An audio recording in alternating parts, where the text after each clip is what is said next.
what we're talking about today on Daily Blast Live. A professor is fired after students said his class was too hard. Is he to blame, or are people just too fragile post-pandemic? A shocking Stranger Things display that's turning heads.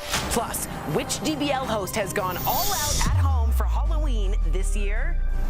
Adam Lambert will be here live, talking about everything from being Queen's new frontman to his Halloween-themed tour. And Selma Blair performs while blindfolded on Dancing with the Stars. Oh my gosh. Get real. No. Y'all, just stop. This is a sham. It's finally here. Drum roll. Welcome to DBL. Are you okay, Tori? I'm good. What happened? I thought I took someone else's coffee. It's mine. Full of sugar. That's me. You are sweet. Thanks so much. Okay. All right. So we today are going to take a look at what's changed since the pandemic and if people have become more fragile since re-entering daily life. One example of this is an NYU professor who was fired because some of his students complained that his class was quote unquote too hard. So the organic chemistry professor has taught the course for decades, but last spring 82 of his 350 students signed a petition blaming his teaching style for their poor test scores. In his defense, the professor blamed the students for their loss of focus, which he said got worse after they returned to the classroom. All right, Jeff, do you think, let me first give some context here, because let's say there was a pattern of behavior for decades where a lot of people felt the same way. That's fair. There's no pattern of behavior here. Okay, so this is new and he's been teaching for decades. In fact, he's won like Teacher of the Year. People have voted him the coolest professor in the past. So this is all new. Why do you think that this all of a sudden is a problem now? Let me explain, because if you guys watch the show, anyone out there watches the show, I always say people at higher ups. I always use executives because that's my business, right? So people at networks, people that are higher up, making bad decisions during this whole pandemic. I don't know how you guys feel about this. This is a horrible decision. 86 out of 300 or whatever it was, that's it. That's the majority of the class that doesn't do well. That's the lower half of the class. There are no classes anymore. You can't say you're in the lower half of the class. There are no bluebirds and robins, right? You make up for it in different ways. Just because you can't pass a class, maybe it's not for you, but other people in that class need that to excel at what they're going to do. Okay, this whole business of everybody's equal and everything's everyone else's fault, and look in the mirror once in a while. Look in the mirror and say, I'm not good enough for this. I'm going to try something else. I will find my way. I will find something. Stop blaming other people for your failures and getting this professor's fired? He worked his whole life to be a professor to teach kids, and now he doesn't have a job because of 86 bratty kids think they could change the world by signing a petition? I'm definitely not for this. I hope you guys aren't either. Well, no, I'm kidding. No, I completely agree with you at some point. I think when we talk about work-life balance, that's a different thing than when we're talking about hard classes. Also, you need this class to become a doctor. It's a prerequisite. So like you said, probably a third of that class, which is 82 out of 350 or somewhat similar to that, won't make it as a doctor. That's probably those kids, so I agree with you. I also know he wrote the book on organic chemistry, like literally wrote it. So to me, this reeks of entitlement, but I don't want us to just blame the next generation, because I think that's what every older generation does to every other generation. I don't want to blame them, but I do see this as entitled. What do you think, Erica? I think that it probably has something to do with the pandemic, as well as all the points that they both made. I mean, you're talking about 25% of the class. You know, if anyone who's going to med school, not every single person who walks in day one leaves school as a doctor. So I think that number represents that as well.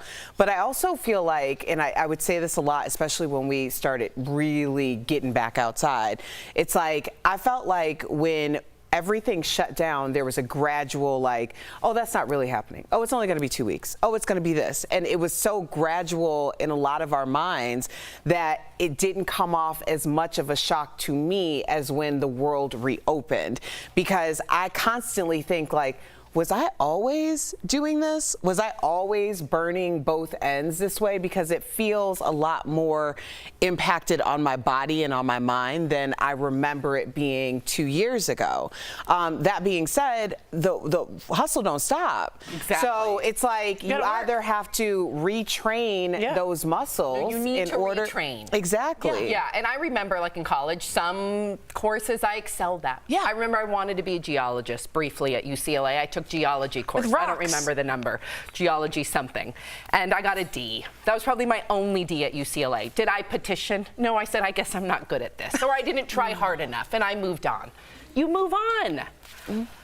Okay. Could you see? No, you're right. No, you're right. I understand. All right, That's right. Speaking of the pandemic, it looks like Google searches for how to call in sick have spiked over the past 4 years. Searches for things like best excuses for calling in sick and good excuses to miss work have increased. This is a big number, 630%. The largest jump was from 2021 to 2022 as people started returning to the workplace 5 days a week. Tori, how do you call in sick? Are you brief? Do you over-explain? What do you do? And do you call in or text in or email in? Because that's a big thing of it. That's a big part of it, And too. do you ever lie? No, but back in the day, I had some bad clams. I've never had clams. You know what I mean? No one's had clams, but we all say we've had clams. But I shouldn't have done it. I was in retail. Sorry. I'm sorry. But you want to not give too many details. You don't want to be like, hello, it was a cold Tuesday and it was raining and I'm a Sagittarius. You want to keep it clean. I'm really sick. I want to come in. I can't. One detail and then you're out. Okay. And then you're out. You weren't here yesterday, Sam. How did you call in? I texted, and first of all, I love my job. It takes a lot for me to miss Agreed. my job. And It seems like your house looks pretty nice. So you were but working on that yesterday? Good one. That's my husband. My husband decorates for Halloween, not me. I'm not artistic that way. No, I genuinely was sick. You can hear it in my voice. But when I used to work retail, I remember one time I had this Stila red blush, and I put it around my eye. Oh my gosh. And I said I had pink eye. That seems like a lot. That worked. seems like a lot. It worked. Yeah, well, I'm sure it did. Nobody's going to want to come close to you. I mean, it's effective. Yeah. I don't know. I am definitely an over-explainer, but that's just the nature of who I am in general. So, of course, if I'm calling out sick, I'm going to tell you exactly why, how it happened, and when it might go away. I don't know. It's like a novel sometimes. With But I also am very honest when I messed up because remember, I don't know if y'all remember this, but I was in Florida and I was supposed to fly back on Sunday and I missed my flight and I could not get another flight until Monday. And I was like, yo, I messed all the way up. Okay, this is what had happened was. No clams for you. Like, I really tried. I really tried. And now I'm like, I'm really sorry.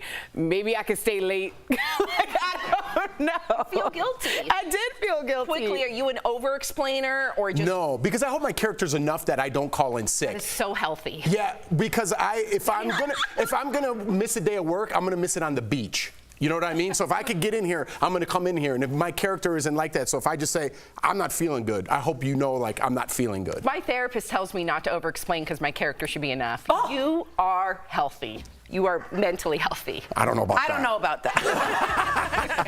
Coming up on DBL, we've been talking about the rumors for a while, but are there real signs that point to a divorce for Tom Brady and Giselle now? Plus, Adam Lambert will be here joining us live to tell us all about his new Halloween-themed tour. And speaking of Halloween, this levitating display in honor of Stranger Things, oh my gosh, is causing quite a stir.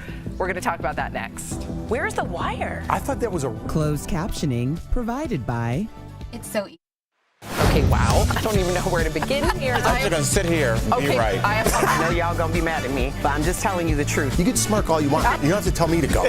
Brad Pitt.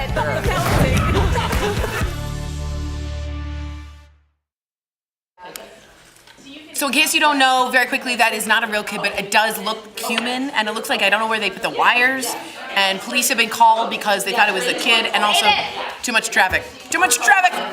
It's cool. Yep. So now you don't have to watch the next segment. Okay. Because Tori just explained the whole Or Jeff can bring it up. Yeah. Okay. So back to Jeff, a you'll bring it recap of what we were talking about. Calling in sick. Oh, okay. I think She's got some. I agree with wasn't what my Jeff idea, said that your post-it. character should speak for itself. All but October, I that just wanted also to isn't be prepared. realistic I will in be an black all open situation. And most work situations are open where like everybody kind of knows I'll try a little a bit of little color everybody's here. business. So there's a whole Okay, conversation that happens outside of that. So that's why I'm very much like, okay, listen, this is the deal. I am sick. I'm going to the doctor at this time. I'm very specific about it. But I watched a lot of How to Tell If You're a Psychopath by Jonathan Ronson. And there's, by the way, a 10-step test to see if you are a psychopath. It's a really good book. But one of the things they talk about is how to spot a liar. And the one major thing they do is you either say things like conditional statements. Did you kill that woman? And the person goes, I would never kill that person. I could never kill that. Instead of I did not kill that person. Right, that's something, it's all conditional, right? Or, right, and then there's also the extra details. So like, then the phone was off the hook, and I remember a cat was meowing, and it's like, woo, you kind of. It's an open book, though. No, to me that's you've memorized. Or you over-explain because you're not mentally healthy like me. That's your baseline. My therapist is really working on that with me, and it's helping. It's really helping. But did I over-explain yesterday? Not really. One sentence. I over-explain because it's just a really great story.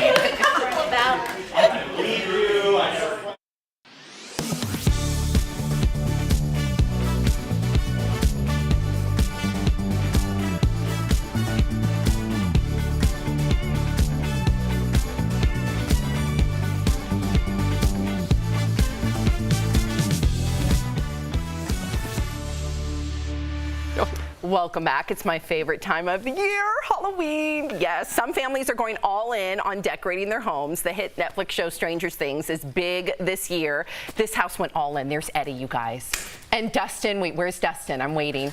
Okay, a welcome to Hawkins sign, a Demogorgon, creature in the corner, and a floating. Here's the best part. Okay, there's Eddie. Hold on. Hopefully there's some Metallica music playing. There's the welcome to Hawkins sign, but we're waiting for the floating mask. There's the floating mask. I was like, is this deja vu? No, there. There it is. That is crazy. So That's the best one. They were forced, this was in Illinois, they were forced to take down their floating max after neighbors complained about the amount of traffic being drawn to that house. Where are the wires, y'all? Ooh, that is Where good. are the wires? I don't know. Where are they? I can't even see a tree nearby. That's very cool. That is beyond cool. It doesn't get cooler than that. Would When you you- be mad though, Jeff, if that was your neighbor and people were stopping left and right? Yeah, I wouldn't mind traffic on my block just because kids running around. You know what I mean? But that's very cool. It's kind of creepy too, in a way. I don't know if I'd like looking out there like.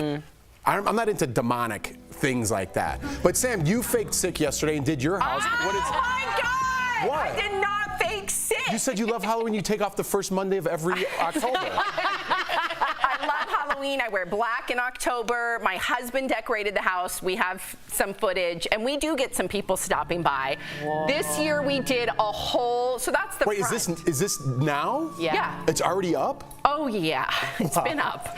But the best part is the front because it's a whole wedding theme, you guys. So there's two skeletons in the center. There they are. They just got married.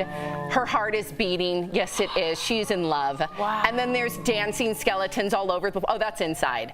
Just spider webs everywhere, skeletons everywhere, creepy, cool lighting. I love it. I feel like I live in a haunted house, and it's like I've never been happier. It's cool. Never been It's happier. going to be good for your kids later when they see their therapist. They have pictures in movies of it.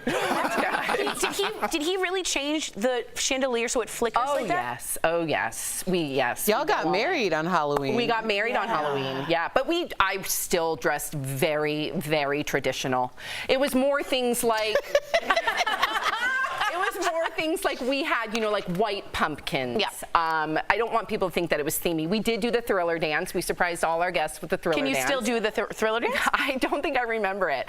I'm the type of person that studies really hard, crams, and then can nail it, and then it goes away. Yeah, okay. like if you were at a wedding and this song came on and you were dancing, something would come back. Muscle memory. Come back. Muscle memory would right? come back. Yeah. Yeah. Amazing. None of the guests knew. It was fantastic. All of a sudden, we broke out in it. It was great. Okay. You can tell I'm sick, right, Jeff? You're going to take that back? Yeah. Me too. Okay. No. Coming up on DBL, you guys, Adam Lambert will be here live. Wow. Oh my God, Adam, your makeup, your eye makeup, giving me all the feels. I love it. We cannot wait to talk with you coming up next. Yes. It's important. This year, sales of electric vehicles have soared. So for many of you, this could be your first winter driving a battery-powered car. And if you've ever tried to use your phone when it's cold out, you know batteries and freezing temperatures don't mix. One of our viewers, Martha, asked, do electric vehicles lose range, meaning the distance they can travel on a single battery charge in cold weather? So Martha, let's verify. Our sources are Consumer Reports, AAA, and 2 academic researchers who specialize in electric vehicles. Earlier this year, Consumer Reports released a study where they ran numerous EVs in different seasons, controlling for all variables but temperature. The study found that at 16 degrees Fahrenheit, the cars on average could only go about 3/4 of the distance they could travel at 65 degrees. A similar study by AAA a few years ago showed similar results. The cars back then actually performed even worse in cold weather. So we can verify, yes, electric vehicles lose range in cold weather. So why is that? The biggest reason is simply the need to keep the driver comfortable. Gas-powered cars generate heat by burning fuel, and that heat can just be pumped into the cabin. But EVs need to generate heat independently, meaning the battery now has 2 jobs in cold weather, propelling the car and heating the cabin. Electric cars are way more efficient. Most of the energy is being used to move the car, and there's not so much excess heat that is being created. A little bit, but not much. So when we need to heat the cabin where we sit, we actually need to use more energy, and that lower the range of the car. The good news, the loss of range shouldn't affect most drivers. On longer trips, you will need to recharge more often in cold weather, but for a daily commute, it shouldn't make much of a difference. With your Verify, I'm Casey Decker.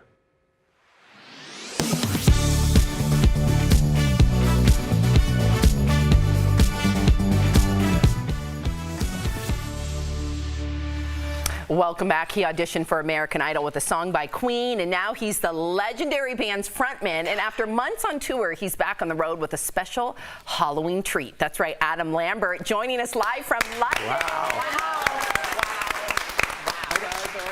Oh man, we are so. Can you imagine being Queen's? Can you? I know. There's a lot. And he has a really cool witch hunt Halloween tour. We're going to talk about that. Can't wait. But I first have to ask you. You performed at the Queen Elizabeth's Platinum Jubilee, and you recently dedicated a song to her during London Fashion Week. I was wondering, did you get a chance to meet Lilibet, the Queen, or any of the other royals? I did not get a chance to meet her. She was not there. I think it was past her bedtime. She recorded this amazing thing that they aired right before the performance with Paddington Bear. It was all CGI. It was so sweet. And it was a big secret. We didn't know that it was actually going to be a part of the night until after it had aired, which was really exciting. Wow. Yeah. But unfortunately, I didn't get to meet any of the royals, but I did see them over in the stand. And I kind of gave a little. Yep. Okay. Adam, I got to tell you, big fans here. My parents was a fan of you from Jump Street. As soon as you got from American Idol, they bought this CD. I don't even know what it was, but it was all you, and they played it all the time. So they're going to be super excited. I'm chatting with you today. But let's get to you. You auditioned for American Idol, like Sam said, with Queen's Bohemian Rhapsody. Wow. Now you sing for the band. It's so serendipitous. If you could ask Freddie Mercury one question today, what would it be? Wow, if I sat down with Freddie, I've always thought about this. Like, what would I say? I don't know where I would start. I think I just want to have a drink with him and just pick his brain, just ask him about why did you write that song? What was this about? I would just want to get to know him. I think it would be great. You and me both. Yeah, exactly. Well, you're a judge on British singing competition show called Starstruck. So how is it different from American Idol? Well, this is a show, it's very lightweight. I mean, this is a show where people come on and they get transformed into their favorite artist and they perform as that artist. So it's really just sort of like wish fulfillment. These people are like big super fans. They have learned how to sing like them, how to move like them, and they get this great makeover, and it's just a lot of fun. Ooh, the makeover part. I like that. Okay, so you I like gotta, that part. I know. You got to tell us about your new tour, The Witch Hunt. Why did you name it that? I know you're a big Halloween fan. Like, oh my God, look at that cover. Wow. I was watching before I beamed in here, and your haunted house is incredible, by the way. That is unbelievable. I'm really impressed. And we're the same, because Halloween is literally just like my favorite. I think it comes from, it's like being a kid again. It's like I remember being a kid and dressing up, and for me, Halloween was the first time I got to use my imagination in that way and put a costume together, and that sort of led to me being in theater and me doing what I'm doing now. So I think it's all comes back to Halloween. Yes, I'm glad you explained it, because I would have never guessed that. I feel like you're more of Adam Lambert. What are you gonna be for Halloween? Have you decided on a costume yet? Not yet. I mean, I'm doing a show the night before at the Palladium, as you guys are probably seeing written on your little papers there, or on the screen, and I'll be in some serious looks during the show. Nice. So maybe I'll venture out after that and just stay in one of the looks. I'm not sure. Maybe he'll be Adam Lambert and Okay, I like the glam. We're gonna get to the glam, but I just have to tell you, Adam Lambert, you have given Sam one of the biggest gifts by complimenting her haunted house. Okay, she is the queen of Halloween. She is going to definitely clip this. Oh, it's probably up there with winning an Emmy. Yes. Thank you so much for gracing her. She can't even get the color back in her face. It's Okay, she is so excited. It's going on the Halloween digital invite. There we go. There we go. Ooh, And that I love party it. better I be love good, it. because it's been in my calendar. I love it. Okay, so let's talk about the glam, Adam. Because out of all of the male artists to rock glam before you, like David Bowie, Prince, and Boy George, I know this isn't fair, but I'm gonna hold your feet to the fire. Who, in your opinion, rocked it best? Tell us. Ooh, I mean, Bowie kind of like broke the mold, But you can't really compare those three guys, because they were all very different. I mean, Prince was Prince, Prince. But I do think I know George pretty well, and George was really inspired by Bowie. So I think there's probably some shared DNA there. But I do think it's funny, because 10 years ago when I came on the scene and I was, playing with glitter and stuff, it was like, it became this thing where like, ooh, guy liner, it's kind of weird. We don't understand it. And I always thought to myself, if you rewind about 10 years, 20 years ago to the 70s, the 80s, everyone had makeup on. Right. So it was always funny to me that it was such a foreign concept to people. And now, funny enough, you go on TikTok or Instagram and like everyone's wearing makeup. Yeah. Girls, boys, there's makeup tutorials anywhere you turn. It's a really exciting time for self-expression. People are feeling creative. They want to tell a story with how they decorate themselves. I love it. Well said.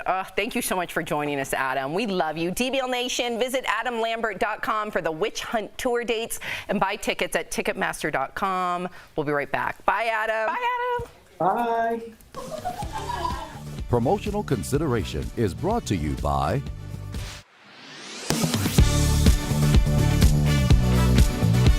A memo from the University of Idaho to its staff is the subject of a lot of talk on social media. People claim that the memo warns staff that they can be fired and charged with a crime for promoting abortion or contraception. But is that true? Let's verify. Our sources are the University of Idaho's memo, the Idaho No Public Funds for Abortion Act, and Jody Walker, Director of Communications for the University of Idaho. Here's the memo that people are talking about. And yes, the University of Idaho confirmed it's real. Dated September 23rd and sent to the staff by the University of Idaho's legal counsel, the memo tells staff what they cannot do under the state law while they're working at the university. It says staff cannot use university funds or facilities to promote abortion or counsel in favor of abortion. Staff are also banned from dispensing Plan B, an FDA-approved emergency contraceptive. According to the memo, staff who violate these laws could lose their job, be banned from working for the state, and face misdemeanor or felony convictions. The memo points to Idaho's No Public Funds for Abortion Act as the reason why. So let's look at that. The 2021 law says any person, agency, or organization that receives state funding cannot use those funds to perform or promote abortion. Anyone who violates the law could be charged with a misdemeanor, which is punishable by a fine of up to $1,000 or up to 1 year in county jail, or both. Since University of Idaho staff are paid with public funds, this law applies to them. Jody Walker, director of communications for the university, told Verify that abortion can be discussed as a policy issue in the classroom, but says the university highly recommends employees in charge of the classroom remain neutral or risk violating this law. So we can verify that yes, the University of Idaho warned staff that they could be fired and charged with a crime for promoting abortion or contraception. With your Verify, I'm Ariande Till.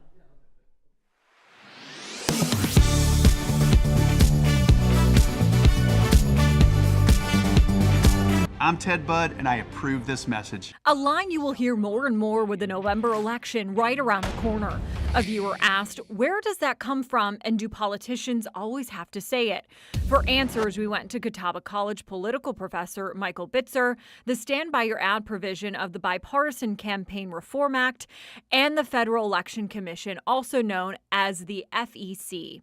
In 2002, the Bipartisan Campaign Finance Reform Act was passed.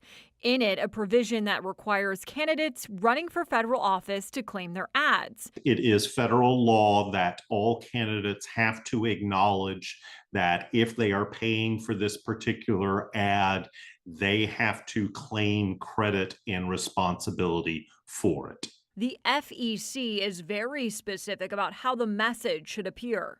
The written statement must come at the end of the ad, appear for at least 4 seconds, and must be clearly readable. So why is this provision in place? The belief was that perhaps if candidates have to take ownership of the ad's message, that perhaps it might tone down the kind of negativism that we have seen in attack ads. Unfortunately, that hasn't been the case. Though negative ads are still abundant on TV and social media, candidates have to take ownership if they're the ones paying for it. With your Verify Fact Check, I'm Megan Bragg.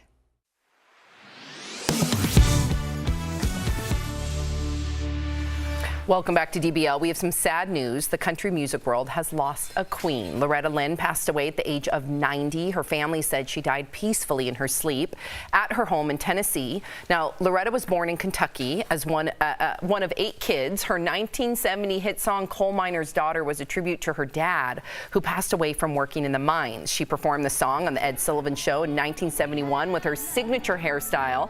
And a year later, she became the first woman ever to be named Entertainer of the Year by the Country Music Association. Sissy Spacek famously portrayed Loretta in the 1980 movie Coal Miner's Daughter and won an Oscar for the role. She also was given the Presidential Medal of Freedom for cultural contributions from President Obama. Wow. I remember there's a couple of movies, I'm mentioning my parents a lot in this show, but like It's a Wonderful Life and Coal Miner's Daughter. I remember like watching with my mom because there wasn't too many options, right? And every time it came on, my mom would be like, I love this. And like, we just watched it, but there's nothing else on. Yeah, there's like 3 channels. Yeah. And you're like, well, if it's on, it's on. That's what I've got to watch. I'm not that old. No, I don't mean like that. There were dinosaurs and everything. No, that's Loretta Lynn is an incredible blue-collar worker, hard scrabble, kind of like, let's get there, do it, and work it. I do want to give some comments about Adam Lambert. Alex says, Sam, you won't be able to speak right now because you got some Halloween love from Adam. And Jamie says, it's incredible to see how far he's come since American Idol. Living the dream. Unbelievable. Being a queen. Unbelievable. I know. If you're leaving us, you can watch the second half of the show online. Watch on YouTube, dailyblastlive.com, or our DBL mobile app. But if you get the second half of the show where you are, here is what's ahead. Will Smith announces his next movie. Will this film be the key to a comeback after the Oscars slap? And Selma Blair dances wearing a blindfold on Dancing with the Stars last night. We're talking about the impressive performance next.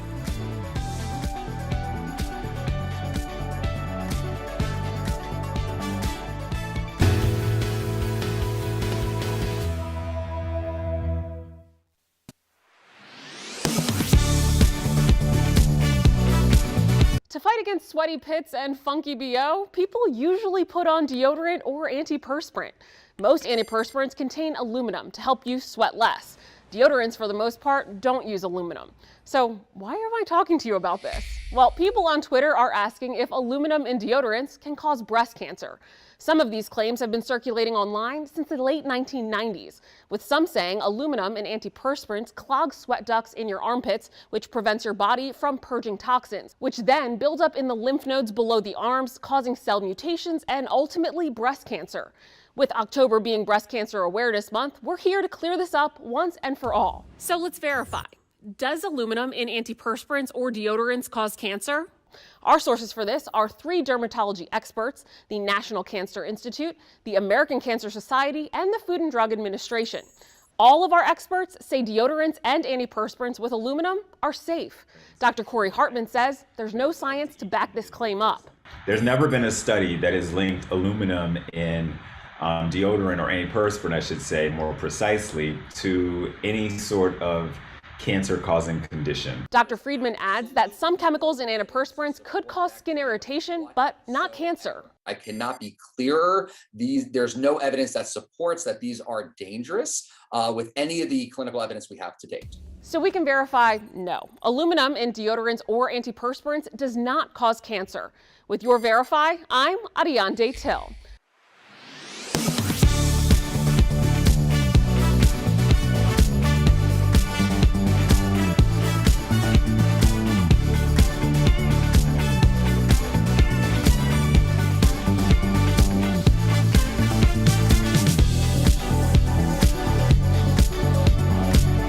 This is Daily Blast Live. We're talking about what you're talking about. Oh my gosh. Get real. No. Y'all, just stop. This is a sham. It's finally here. Drum roll.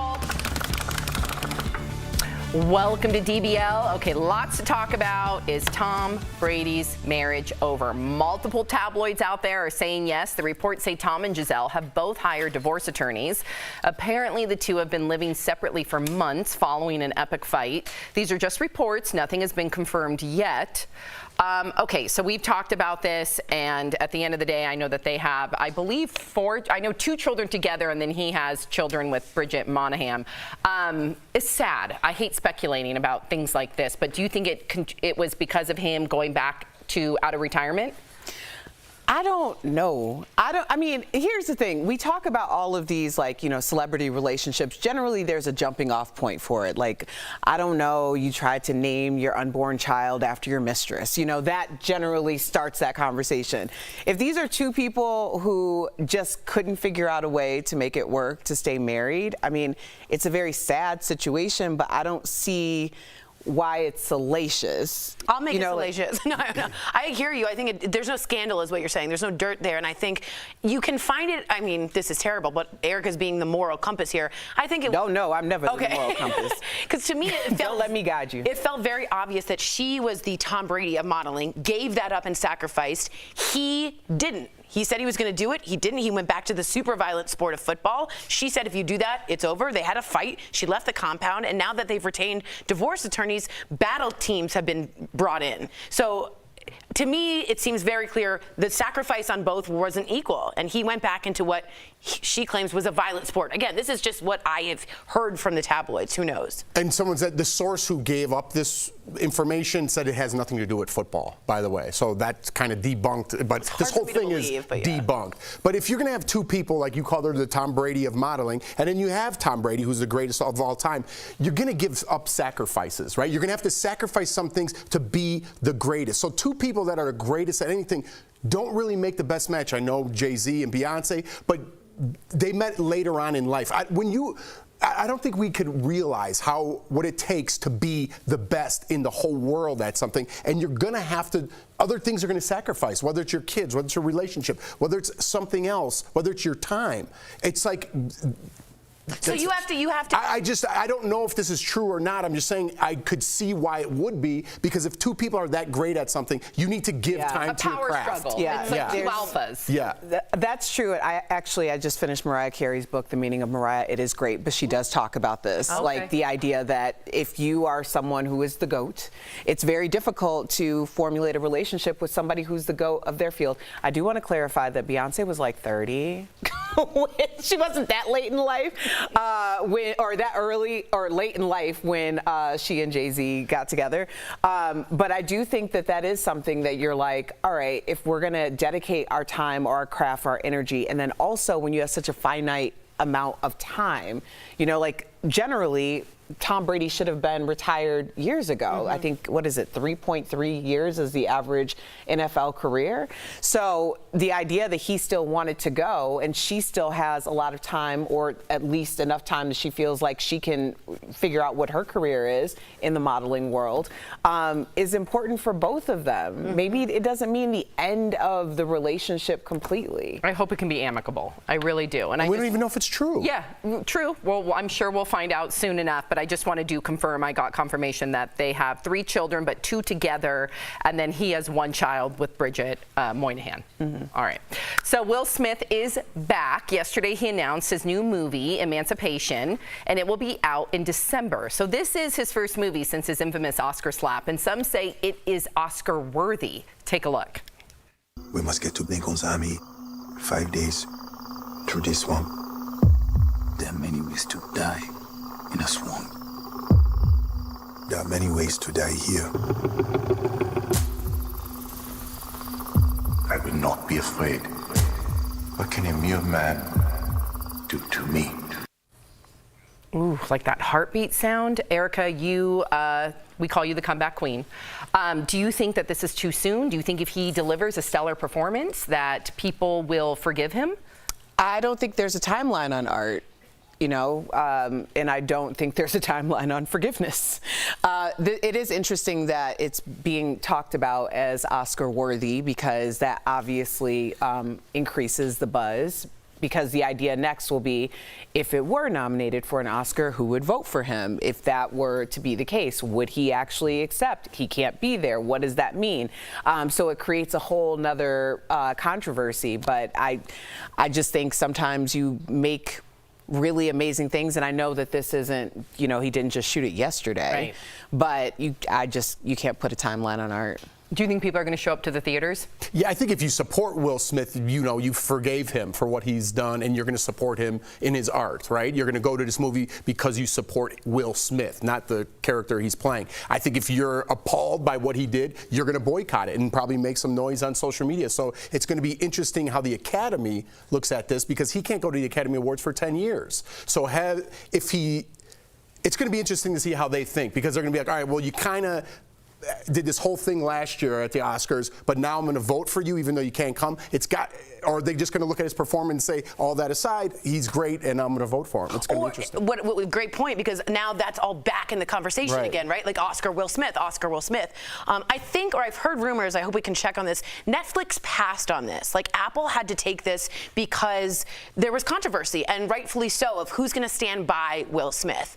I don't think you're going to get an Oscar nom here. I think the Academy wants to distance itself as much as possible, even if he's worthy of it, which I'm not saying. I think it's just too soon right after, in my opinion. I don't think he will be nominated. Would that be unfair if they're supposed to just look at performances? Or do you think that that is something that... Is it human? Yes. Is it natural?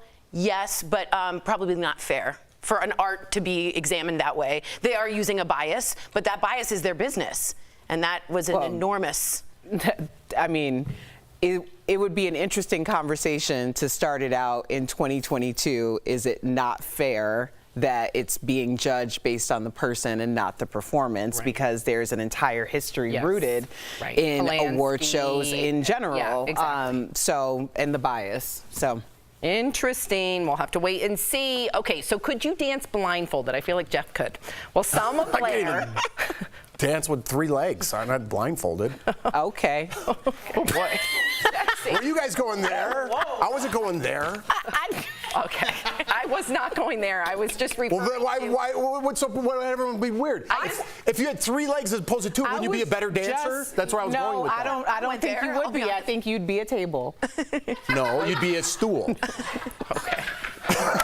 Well, on last night's Dancing with the Stars, Selma performed the rumba with a blindfold on. She said she wore it to combat her MS and her tendency for sensory overload. I watched the performance. It was super, like, I don't know what it was. I'm sure if you know those dance moves, I'm only imagining because I'm a terrible dancer, but whether you're blindfolded or not, I would think it would be just as easy. But it was so moving, and it was dedicated to her mom. I was in tears. What do you think? Well, her Instagram says, "Mom, for your eyes only." So she was trying to concentrate really strongly. And Sasha, her partner, noticed when she got overwhelmed by the sensory or the pain or her body not agreeing, she would close her eyes, which a lot of people do to concentrate. So he incorporated the blindfold to get her to calm down and focus right where she needed to be, which is what? Timing, breathing, being a partner. The rumba's about sexiness. It's about passion, and it's about fieriness, which is kind of a word. And I think what's interesting is the story of Selma Blair is is it going to be awkward? Is it not? Right. How much more are we learning about disability? Right. How much more are we getting a representation of what you can do, can't do, what a fear is pushing through? Dancing is universal. Right. Everybody dances. So for Selma to do this from someone who comes from someone who's handicapped, it's an amazing thing to see. This is the story that's taken over Dancing with the Stars. Very proud to see it. Very proud. Beautifully said, Tori. And DBL Nation, tune in tomorrow because we've got Dancing with the Stars judge Carrie Ann Inaba. Yes, she'll be joining us live. We'll chat with her about Selma and if she thinks she's a front runner to win. Very exciting. Okay, so when should kids be allowed on social media? We always have this discussion on the show. I contemplate it every day. Well, according to Sarah Michelle Gellar, it is not anytime soon. So the actress says that she has a 13-year-old daughter and a 10-year-old son, and they are barely allowed to look at social media, let alone have an account. She says, quote, allowing young children to use social media is like letting a 5-year-old get a Paw Patrol tattoo on their face. Jeff, we talk about this all the time. What do you think? I'm still searching for the answers, right? My kids are gonna be 6 and 4, and I don't know what the right age is, or if I want them on at all, right? I've been kind of in that world for 13 years now, and I still have trouble going back on there and posting things and going through the messages. I don't read them anymore. And I'm 44 years old and I still don't know how to find my way in that world. How is an 8-year-old going to find their way in that world when there's creeps and perverts and just people wanting to cause trouble with the people who write me for things I've done 13 years ago? I said on the show yesterday that I should murder my family because are you crazy? So those crazy people are now going to have contact with my child? I mean, what kind of father would I be if I didn't shield them or protect them the best I could without making them, an outcast to society or for all their friends are doing it? It's really something I struggle with a lot. How about you?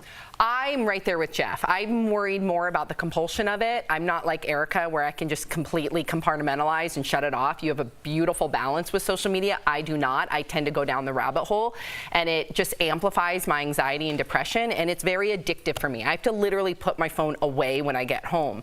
So I'm more worried about them being addicted to it and constantly wanting to have that dopamine hit. There's plenty of data out there that showcase that we have shorter attention spans now because we're constantly looking at our phones for that adrenaline rush, and I worry. I don't want my children to have to deal with that. I want them to play outside.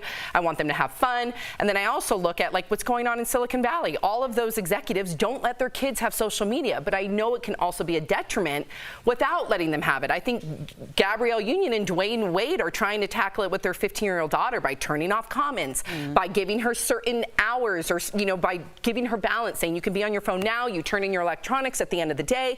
They seem to be handling it quite well. I like all their stipulations. Well, having just finished Gabrielle Union's 2 books, I'm really deep diving into these autobiographies.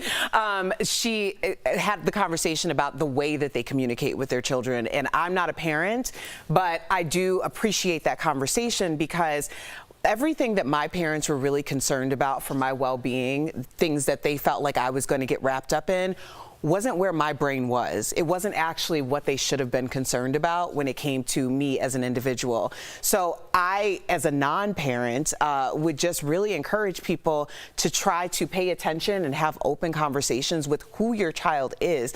Most of the trouble that I ended up encountering growing up came from the workaround to try to live my life without offending something that my parents put into the construct of our home.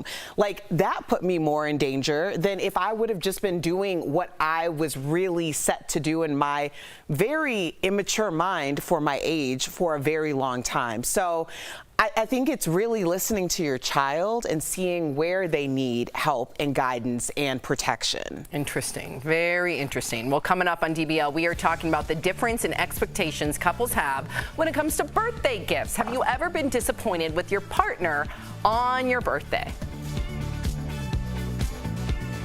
Closed captioning provided by... This is Daily Blast Live. We have fiery debate. That's not true. Can I finish? We tell heartfelt stories. We're so emotional over here. We talk to the stars. Turn up the notch on that. Great research. DBL is all new every day. And they cut ties with him. So Tori has a correction, but So Emancipation was not going to Netflix. It was always with Apple. But there is a different project, if I recall, that Netflix or some other network pulled immediately when that Oscars slap happened. And I think that's what Tori was thinking of. F block. Yes. So this is Yeah, I couldn't hear a word. Getting gifts for your partner. Ooh. So this is I thank my parents for being my great parents. I turned out okay, Mom and Dad. But yeah, I don't know. It's hard to have that conversation because I'm not a parent. But it does make me think about some of the issues that I had as a child or like as a teenager growing up because my parents were so off base. Like they were putting ideas in my head about what I should be worried about when I wasn't ready for that conversation. Right, it was like they were thinking about the wrong thing. Right. I have a question for you guys. Do you think taking social media away, first of all, I'm not a parent, so I'm just asking this without bias, would be detrimental to them socially? Maybe. Yeah. Do you know what I mean? Yeah. To some, but how about this I mean now that on really the other without side? any kind of If I post something, okay, like, and this is my reality. If I post something, it'll be 90 great comments, right? 10 of them will be you're homophobic, you're racist, you should do something with your family, and that's 10 of them. So those 10 creeps now are gonna find my child and give them messages about me to my child. So what's and the problem isn't with my parenting, it's with their insane people that are on social media. So hopefully in like 6 years, 7, 8, 9, whatever it is, there's some sort of regulation where my kids can't get those comments. Well, that's why I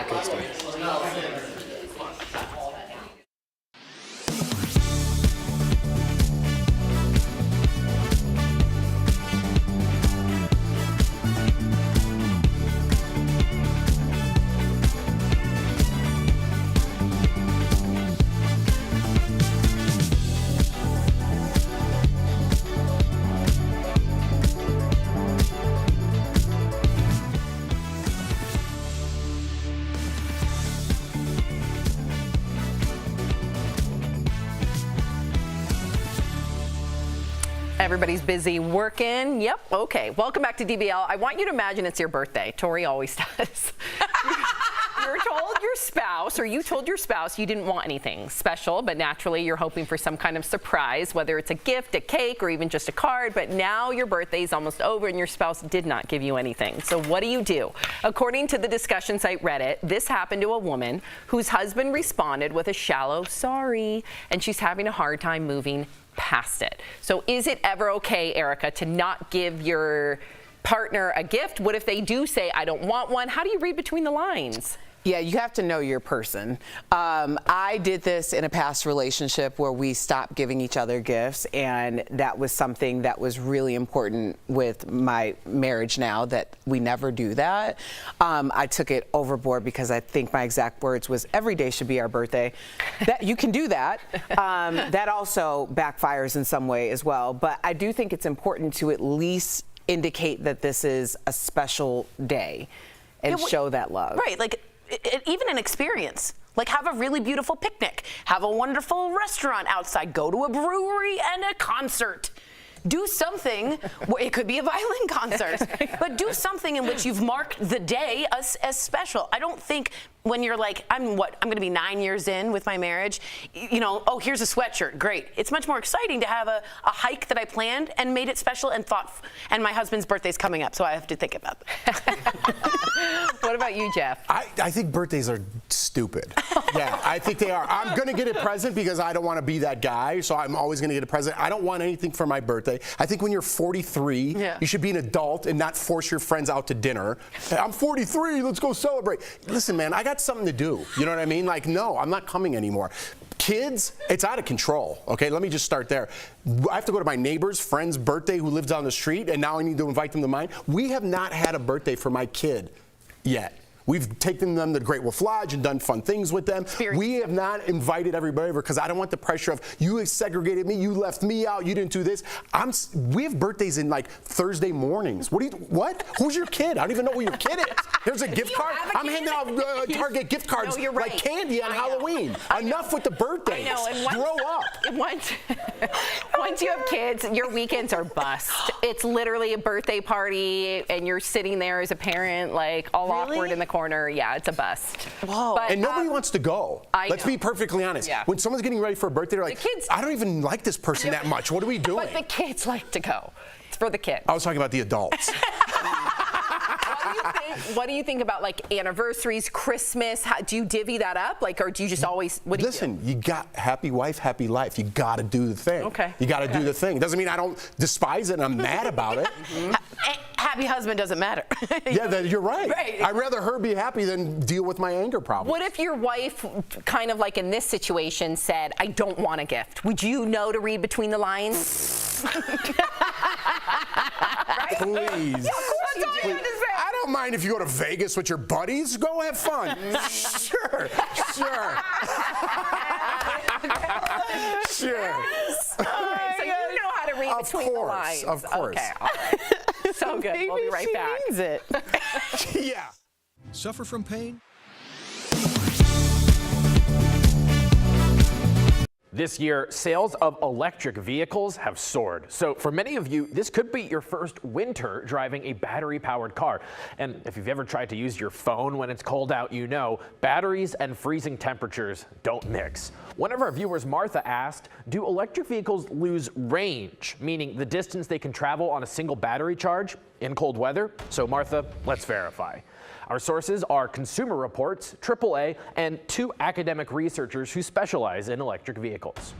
Earlier this year, Consumer Reports released a study where they ran numerous EVs in different seasons, controlling for all variables but temperature.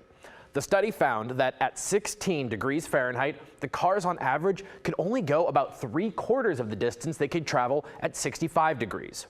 A similar study by AAA a few years ago showed similar results. The cars back then actually performed even worse in cold weather. So we can verify, yes, electric vehicles lose range in cold weather. So why is that? The biggest reason is simply the need to keep the driver comfortable. Gas-powered cars generate heat by burning fuel, and that heat can just be pumped into the cabin. But EVs need to generate heat independently, meaning the battery now has 2 jobs in cold weather, propelling the car and heating the cabin. Electric cars are way more efficient. Most of the energy is being used to move the car, and there's not so much excess heat that is being created. A little bit, but not much. So when we need to heat the cabin where we sit, we actually need to use more energy, and that lower the range of the car. The good news, the loss of range shouldn't affect most drivers. On longer trips, you will need to recharge more often in cold weather, but for a daily commute, it shouldn't make much of a difference. With your Verify, I'm Casey Decker.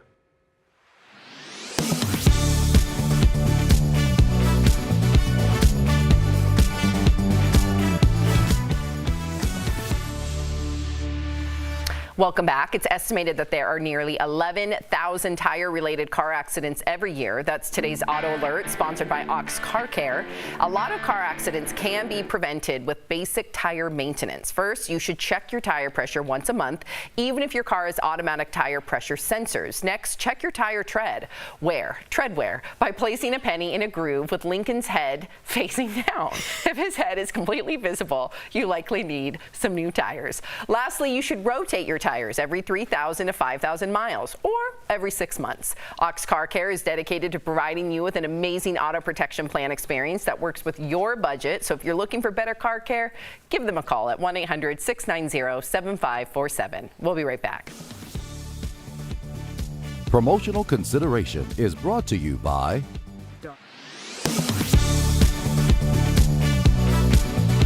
A memo from the University of Idaho to its staff is a subject of a lot of talk on social media. People claim that the memo warns staff that they can be fired and charged with a crime for promoting abortion or contraception. But is that true? Let's verify. Our sources are the University of Idaho's memo, the Idaho No Public Funds for Abortion Act, and Jody Walker, Director of Communications for the University of Idaho. Here's the memo that people are talking about.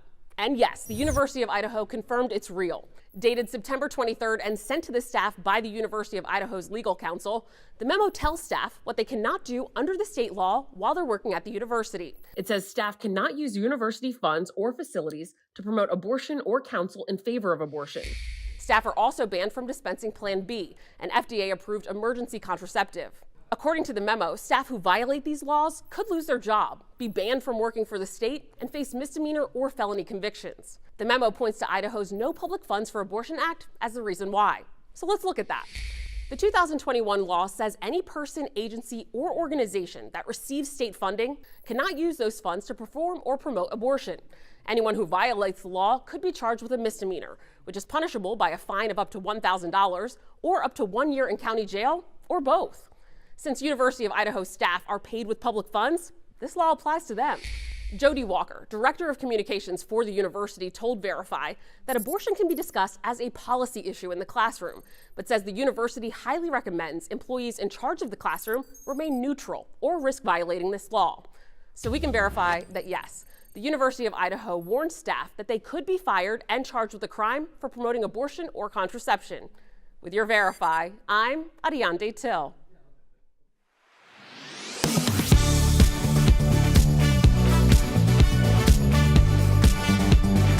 I'm Ted Budd, and I approve this message. A line you will hear more and more with the November election right around the corner. A viewer asked, where does that come from, and do politicians always have to say it? For answers, we went to Catawba College political professor Michael Bitzer, the Stand By Your Ad provision of the Bipartisan Campaign Reform Act, and the Federal Election Commission, also known as the FEC. In 2002, the Bipartisan Campaign Finance Reform Act was passed.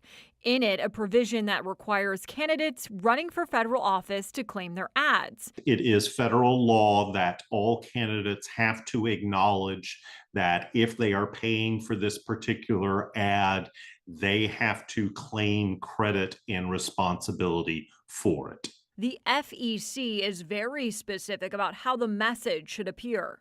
The written statement must come at the end of the ad, appear for at least 4 seconds, and must be clearly readable. So why is this provision in place? The belief was that perhaps if candidates have to take ownership of the ad's message, that perhaps it might tone down the kind of negativism that we have seen in attack ads. Unfortunately, that hasn't been the case. Though negative ads are still abundant on TV and social media, candidates have to take ownership if they're the ones paying for it. With your Verify Fact Check, I'm Megan Bragg.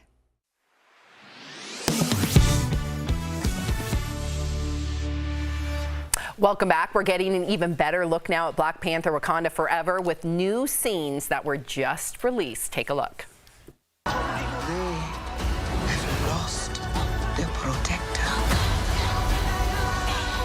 Now is our time to strike.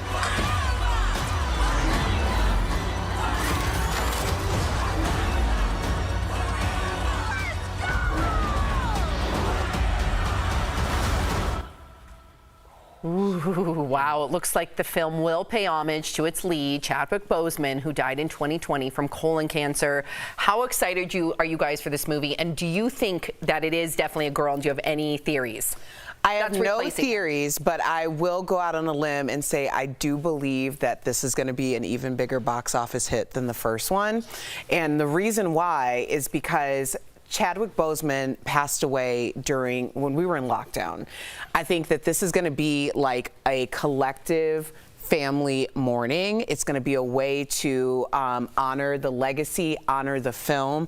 I think people are going to come out in droves, and I'm really here for it. Our girl Ebony over there, wardrobe stylist Ebony, said that she's going to full on dress up. Yeah, there's people who go in African royalty, or African garb. It's going to be a pop culture moment. This will be a moment, and it'll be like a Jaws. It'll be like that. Wow. It's going to be. It'll probably double the amount of November 11th. Woo! DBL's new every day. We'll see you guys tomorrow. Same time, same place. Have a great day, everybody. Stay safe.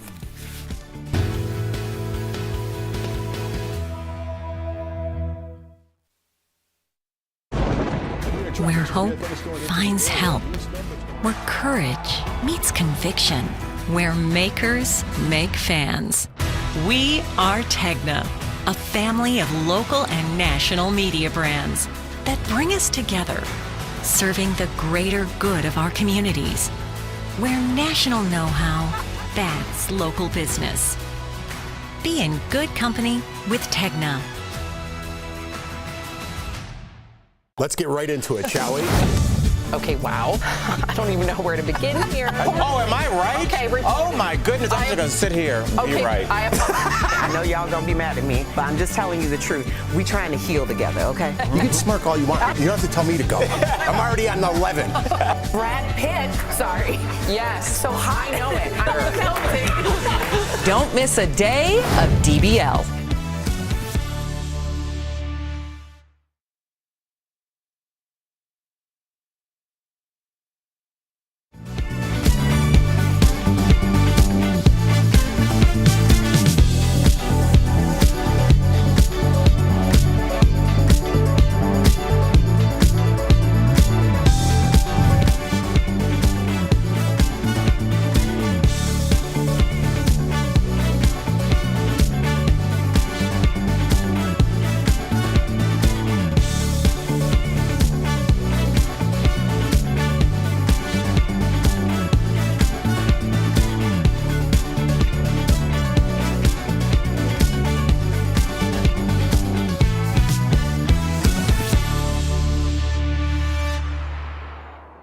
What we're talking about today on Daily Blast Live.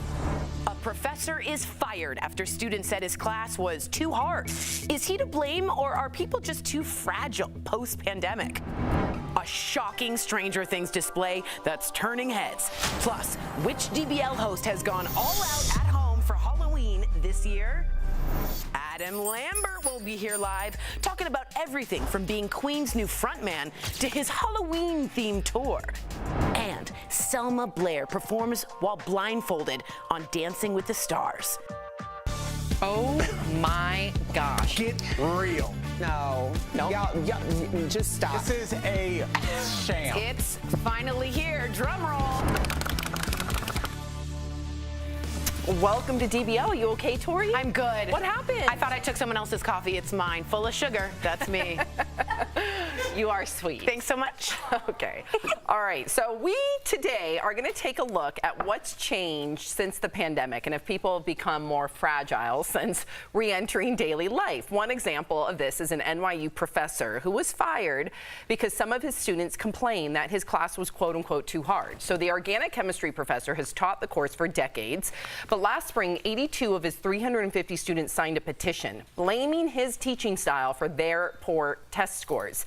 In his defense, the professor blamed the students for their loss of focus, which he said got worse after they returned to the classroom. All right, Jeff, do you think, let me first give some context here, because let's say there was a pattern of behavior for decades where a lot of people felt the same way. That's fair. There's no pattern of behavior here. Okay, so this is new and he's been teaching for decades. In fact, he's won like Teacher of the Year. People have voted him the coolest professor in the past. So this is all new. Why do you think that this all of a sudden is a problem now?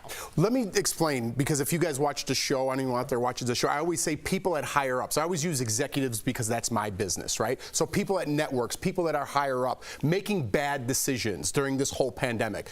I don't know how you guys feel about this. This is a horrible decision. 86 out of 300 or whatever it was, that's it? That's the majority of the class that doesn't do well. That's the lower half of the class. There are no classes anymore. You can't say you're in the lower half of the class. There are no bluebirds and robins, right? You make up for it in different ways. Just because you can't pass a class, maybe it's not for you, but other people in that class need that to excel at what they're going to do. Okay, this whole business of everybody's equal and everything's everyone else's fault, and look in the mirror once in a while. Look in the mirror and say, I'm not good enough for this. I'm gonna try something else. I will find my way. I will find something. Stop blaming other people for your failures and getting this professor's fired? He worked his whole life to be a professor to teach kids, and now he doesn't have a job because of 86 bratty kids think they could change the world by signing a petition. I'm definitely not for this. I hope you guys aren't either. Well, no, I'm kidding.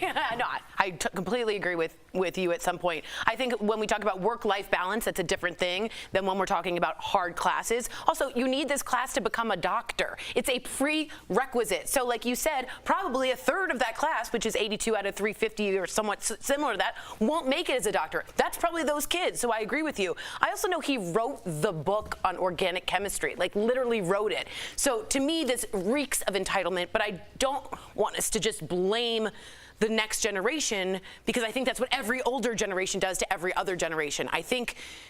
I don't want to blame them, but I do see this as entitled. What do you think, Erica? I think that it probably has something to do with the pandemic, as well as all the points that they both made. I mean, you're talking about 25% of the class. You know, if anyone who's going to med school, not every single person who walks in day one leaves school as a doctor. So I think that number represents that as well.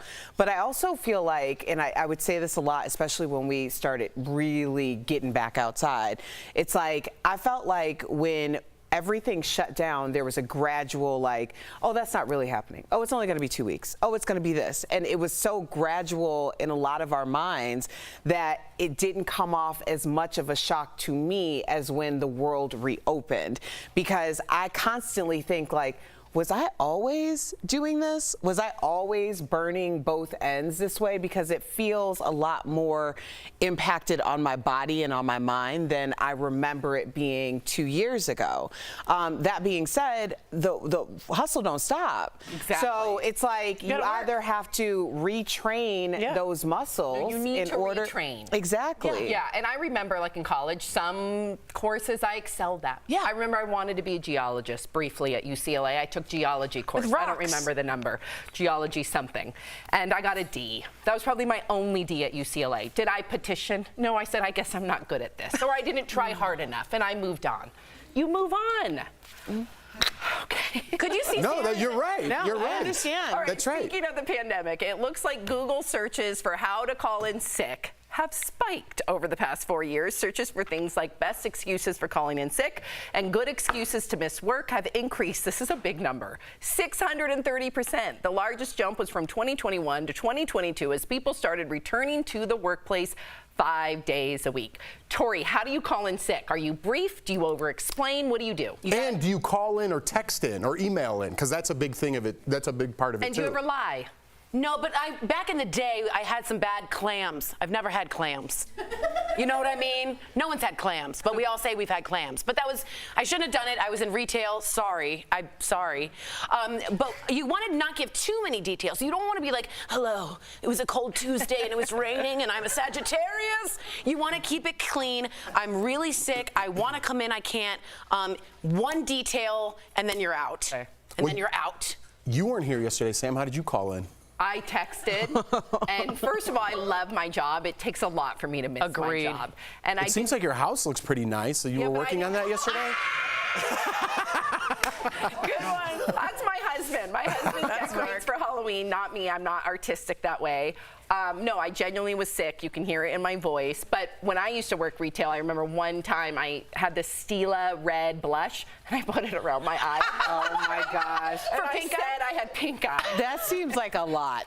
That seems like a lot. It worked. Yeah, well, I'm sure it did. Nobody's going to want to come close to you. I mean, it's effective. Yeah. I don't know. I am definitely an over-explainer, but that's just the nature of who I am in general. So, of course, if I'm calling out sick, I'm going to tell you exactly why, how it happened, and when it might go away. I don't know. It's like a novel sometimes with me. But I also am very honest when I messed up, because remember, I don't know if y'all remember this, but I was in Florida and I was supposed to fly back on Sunday and I missed my flight and I could not get another flight until Monday. And I was like, yo, I messed all the way up. Okay, this is what had happened was. No clams for you. Like, I really tried. I really tried. And now, like, I'm really sorry. Maybe I could stay late. Like, I don't know. Feel guilty. I did feel guilty. Quickly, are you an over-explainer or just? No, because I hope my character's enough that I don't call in sick. That is so healthy. Yeah, because if I'm gonna miss a day of work, I'm gonna miss it on the beach. You know what I mean? So if I could get in here, I'm going to come in here. And if my character isn't like that, so if I just say, I'm not feeling good, I hope you know, like, I'm not feeling good. My therapist tells me not to over-explain because my character should be enough. You are healthy. You are mentally healthy. I don't know about that. I don't know about that. Coming up on DBL, we've been talking about the rumors for a while, but are there real signs that point to a divorce for Tom Brady and Giselle now? Plus, Adam Lambert will be here joining us live to tell us all about his new Halloween-themed tour. And speaking of Halloween, this levitating display in honor of Stranger Things, oh my gosh, is causing quite a stir. We're going to talk about that next. Where's the wire? I thought that was a Closed captioning provided by. It's so easy. Okay, wow. I don't even know where to begin here. I'm just gonna sit here and be right. I know y'all gonna be mad at me, but I'm just telling you the truth. You can smirk all you want. You don't have to tell me to go. Brad Pitt.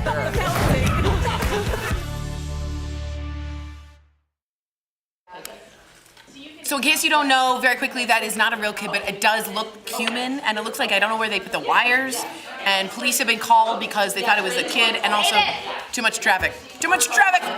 It's cool. Yep. So now you don't have to watch the next segment. Okay. Story, just explain the whole Or Jeff can bring it up. Yeah. Okay. So back to a recap of what we were talking about. Calling in sick. Oh, okay. I think She's got some. I agree with what Jeff said, that your character should speak for itself, but that also isn't realistic in an open situation, and most work situations are open where like everybody kind of knows a little bit of everybody's business. So there's a whole conversation that happens outside of that. So that's why I'm very much like, okay, listen, this is the deal. I am sick. I'm going to the doctor at this time. I'm very specific about it. But I watched a lot of How to Tell If You're a Psychopath by Jonathan Ronson. And there's, by the way, a 10-step test to see if you are a psychopath. It's a really good book. But one of the things they talk about is how to spot a liar. And the one major thing they do is you either say things like conditional statements. Did you kill that woman? And the person goes, I would never kill that person. I could never kill that. Instead of I did not kill that person. That's not something I would ever do. Right, that's something, it's all conditional, right? Or, right, and then there's also the extra details. So like, then the phone was off the hook, and I remember a cat was meowing, and it's like, woo, you kind of. It's an open book, though. No, to me that's you've memorized. Or you over-explain because you're not mentally healthy like me. That's your baseline. That's fine. My therapist is really working on that with me, and it's helping. It's really helping.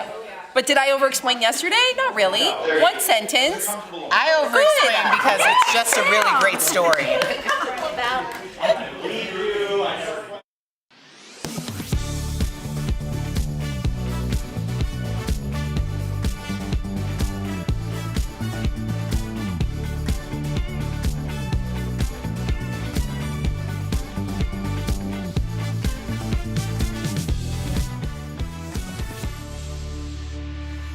Welcome back. It's my favorite time of the year, Halloween. Yes, some families are going all in on decorating their homes. The hit Netflix show Stranger Things is big this year. This house went all in. There's Eddie, you guys. And Dustin, wait, where's Dustin? I'm waiting. Okay, a welcome to Hawkins sign, a Demogorgon, creature in the corner, and a floating. Here's the best part. Okay, there's Eddie. Hold on. Hopefully there's some Metallica music playing. There's the welcome to Hawkins sign, but we're waiting for the floating mask.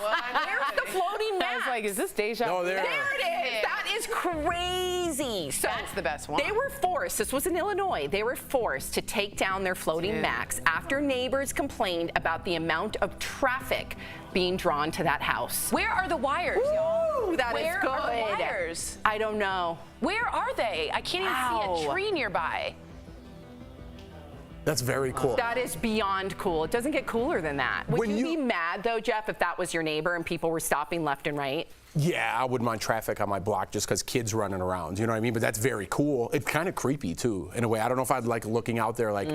I'm not into demonic things like that. But, Sam, you faked sick yesterday and did your house. Oh, my God! What? I did not fake sick. You said you love Halloween. You take off the first Monday of every October. I love Halloween. I wear black in October. My husband decorated the house. We have some footage, and we do get some people stopping by. Whoa. This year we did a whole. So that's the. Wait, front. Is this now? Yeah. It's already up? Oh yeah, it's been up. But the best part is the front because it's a whole wedding theme, you guys. So there's 2 skeletons in the center. There they are. They just got married. Her heart is beating. Yes, it is. She's in love. Wow. And then there's dancing skeletons all over. Oh, that's inside. Just spider webs everywhere, skeletons everywhere, creepy, cool lighting. I love it. I feel like I live in a haunted house, and it's like I've never been happier. It's cool. Never been It's happier. going to be good for your kids later when they see their therapist. They have pictures in movies of it. Did he really change the chandelier so it flickers like that? Yes. Oh yes. Yes. Y'all got married on Halloween. We got married on Halloween. Yeah. But I still dressed very, very traditional. It was more things like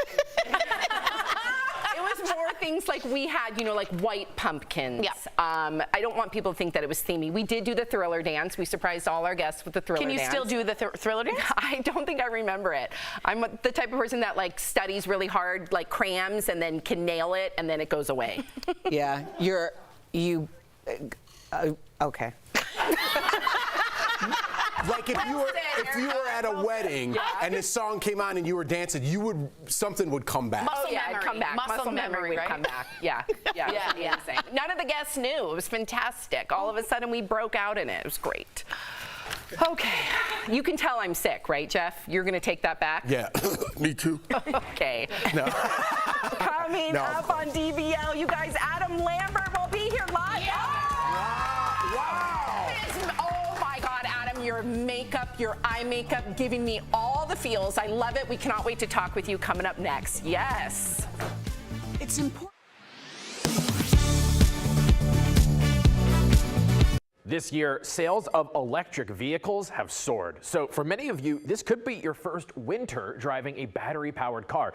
And if you've ever tried to use your phone when it's cold out, you know batteries and freezing temperatures don't mix. One of our viewers, Martha, asked, do electric vehicles lose range, meaning the distance they can travel on a single battery charge in cold weather? So Martha, let's verify. Our sources are Consumer Reports, AAA, and 2 academic researchers who specialize in electric vehicles. Earlier this year, Consumer Reports released a study where they ran numerous EVs in different seasons, controlling for all variables but temperature. The study found that at 16 degrees Fahrenheit, the cars on average could only go about 3/4 of the distance they could travel at 65 degrees.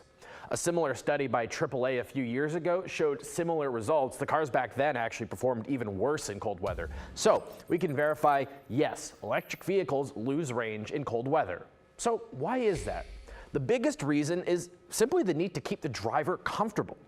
Gas-powered cars generate heat by burning fuel, and that heat can just be pumped into the cabin. But EVs need to generate heat independently, meaning the battery now has 2 jobs in cold weather, propelling the car and heating the cabin. Electric cars are way more efficient. Most of the energy is being used to move the car, and there's not so much excess heat that is being created. A little bit, but not much. So when we need to heat the cabin where we sit, we actually need to use more energy, and that lower the range of the car. The good news, the loss of range shouldn't affect most drivers. On longer trips, you will need to recharge more often in cold weather, but for a daily commute, it shouldn't make much of a difference. With your Verify, I'm Casey Decker.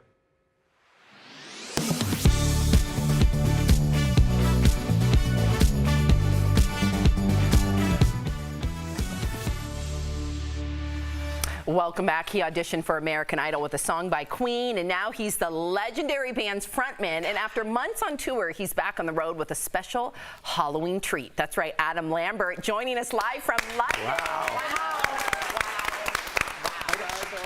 Oh man, we are so. Can you imagine being Queen's? I know. There's a lot. And he has a really cool witch hunt Halloween tour. We're going to talk about that. Can't wait. But I first have to ask you. You performed at the Queen Elizabeth's Platinum Jubilee, and you recently dedicated a song to her during London Fashion Week. I was wondering, did you get a chance to meet Lilibet, the Queen, or any of the other royals? I did not get a chance to meet her. She was not there. I think it was past her bedtime. She recorded this amazing thing that they aired right before the performance with Paddington Bear. It was all CGI. It was so sweet. And it was a big secret. We didn't know that it was actually going to be a part of the night until after it had aired, which was really exciting. Wow. Yeah. But unfortunately, I didn't get to meet any of the royals, but I did see them over in the stands. And I kind of gave a little. Yep. Okay. Adam, I got to tell you, big fans here. My parents was a fan of you from Jump Street. As soon as you got from American Idol, they bought this CD. I don't even know what it was, but it was all you, and they played it all the time. So they're going to be super excited. I'm chatting with you today. But let's get to you. You auditioned for American Idol, like Sam said, with Queen's Bohemian Rhapsody. Wow. Now you sing for the band. It's so serendipitous. If you could ask Freddie Mercury one question today, what would it be? Wow, if I sat down with Freddie, I've always thought about this. Like, what would I say? I don't know where I would start. I think I just want to have a drink with him and just like pick his brain, just like ask him about why did you write that song? What was this about? I would just want to get to know him. I think it would be great. You and me both. Yeah, exactly. Well, you're a judge on British singing competition show called Starstruck. So how is it different from American Idol? Well, this is a show, it's very lightweight. I mean, this is a show where people come on and they get transformed into their favorite artist and they perform as that artist. So it's really just sort of like wish fulfillment. These people are like big super fans. They have learned how to sing like them, how to move like them, and they get this great makeover, and it's just a lot of fun. Ooh, the makeover part. I like that. Okay, so you gotta tell us about your new tour, The Witch Hunt. Why did you name it that? I know you're a big Halloween fan. Like, oh my God, look at that cover. Wow. I was watching before I beamed in here, and your haunted house is incredible, by the way. That is unbelievable. I'm really impressed.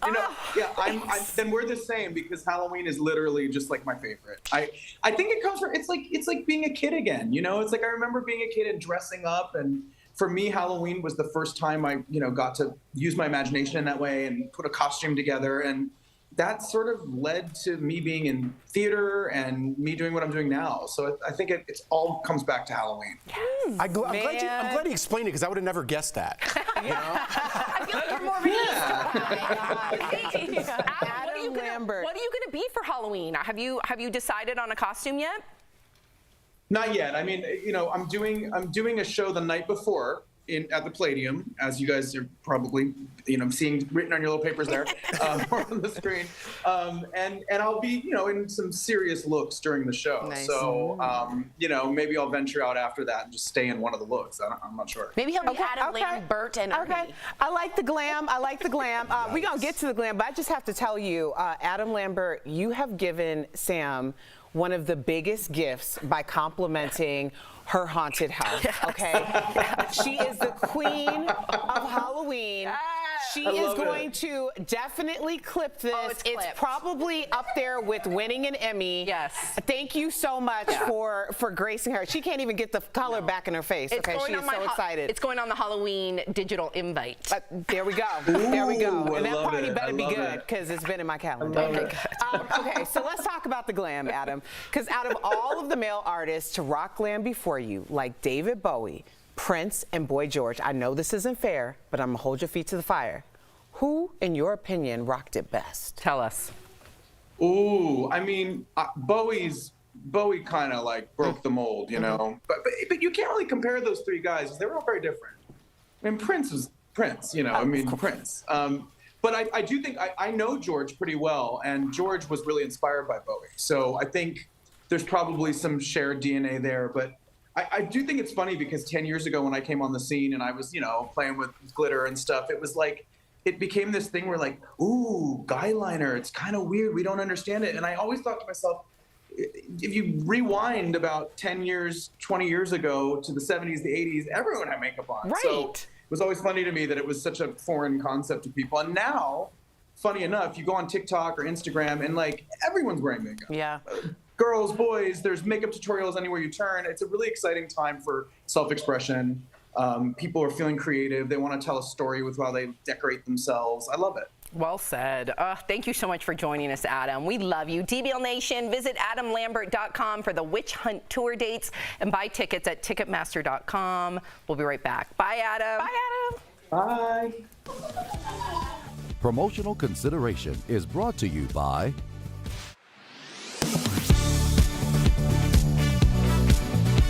A memo from the University of Idaho to its staff is a subject of a lot of talk on social media. People claim that the memo warns staff that they can be fired and charged with a crime for promoting abortion or contraception. But is that true? Let's verify. Our sources are the University of Idaho's memo, the Idaho No Public Funds for Abortion Act, and Jody Walker, Director of Communications for the University of Idaho. Here's the memo that people are talking about. And yes, the University of Idaho confirmed it's real. Dated September 23rd and sent to the staff by the University of Idaho's legal counsel, the memo tells staff what they cannot do under the state law while they're working at the university. It says staff cannot use university funds or facilities to promote abortion or counsel in favor of abortion. Staff are also banned from dispensing Plan B, an FDA-approved emergency contraceptive. According to the memo, staff who violate these laws could lose their job, be banned from working for the state, and face misdemeanor or felony convictions. The memo points to Idaho's No Public Funds for Abortion Act as the reason why. So let's look at that. The 2021 law says any person, agency, or organization that receives state funding cannot use those funds to perform or promote abortion. Anyone who violates the law could be charged with a misdemeanor, which is punishable by a fine of up to $1,000 or up to 1 year in county jail, or both. Since University of Idaho staff are paid with public funds, this law applies to them. Jody Walker, Director of Communications for the university, told Verify that abortion can be discussed as a policy issue in the classroom, but says the university highly recommends employees in charge of the classroom remain neutral or risk violating this law. So we can verify that yes, the University of Idaho warned staff that they could be fired and charged with a crime for promoting abortion or contraception. With your Verify, I'm Ariande Till.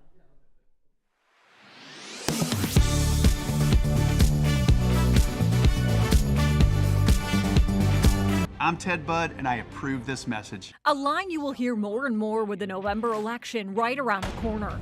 A viewer asked, where does that come from, and do politicians always have to say it? For answers, we went to Catawba College political professor Michael Bitzer, the Stand By Your Ad provision of the Bipartisan Campaign Reform Act, and the Federal Election Commission, also known as the FEC. In 2002, the Bipartisan Campaign Finance Reform Act was passed. In it, a provision that requires candidates running for federal office to claim their ads. It is federal law that all candidates have to acknowledge that if they are paying for this particular ad, they have to claim credit and responsibility for it. The FEC is very specific about how the message should appear. The written statement must come at the end of the ad, appear for at least 4 seconds, and must be clearly readable. So why is this provision in place? The belief was that perhaps if candidates have to take ownership of the ad's message, that perhaps it might tone down the kind of negativism that we have seen in attack ads. Unfortunately, that hasn't been the case. Though negative ads are still abundant on TV and social media, candidates have to take ownership if they're the ones paying for it. With your Verify Fact Check, I'm Megan Bragg.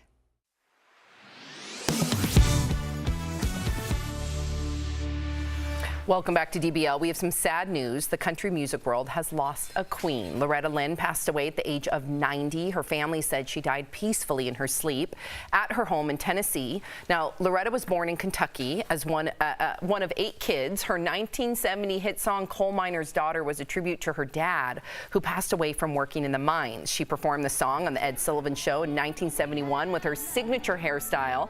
And a year later, she became the first woman ever to be named Entertainer of the Year by the Country Music Association.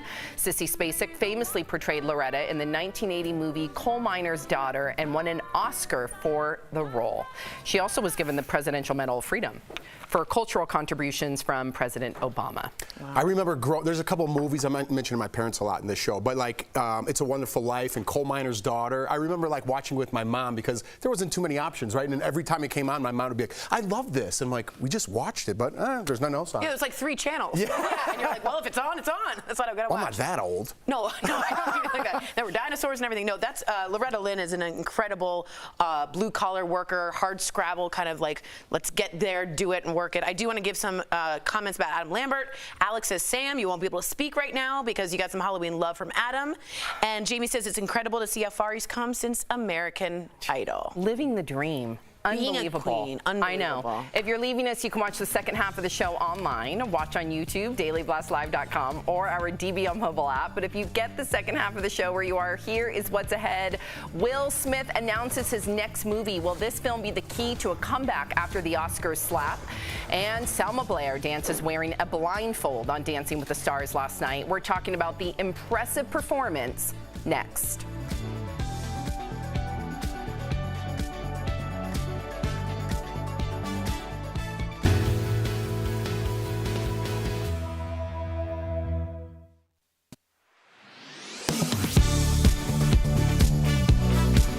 To fight against sweaty pits and funky BO, people usually put on deodorant or antiperspirant. Most antiperspirants contain aluminum to help you sweat less. Deodorants, for the most part, don't use aluminum. So why am I talking to you about this? Well, people on Twitter are asking if aluminum in deodorants can cause breast cancer. Some of these claims have been circulating online since the late 1990s, with some saying aluminum in antiperspirants clog sweat ducts in your armpits, which prevents your body from purging toxins, which then build up in the lymph nodes below the arms, causing cell mutations and ultimately breast cancer. With October being Breast Cancer Awareness Month, we're here to clear this up once and for all. So let's verify. Does aluminum in antiperspirants or deodorants cause cancer? Our sources for this are 3 dermatology experts, the National Cancer Institute, the American Cancer Society, and the Food and Drug Administration. All of our experts say deodorants and antiperspirants with aluminum are safe. Dr. Corey Hartman says there's no science to back this claim up. There's never been a study that has linked aluminum in deodorant or antiperspirant, I should say more precisely, to any sort of cancer-causing condition. Dr. Friedman adds that some chemicals in antiperspirants could cause skin irritation, but not cancer. I cannot be clearer. There's no evidence that supports that these are dangerous with any of the clinical evidence we have to date. So we can verify, no. Aluminum in deodorants or antiperspirants does not cause cancer. With your Verify, I'm Ariane Till.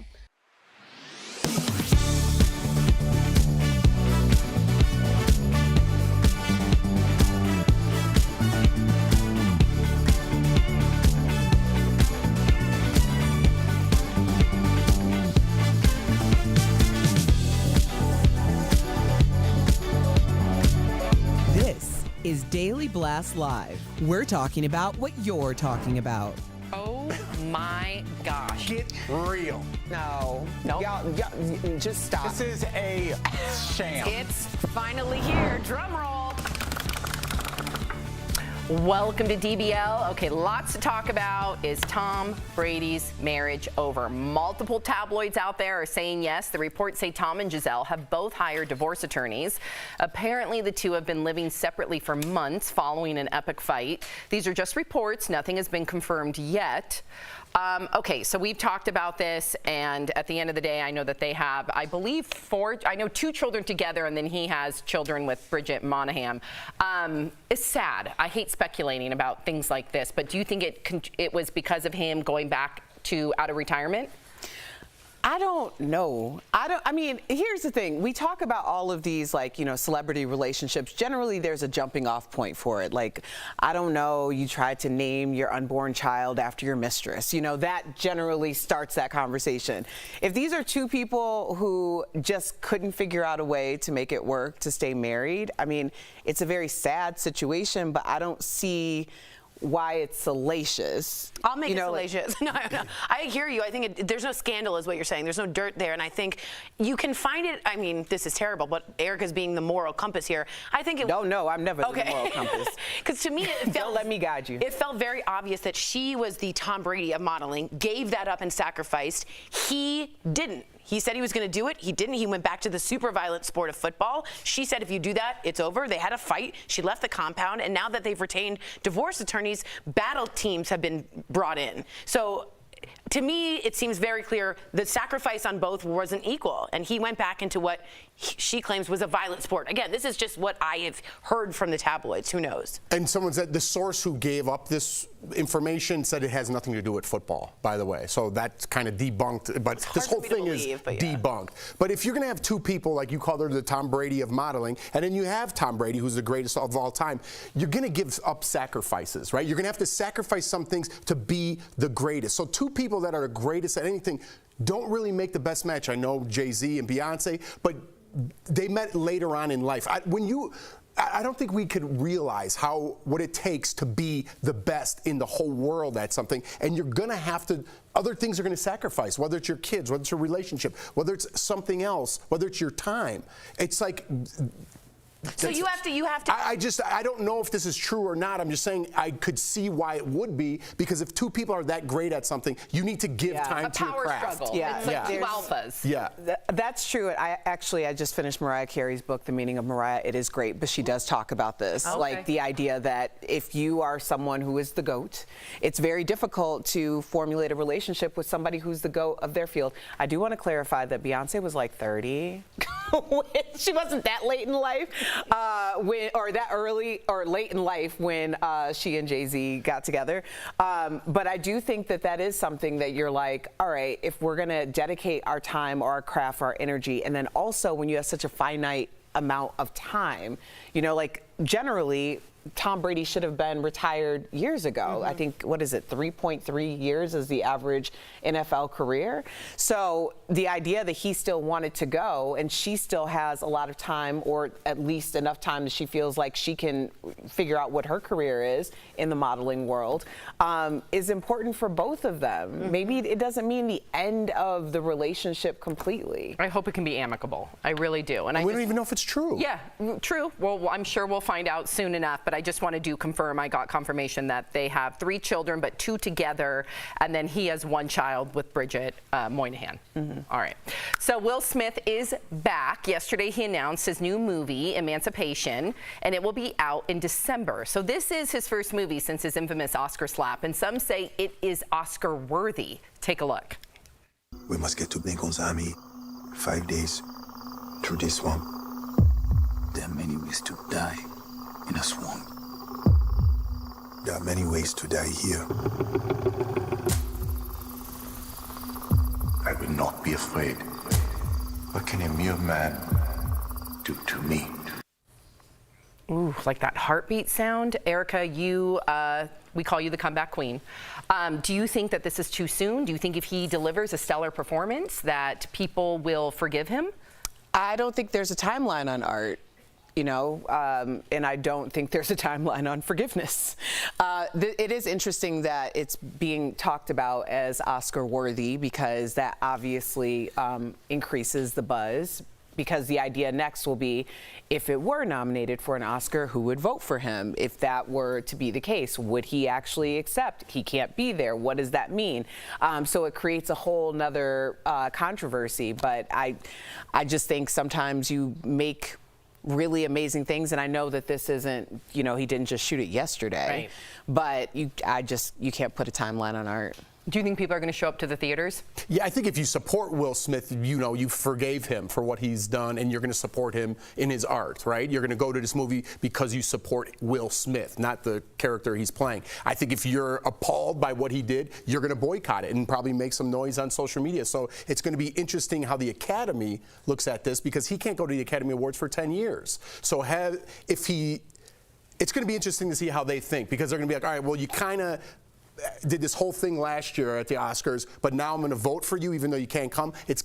Or are they just going to look at his performance and say, all that aside, he's great and I'm going to vote for him? It's going to be interesting. What great point, because now that's all back in the conversation again, right? Like Oscar Will Smith. I think, or I've heard rumors, I hope we can check on this, Netflix passed on this. Like Apple had to take this because there was controversy, and rightfully so, of who's going to stand by Will Smith.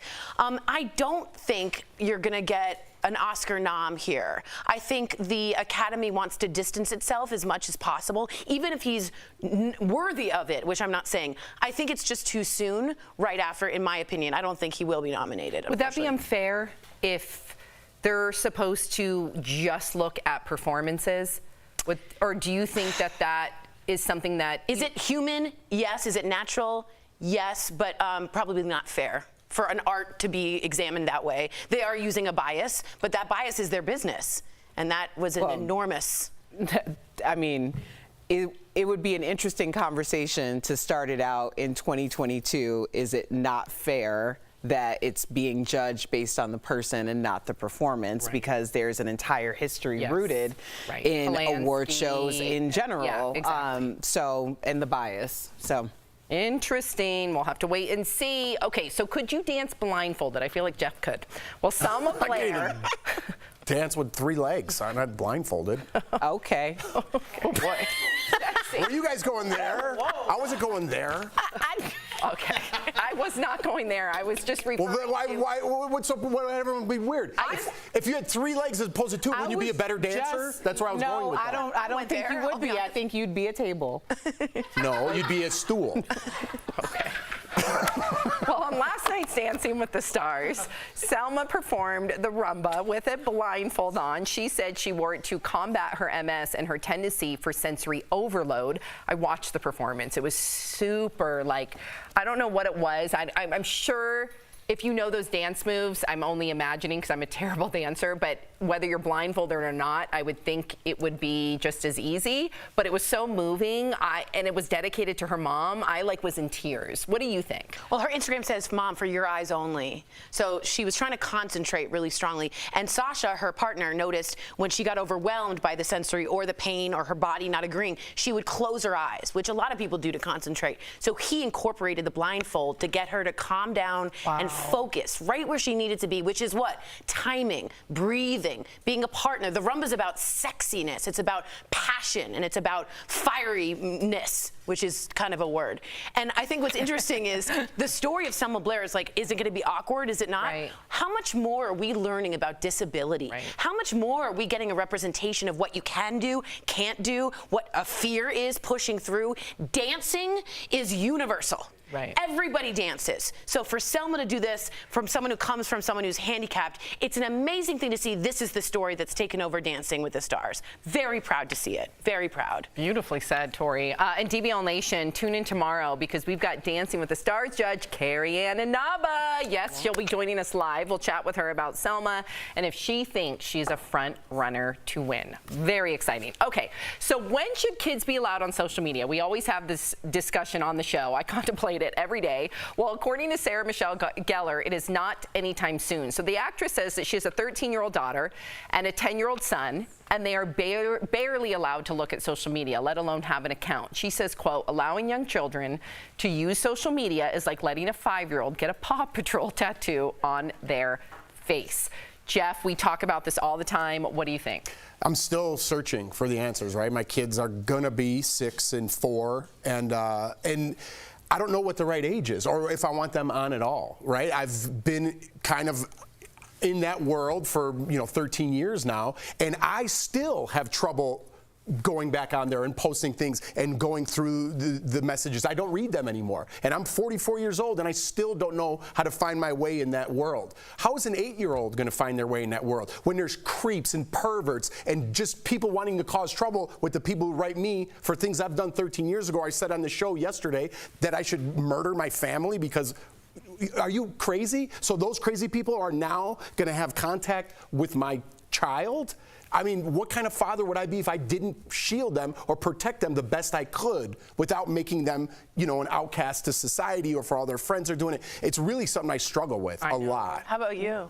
I'm right there with Jeff. I'm worried more about the compulsion of it. I'm not like Erica where I can just completely compartmentalize and shut it off. You have a beautiful balance with social media. I do not. I tend to go down the rabbit hole and it just amplifies my anxiety and depression, and it's very addictive for me. I have to literally put my phone away when I get home. So I'm more worried about them being addicted to it and constantly wanting to have that dopamine hit. There's plenty of data out there that showcase that we have shorter attention spans now because we're constantly looking at our phones for that adrenaline rush, and I worry. I don't want my children to have to deal with that. I want them to play outside. I want them to have fun. And then I also look at what's going on in Silicon Valley. All of those executives don't let their kids have social media, but I know it can also be a detriment without letting them have it. I think Gabrielle Union and Dwayne Wade are trying to tackle it with their 15-year-old daughter by turning off comments, by giving her certain hours, or by giving her balance, saying you can be on your phone now, you turn in your electronics at the end of the day. They seem to be handling it quite well. I like all their stipulations. Well, having just finished Gabrielle Union's 2 books, I'm really deep diving into these autobiographies. She had the conversation about the way that they communicate with their children. And I'm not a parent, but I do appreciate that conversation, because everything that my parents were really concerned about for my well-being, things that they felt like I was going to get wrapped up in, wasn't where my brain was. It wasn't actually what they should have been concerned about when it came to me as an individual. So I, as a non-parent, would just really encourage people to try to pay attention and have open conversations with who your child is. Most of the trouble that I ended up encountering growing up came from the workaround to try to live my life without offending something that my parents put into the construct of our home. Like, that put me more in danger than if I would have just been doing what I was really set to do in my very immature mind for my age for a very long time. So I think it's really listening to your child and seeing where they need help and guidance and protection. Interesting. Very interesting. Well, coming up on DBL, we are talking about the difference in expectations couples have when it comes to birthday gifts. Have you ever been disappointed with your partner on your birthday? Closed captioning provided by... This is Daily Blast Live. We have fiery debate. That's not true. Can I finish? We tell heartfelt stories. We're so emotional over here. We talk to the stars. Turn up the notch on that. Great research. DBL is all new every day. And they cut ties with him.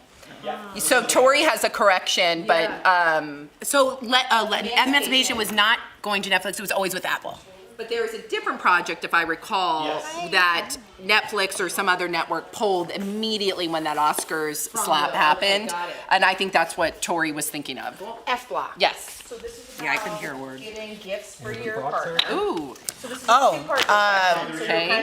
No, I thank my parents for being my great parents. I turned out okay, Mom and Dad. But yeah, I don't know. It's hard to have that conversation because I'm not a parent.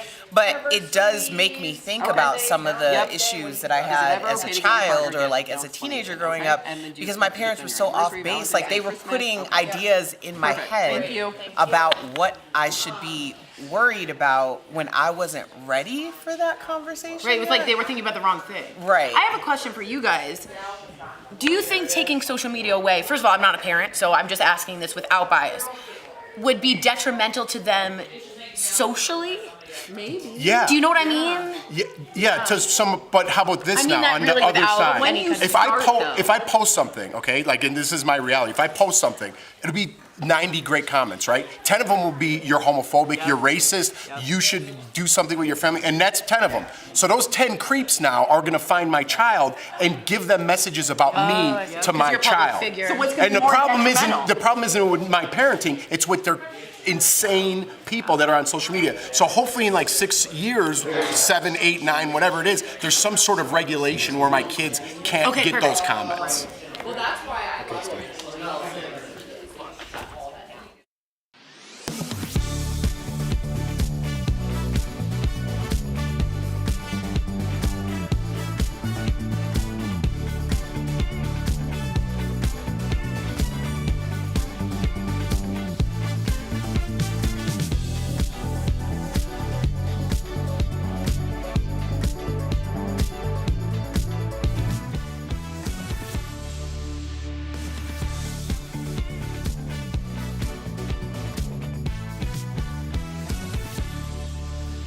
Everybody's busy working. Yep, okay. Welcome back to DBL. I want you to imagine it's your birthday. Tori always does. You told your spouse you didn't want anything special, but naturally you're hoping for some kind of surprise, whether it's a gift, a cake, or even just a card. But now your birthday is almost over and your spouse did not give you anything. So what do? According to the discussion site Reddit, this happened to a woman whose husband responded with a shallow sorry, and she's having a hard time moving past it. So is it ever okay, Erica, to not give your partner a gift? What if they do say, I don't want one? How do you read between the lines? Yeah, you have to know your person. I did this in a past relationship where we stopped giving each other gifts, and that was something that was really important with my marriage now, that we never do that. I took it overboard because I think my exact words was, every day should be our birthday. That you can do that. That also backfires in some way as well, but I do think it's important to at least indicate that this is a special day and show that love. Right, like even an experience. Like, have a really beautiful picnic, have a wonderful restaurant outside, go to a brewery and a concert. Do something, it could be a violin concert, but do something in which you've marked the day as special. I don't think when you're like, I'm going to be 9 years in with my marriage, you know, oh, here's a sweatshirt, great. It's much more exciting to have a hike that I planned and made it special and thoughtful. And my husband's birthday's coming up, so I have to think about that. What about you, Jeff? I think birthdays are stupid. Yeah, I think they are. I'm going to get a present because I don't want to be that guy, so I'm always going to get a present. I don't want anything for my birthday. I think when you're 43, you should be an adult and not force your friends out to dinner. Hey, I'm 43, let's go celebrate. Listen, man, I got something to do. You know what I mean? Like, no, I'm not coming anymore. Kids, it's out of control, okay? Let me just start there. I have to go to my neighbor's friend's birthday who lives down the street, and now I need to invite them to mine. We have not had a birthday for my kid yet. We've taken them to the Great Wolf Lodge and done fun things with them. We have not invited everybody over because I don't want the pressure of, you segregated me, you left me out, you didn't do this. We have birthdays in like Thursday mornings. What? Who's your kid? I don't even know who your kid is. There's a gift card. I'm handing out Target gift cards like candy on Halloween. Enough with the birthdays. I know. And grow up. Once you have kids, your weekends are bust. It's literally a birthday party, and you're sitting there as a parent, like all awkward in the corner. Yeah, it's a bust. Whoa. But, and nobody wants to go. Let's be perfectly honest. Yeah. When someone's getting ready for a birthday, they're like, I don't even like this person that much. What are we doing? But the kids like to go. It's for the kids. I was talking about the adults. What do you think about like anniversaries, Christmas? Do you divvy that up? Like, or do you just always, what do you do? Listen, you got happy wife, happy life. You got to do the thing. Okay. You got to do the thing. Doesn't mean I don't despise it and I'm mad about it. Happy husband doesn't matter. Yeah, you're right. I'd rather her be happy than deal with my anger problem. What if your wife, kind of like in this situation, said, I don't want a gift? Would you know to read between the lines? Please. Yeah, of course you do. I don't mind if you go to Vegas with your buddies. Go have fun. Sure. Sure. So you know how to read between the lines. Of course. Okay. So good. We'll be right back. Means it. Yeah. Suffer from pain? This year, sales of electric vehicles have soared. So for many of you, this could be your first winter driving a battery-powered car. And if you've ever tried to use your phone when it's cold out, you know batteries and freezing temperatures don't mix. One of our viewers, Martha, asked, do electric vehicles lose range, meaning the distance they can travel on a single battery charge in cold weather? So Martha, let's verify. Our sources are Consumer Reports, AAA, and 2 academic researchers who specialize in electric vehicles. Earlier this year, Consumer Reports released a study where they ran numerous EVs in different seasons, controlling for all variables but temperature. The study found that at 16 degrees Fahrenheit, the cars on average could only go about 3/4 of the distance they could travel at 65 degrees. A similar study by AAA a few years ago showed similar results. The cars back then actually performed even worse in cold weather. So we can verify, yes, electric vehicles lose range in cold weather. So why is that? The biggest reason is simply the need to keep the driver comfortable.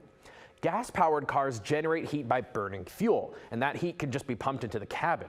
But EVs need to generate heat independently, meaning the battery now has 2 jobs in cold weather, propelling the car and heating the cabin. Electric cars are way more efficient. Most of the energy is being used to move the car, and there's not so much excess heat that is being created. A little bit, but not much. So when we need to heat the cabin where we sit, we actually need to use more energy, and that lower the range of the car. The good news, the loss of range shouldn't affect most drivers. On longer trips, you will need to recharge more often in cold weather, but for a daily commute, it shouldn't make much of a difference. With your Verify, I'm Casey Decker.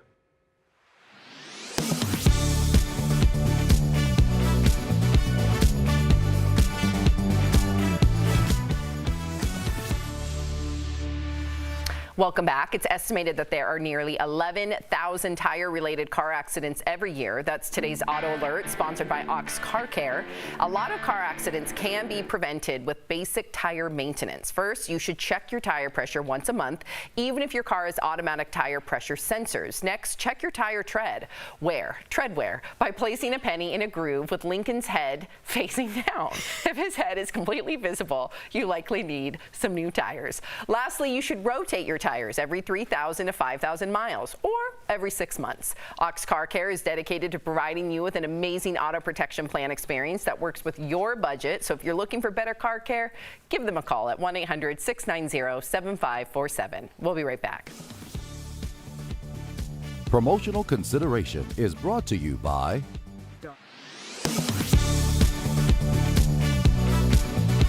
A memo from the University of Idaho to its staff is the subject of a lot of talk on social media. People claim that the memo warns staff that they can be fired and charged with a crime for promoting abortion or contraception.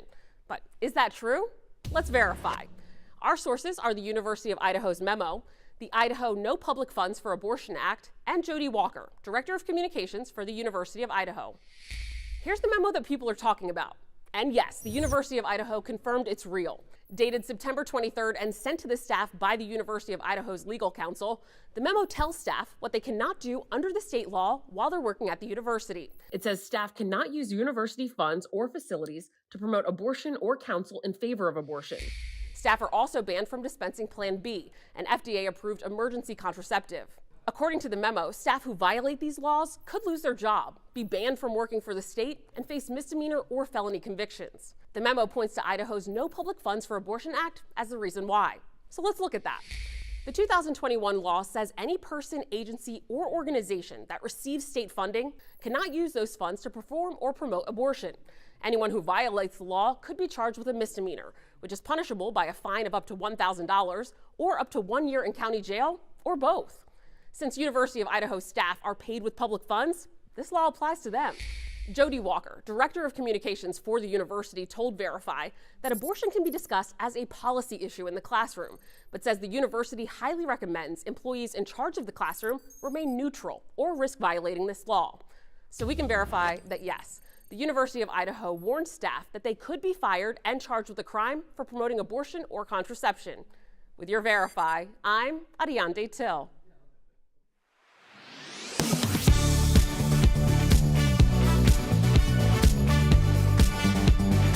I'm Ted Budd, and I approve this message. A line you will hear more and more with the November election right around the corner. A viewer asked, where does that come from, and do politicians always have to say it? For answers, we went to Catawba College political professor Michael Bitzer, the Stand By Your Ad provision of the Bipartisan Campaign Reform Act, and the Federal Election Commission, also known as the FEC. In 2002, the Bipartisan Campaign Finance Reform Act was passed. In it, a provision that requires candidates running for federal office to claim their ads. It is federal law that all candidates have to acknowledge that if they are paying for this particular ad, they have to claim credit and responsibility for it. The FEC is very specific about how the message should appear. The written statement must come at the end of the ad, appear for at least 4 seconds, and must be clearly readable. So why is this provision in place? The belief was that perhaps if candidates have to take ownership of the ad's message, that perhaps it might tone down the kind of negativism that we have seen in attack ads. Unfortunately, that hasn't been the case. Though negative ads are still abundant on TV and social media, candidates have to take ownership if they're the ones paying for it. With your Verify Fact Check, I'm Megan Bragg.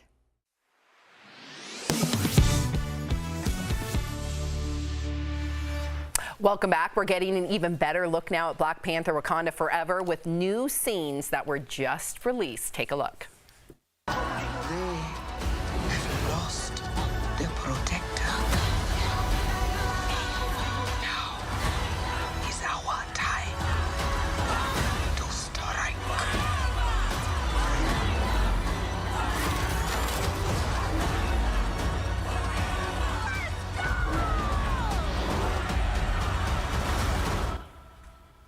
Ooh, Wow, it looks like the film will pay homage to its lead, Chadwick Boseman, who died in 2020 from colon cancer.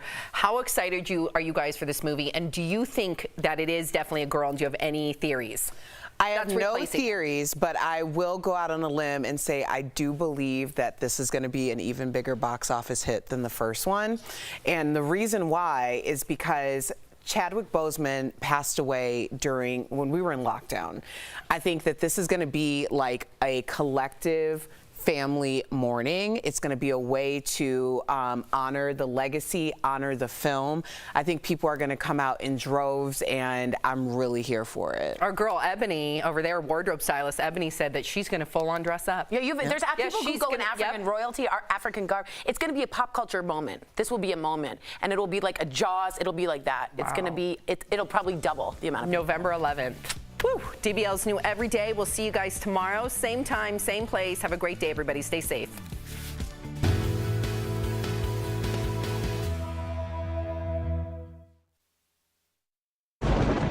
Where hope finds help. Where courage meets conviction. Where makers make fans. We are Tegna, a family of local and national media brands that bring us together, serving the greater good of our communities. Where national know-how backs local business. Be in good company with Tegna. Let's get right into it, shall we? Okay, wow. I don't even know where to begin here. Oh, am I right? Okay, oh my goodness, I'm just gonna sit here and be right. I know y'all gonna be mad at me, but I'm just telling you the truth. We trying to heal together, okay? You can smirk all you want. You don't have to tell me to go. I'm already on 11.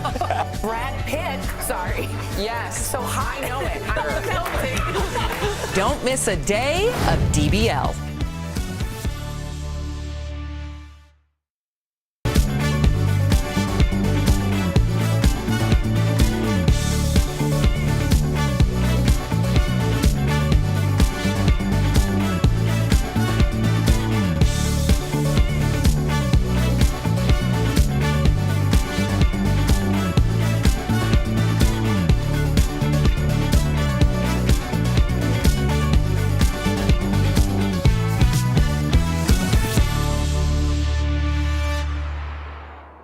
What we're talking about today on Daily Blast Live. A professor is fired after students said his class was too hard. Is he to blame, or are people just too fragile post-pandemic? A shocking Stranger Things display that's turning heads. Plus, which DBL host has gone all out at home for Halloween this year? Adam Lambert will be here live, talking about everything from being Queen's new frontman to his Halloween-themed tour. And Selma Blair performs while blindfolded on Dancing with the Stars.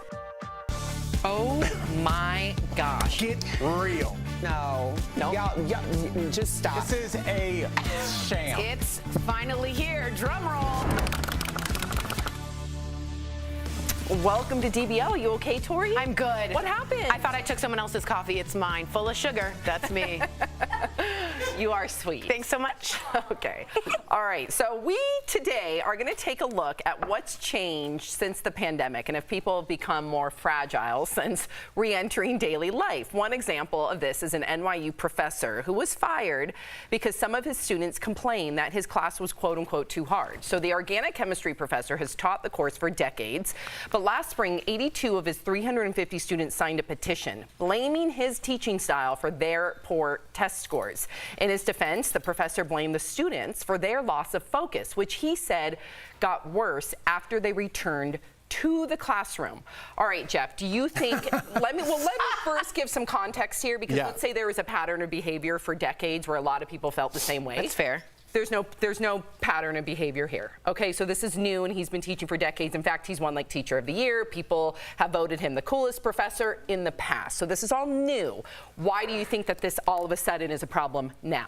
Let me explain, because if you guys watch the show, anyone out there watches the show, I always say people at higher ups. I always use executives because that's my business, right? So people at networks, people that are higher up, making bad decisions during this whole pandemic. I don't know how you guys feel about this. This is a horrible decision. 86 out of 300 or whatever it was, that's it. That's the majority of the class that doesn't do well. That's the lower half of the class. There are no classes anymore. You can't say you're in the lower half of the class. There are no bluebirds and robins, right? You make up for it in different ways. Just because you can't pass a class, maybe it's not for you, but other people in that class need that to excel at what they're going to do. Okay, this whole business of everybody's equal and everything's everyone else's fault, and look in the mirror once in a while. Look in the mirror and say, I'm not good enough for this. I'm going to try something else. I will find my way. I will find something. Stop blaming other people for your failures and getting this professor's fired? He worked his whole life to be a professor to teach kids, and now he doesn't have a job because of 86 bratty kids think they could change the world by signing a petition? I'm definitely not for this. I hope you guys aren't either. Well, no, I'm kidding. Not. I completely agree with you at some point. I think when we talk about work-life balance, that's a different thing than when we're talking about hard classes. Also, you need this class to become a doctor. It's a prerequisite. So like you said, probably a third of that class, which is 82 out of 350 or somewhat similar to that, won't make it as a doctor. That's probably those kids. So I agree with you. I also know he wrote the book on organic chemistry, like literally wrote it. So to me, this reeks of entitlement, but I don't want us to just blame the next generation, because I think that's what every older generation does to every other generation. I don't want to blame them, but I do see this as entitled. What do you think, Erica? I think that it probably has something to do with the pandemic, as well as all the points that they both made. I mean, you're talking about 25% of the class. You know, if anyone who's going to med school, not every single person who walks in day one leaves school as a doctor. So I think that number represents that as well. But I also feel like, and I would say this a lot, especially when we started really getting back outside, it's like, I felt like when everything shut down, there was a gradual like, oh, that's not really happening. Oh, it's only going to be 2 weeks. Oh, it's going to be this. And it was so gradual in a lot of our minds that it didn't come off as much of a shock to me as when the world reopened. Because I constantly think like, was I always doing this? Was I always burning both ends this way? Because it feels a lot more impacted on my body and on my mind than I remember it being 2 years ago.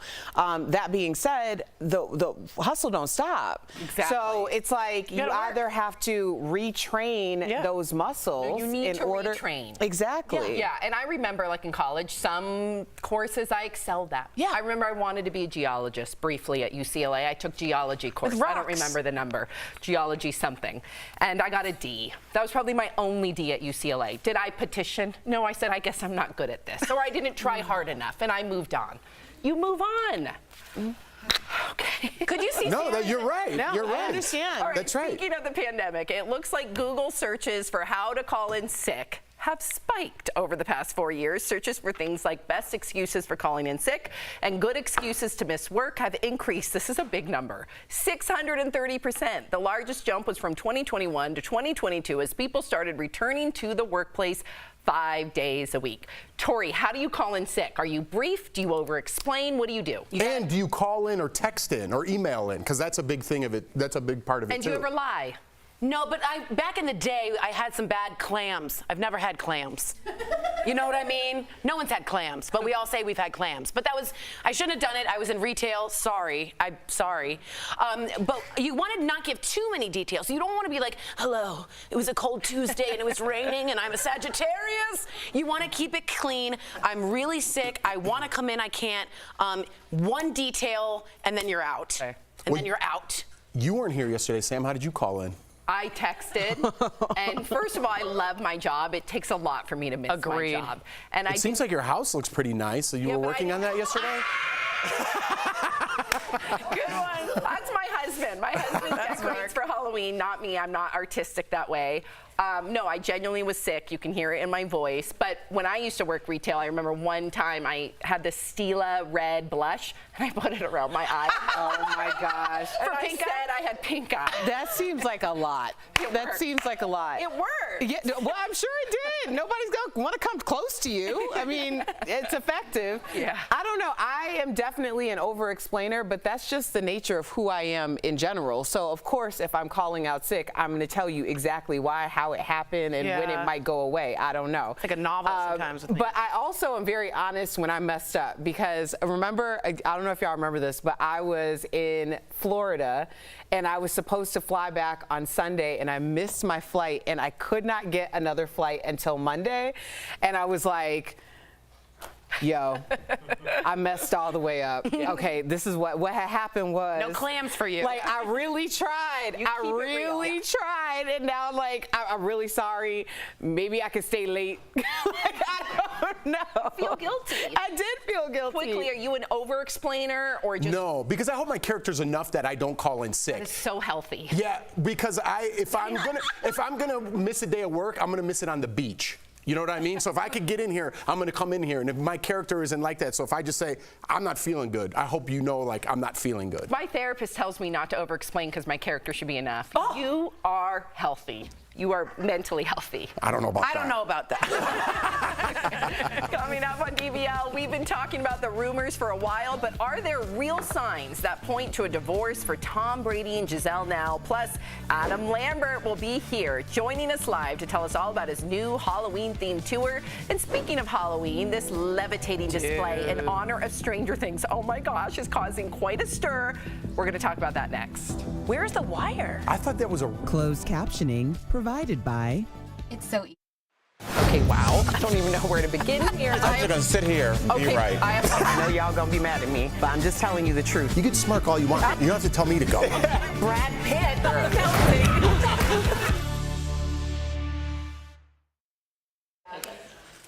So in case you don't know, very quickly, that is not a real kid, but it does look human, and it looks like I don't know where they put the wires. And police have been called because they thought it was a kid, and also too much traffic. Too much traffic. It's cool. Yep. So now you don't have to watch the next segment. Okay. Story, just explain the whole Or Jeff can bring it up. Yeah. Okay. So back to a recap of what we were talking about. Calling in sick. Oh, okay. I think She's got some. I agree with what Jeff said, that your character should speak for itself, but that also isn't realistic in an open situation, and most work situations are open where like everybody kind of knows a little bit of everybody's business. So there's a whole conversation that happens outside of that. So that's why I'm very much like, okay, listen, this is the deal. I am sick. I'm going to the doctor at this time. I'm very specific about it. But I watched a lot of How to Tell If You're a Psychopath by Jonathan Ronson. And there's, by the way, a 10-step test to see if you are a psychopath. It's a really good book. But one of the things they talk about is how to spot a liar. And the one major thing they do is you either say things like conditional statements. Did you kill that woman? And the person goes, I would never kill that person. I could never kill that. Instead of I did not kill that person. That's not something I would ever do. Right, that's something, it's all conditional, right? Or, right, and then there's also the extra details. So like, then the phone was off the hook, and I remember a cat was meowing, and it's like, woo, you kind of. It's an open book, though. No, to me that's you've memorized. Or you over-explain because you're not mentally healthy like me. That's your baseline. That's fine. My therapist is really working on that with me, and it's helping. It's really helping. But did I over-explain yesterday? Not really. One sentence. I over-explain because it's just a really great story.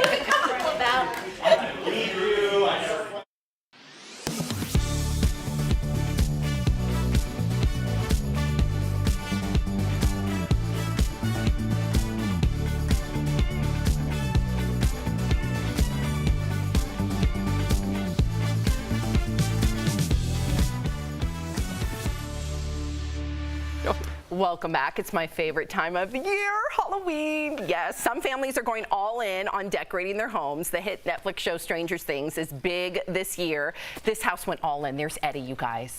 And Dustin, wait, where's Dustin? I'm waiting. Okay, a welcome to Hawkins sign, a Demogorgon, creature in the corner, and a floating. Here's the best part. Okay, there's Eddie. Hold on. Hopefully there's some Metallica music playing. There's the welcome to Hawkins sign, but we're waiting for the floating mask. Where's the floating mask? I was like, is this deja vu? No, there it is. That is crazy. So that's the best one. They were forced, this was in Illinois, they were forced to take down their floating max after neighbors complained about the amount of traffic being drawn to that house. Where are the wires, y'all? Ooh, that is good. Where are the wires? I don't know. Where are they? I can't even see a tree nearby.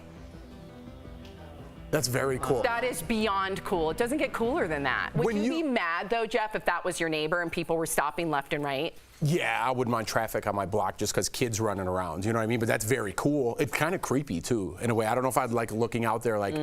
I'm not into demonic things like that. But Sam, you faked sick yesterday and did your house. My God! What? I did not fake sick. You said you love Halloween. You take off the first Monday of every October. I love Halloween. I wear black in October. My husband decorated the house. We have some footage, and we do get some people stopping by. Whoa. This year we did a whole. So that's the. Wait, front. is this now? Yeah. It's already up? Oh yeah, it's been up.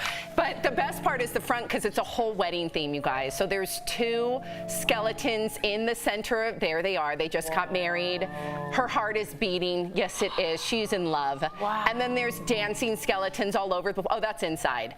Just spider webs everywhere, skeletons everywhere, creepy, cool lighting. I love it. I feel like I live in a haunted house, and it's like I've never been happier. It's cool. Never been it's happier. Going to be good for your kids later when they see their therapist. They have pictures in movies of it. Did he really change the chandelier so it flickers like that? Yes. Oh yes. Yes. Y'all got married on Halloween. We got married on Halloween. Yeah. But I still dressed very, very traditional. It was more things like we had, like white pumpkins. Yeah. I don't want people to think that it was themey. We did do the Thriller dance. We surprised all our guests with the Thriller dance. Can you still do the Thriller dance? I don't think I remember it. I'm the type of person that studies really hard, like crayons, and then can nail it, and then it goes away. Yeah, okay. Like if you were at a wedding and this song came on and you were dancing, something would come back. Muscle memory. It'd come back. Muscle memory would come back. Yeah. Yeah. None of the guests knew. It was fantastic. All of a sudden we broke out in it. It was great. Okay. You can tell I'm sick, right, Jeff? You're going to take that back? Yeah. Me too. Okay. No. Coming up on DBL, you guys, Adam Lambert will be here live. Yeah. Wow. Oh my God, Adam, your makeup, your eye makeup, giving me all the feels. I love it. We cannot wait to talk with you coming up next. Yes. It's important. This year, sales of electric vehicles have soared. So for many of you, this could be your first winter driving a battery-powered car. And if you've ever tried to use your phone when it's cold out, you know batteries and freezing temperatures don't mix. One of our viewers, Martha, asked, do electric vehicles lose range, meaning the distance they can travel on a single battery charge in cold weather? So Martha, let's verify. Our sources are Consumer Reports, AAA, and 2 academic researchers who specialize in electric vehicles. Earlier this year, Consumer Reports released a study where they ran numerous EVs in different seasons, controlling for all variables but temperature. The study found that at 16 degrees Fahrenheit, the cars on average could only go about 3/4 of the distance they could travel at 65 degrees. A similar study by AAA a few years ago showed similar results. The cars back then actually performed even worse in cold weather. So we can verify, yes, electric vehicles lose range in cold weather. So why is that? The biggest reason is simply the need to keep the driver comfortable. Gas-powered cars generate heat by burning fuel, and that heat can just be pumped into the cabin. But EVs need to generate heat independently, meaning the battery now has 2 jobs in cold weather, propelling the car and heating the cabin. Electric cars are way more efficient. Most of the energy is being used to move the car, and there's not so much excess heat that is being created. A little bit, but not much. So when we need to heat the cabin where we sit, we actually need to use more energy, and that lower the range of the car. The good news, the loss of range shouldn't affect most drivers. On longer trips, you will need to recharge more often in cold weather, but for a daily commute, it shouldn't make much of a difference. With your Verify, I'm Casey Decker.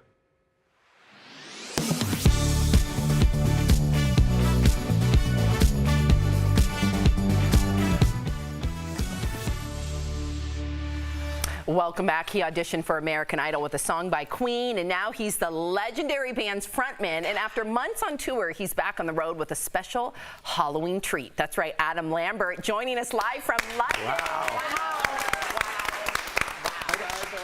Oh man, we are so can you imagine being Queen's? I know. There's a lot I have And to he's a say. really cool like witch hunt Halloween tour. We're going to talk about that. Can't wait, but I first have to ask you, you performed at the Queen Elizabeth's Platinum Jubilee, and you recently dedicated a song to her during London Fashion Week. I was wondering, did you get a chance to meet Lilibet, the Queen, or any of the other royals? I did not get a chance to meet her. She was not there. I think it was past her bedtime. She recorded this amazing thing that they aired right before the performance with Paddington Bear. It was all CGI. It was so sweet. And it was a big secret. We didn't know that it was actually going to be a part of the night until after it had aired, which was really exciting. Wow. Yeah. But unfortunately, I didn't get to meet any of the royals, but I did see them over in the stand. And I kind of gave a little. Yep. Okay. Adam, I got to tell you, big fans here. My parents was a fan of you from Jump Street. As soon as you got from American Idol, they bought this CD. I don't even know what it was, but it was all you, and they played it all the time. So they're going to be super excited. I'm chatting with you today. But let's get to you. You auditioned for American Idol, like Sam said, with Queen's Bohemian Rhapsody. Wow. Now you sing for the band. It's so serendipitous. If you could ask Freddie Mercury one question today, what would it be? Wow, if I sat down with Freddie, I've always thought about this. Like, what would I say? I don't know where I would start. I think I just want to have a drink with him and just like pick his brain, just like ask him about why did you write that song? What was this about? I would just want to get to know him. I think it would be great. You and me both. Yeah, exactly. Well, you're a judge on British singing competition show called Starstruck. So how is it different from American Idol? Well, this is a show, it's very lightweight. I mean, this is a show where people come on and they get transformed into their favorite artist and they perform as that artist. So it's really just sort of like wish fulfillment. These people are like big super fans. They have learned how to sing like them, how to move like them, and they get this great makeover, and it's just a lot of fun. Ooh, the makeover part. I like that. Okay, so you I know. You got to tell us about your new tour, The Witch Hunt. Why did you name it that? I know you're a big Halloween fan. Oh my God, look at that cover. Wow. I was watching before I beamed in here, and your haunted house is incredible, by the way. That is unbelievable. I'm really impressed. Then we're the same because Halloween is literally just like my favorite. I think it comes from it's like being a kid again. It's like I remember being a kid and dressing up, and for me, Halloween was the first time I got to use my imagination in that way and put a costume together, and that sort of led to me being in theater and me doing what I'm doing now. So I think it all comes back to Halloween. Yes. I'm glad he explained it because I would have never guessed that. I feel like you're more of a Adam Lambert. What are you going to be for Halloween? Have you decided on a costume yet? Not yet. I mean, I'm doing a show the night before at the Palladium, as you guys are probably seeing written on your little papers there, or on the screen, and I'll be in some serious looks during the show. Nice. So maybe I'll venture out after that and just stay in one of the looks. I'm not sure. Maybe he'll be Adam Lambert and Ernie. I like the glam. We're gonna get to the glam, but I just have to tell you, Adam Lambert, you have given Sam one of the biggest gifts by complimenting her haunted house, okay? She is the queen of Halloween. She is going to definitely clip this. It's probably up there with winning an Emmy. Yes. Thank you so much for gracing her. She can't even get the color back in her face. It's okay, she is so excited. It's going on the Halloween digital invite. There we go. There we go. And that party better be good because it's been in my calendar. Okay, so let's talk about the glam, Adam. Because out of all of the male artists to rock glam before you, like David Bowie, Prince, and Boy George, I know this isn't fair, but I'm gonna hold your feet to the fire. Who, in your opinion, rocked it best? Tell us. Ooh, I mean, Bowie kind of like broke the mold, But you can't really compare those three guys. They were all very different. I mean, Prince was Prince, Prince. But I do think I know George pretty well, and George was really inspired by Bowie. So I think there's probably some shared DNA there. But I do think it's funny because 10 years ago when I came on the scene and I was, playing with glitter and stuff, it was like, it became this thing where like, ooh, guy liner, it's kind of weird. We don't understand it. And I always thought to myself, if you rewind about 10 years, 20 years ago to the 70s, the 80s, everyone had makeup on. Right. So it was always funny to me that it was such a foreign concept to people. And now, funny enough, you go on TikTok or Instagram and like everyone's wearing makeup. Yeah. girls, boys, there's makeup tutorials anywhere you turn. It's a really exciting time for self-expression. People are feeling creative. They want to tell a story with how they decorate themselves. I love it. Well said. Thank you so much for joining us, Adam. We love you. DBL Nation, visit adamlambert.com for the Witch Hunt tour dates and buy tickets at ticketmaster.com. We'll be right back. Bye, Adam. Bye, Adam. Bye. Promotional Consideration is brought to you by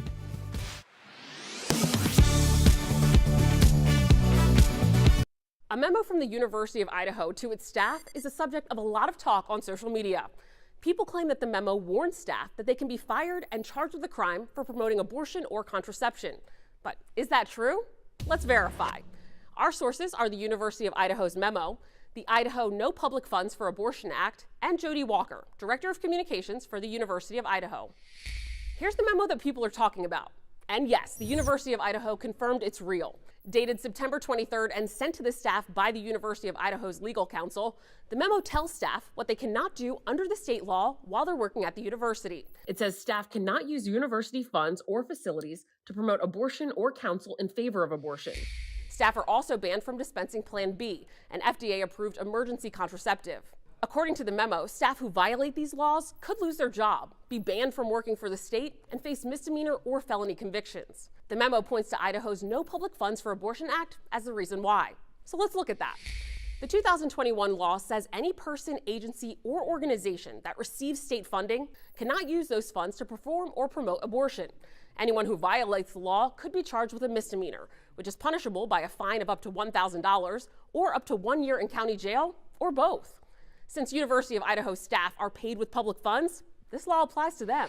Jody Walker, Director of Communications for the university, told Verify that abortion can be discussed as a policy issue in the classroom, but says the university highly recommends employees in charge of the classroom remain neutral or risk violating this law. So we can verify that yes, the University of Idaho warned staff that they could be fired and charged with a crime for promoting abortion or contraception. With your Verify, I'm Ariande Till.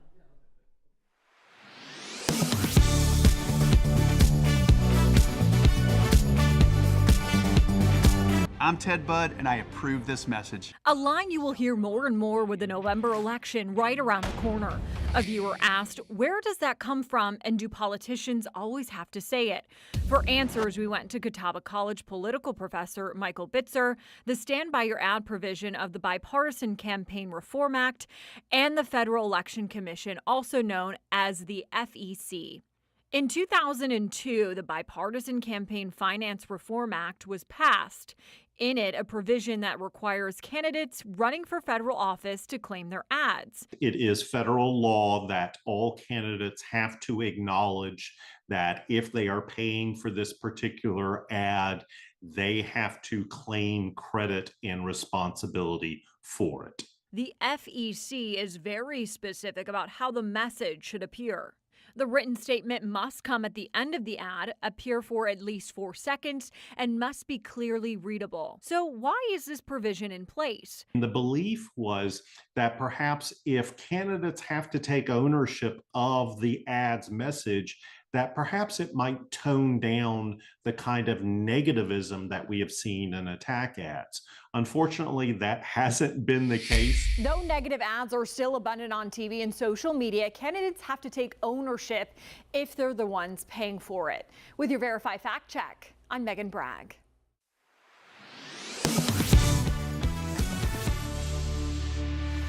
Welcome back to DBL. We have some sad news. The country music world has lost a queen. Loretta Lynn passed away at the age of 90. Her family said she died peacefully in her sleep at her home in Tennessee. Now, Loretta was born in Kentucky as one of 8 kids. Her 1970 hit song, Coal Miner's Daughter, was a tribute to her dad, who passed away from working in the mines. She performed the song on the Ed Sullivan Show in 1971 with her signature hairstyle. And a year later, she became the first woman ever to be named Entertainer Entertainer of the Year by the Country Music Association. Sissy Spacek famously portrayed Loretta in the 1980 movie Coal Miner's Daughter and won an Oscar for the role. She also was given the Presidential Medal of Freedom for cultural contributions from President Obama. Wow. I remember there's a couple movies I mentioned my parents a lot in this show, but like It's a Wonderful Life and Coal Miner's Daughter. I remember like watching with my mom because there wasn't too many options, right? And every time it came on, my mom would be like, "I love this," and like, we just watched it, but there's nothing else on. Yeah, it was like 3 channels. Yeah. And you're like, well, if it's on, it's on. That's what I've got to watch. I'm not that old. No, I don't think like that. There were dinosaurs and everything. No, that's Loretta Lynn is an incredible blue-collar worker, hard scrabble, kind of like, let's get there, do it, and work it. I do want to give some comments about Adam Lambert. Alex says, Sam, you won't be able to speak right now because you got some Halloween love from Adam. And Jamie says it's incredible to see how far he's come since American Idol. Living the dream. Unbelievable. Being a queen. Unbelievable. I know. If you're leaving us, you can watch the second half of the show online. Watch on YouTube, dailyblastlive.com, or our DBL mobile app. But if you get the second half of the show where you are, here is what's ahead. Will Smith announces his next movie. Will this film be the key to a comeback after the Oscars slap? And Selma Blair dances wearing a blindfold on Dancing with the Stars last night. We're talking about the impressive performance next.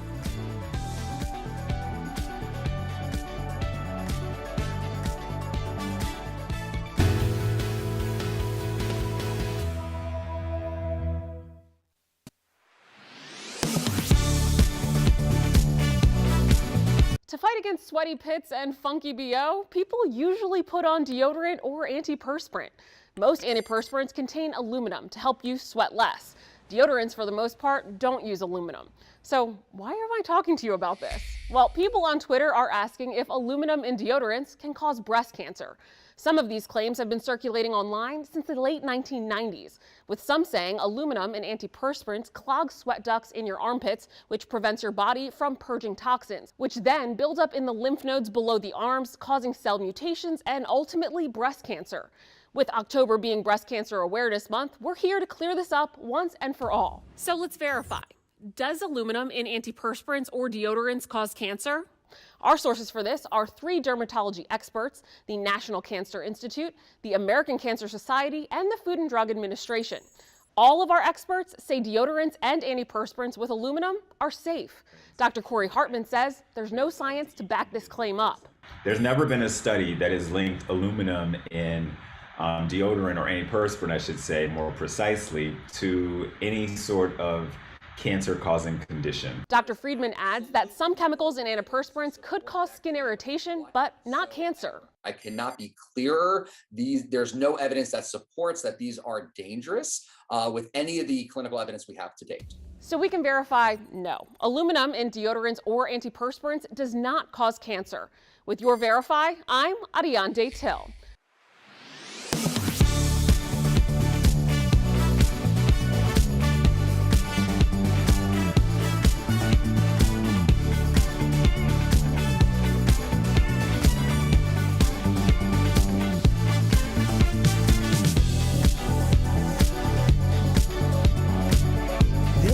Is Daily Blast Live. We're talking about what you're talking about.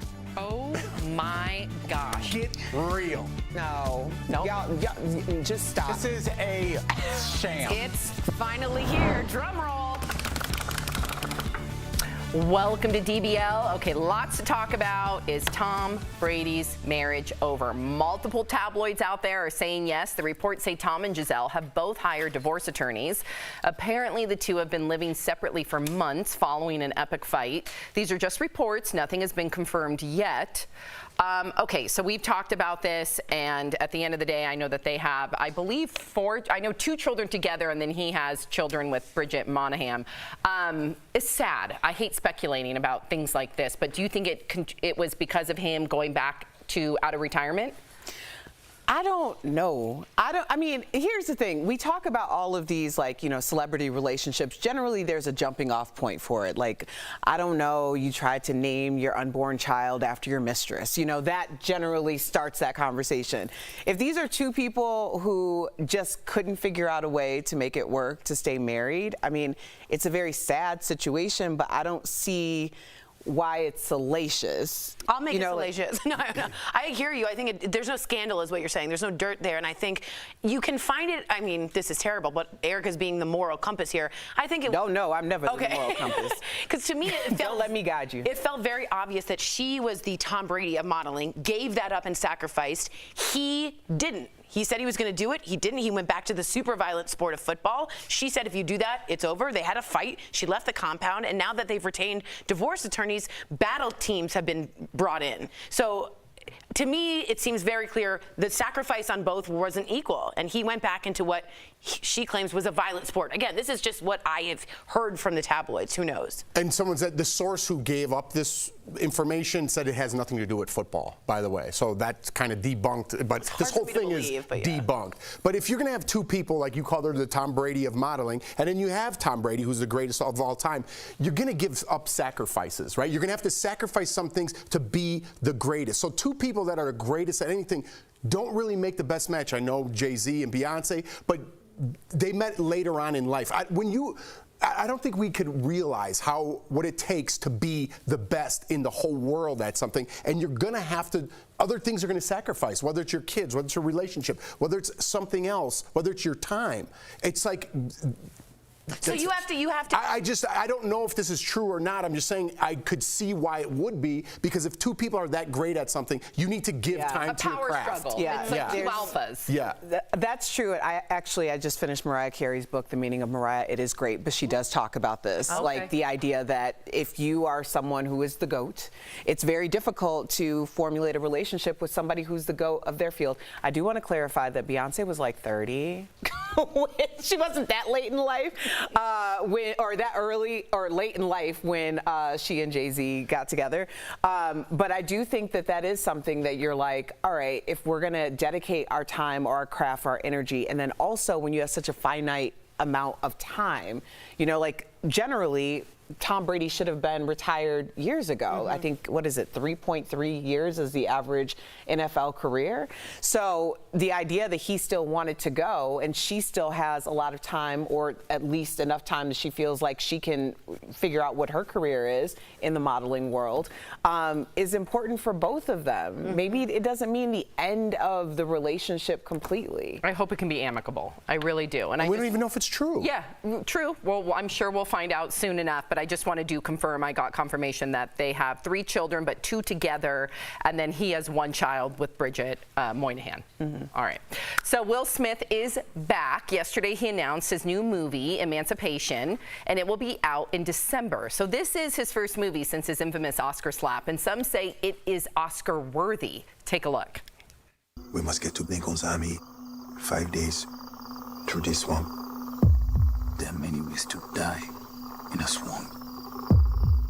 There are many ways to die here. I will not be afraid. What can a mere man do to me?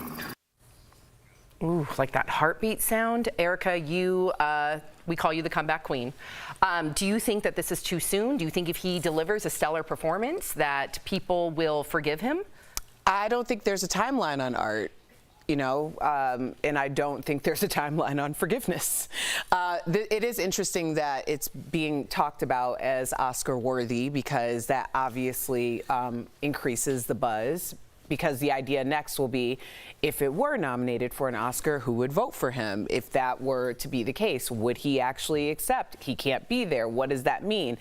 So it creates a whole nother controversy. But I just think sometimes you make really amazing things, and I know that this isn't, he didn't just shoot it yesterday, right.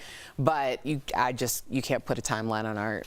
Do you think people are going to show up to the theaters? Yeah, I think if you support Will Smith, you forgave him for what he's done, and you're going to support him in his art, right? You're going to go to this movie because you support Will Smith, not the character he's playing. I think if you're appalled by what he did, you're going to boycott it and probably make some noise on social media. So it's going to be interesting how the Academy looks at this, because he can't go to the Academy Awards for 10 years. So it's going to be interesting to see how they think, because they're going to be like, all right, well, you kind of did this whole thing last year at the Oscars, but now I'm going to vote for you even though you can't come. Or are they just going to look at his performance and say, all that aside, he's great and I'm going to vote for him? It's going to be interesting. What great point, because now that's all back in the conversation again, right? Like Oscar Will Smith. I think, or I've heard rumors, I hope we can check on this, Netflix passed on this. Like Apple had to take this because there was controversy, and rightfully so, of who's going to stand by Will Smith. I don't think you're going to get an Oscar nom here. I think the Academy wants to distance itself as much as possible, even if he's worthy of it, which I'm not saying. I think it's just too soon right after, in my opinion. I don't think he will be nominated. Would that be unfair if they're supposed to just look at performances? Or do you think that that is something that... Is it human? Yes. Is it natural? Yes, but probably not fair for an art to be examined that way. They are using a bias, but that bias is their business. And that was an enormous...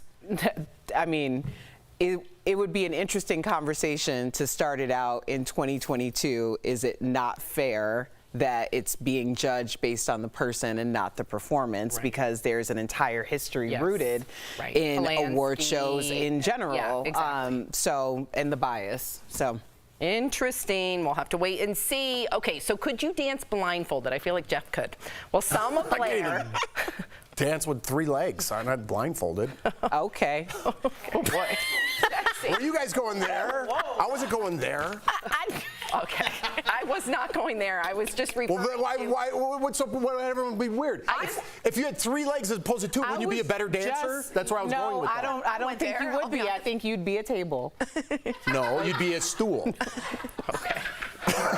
Well, on last night's Dancing with the Stars, Selma performed the rumba with a blindfold on. She said she wore it to combat her MS and her tendency for sensory overload. I watched the performance. It was super, I don't know what it was. I'm sure if you know those dance moves, I'm only imagining because I'm a terrible dancer, but whether you're blindfolded or not, I would think it would be just as easy. But it was so moving, and it was dedicated to her mom. I was in tears. What do you think? Well, her Instagram says, "Mom, for your eyes only." So she was trying to concentrate really strongly. And Sasha, her partner, noticed when she got overwhelmed by the sensory or the pain or her body not agreeing, she would close her eyes, which a lot of people do to concentrate. So he incorporated the blindfold to get her to calm down and focus right where she needed to be, which is what? Timing, breathing, being a partner. The rumba's about sexiness. It's about passion, and it's about fieriness, which is kind of a word.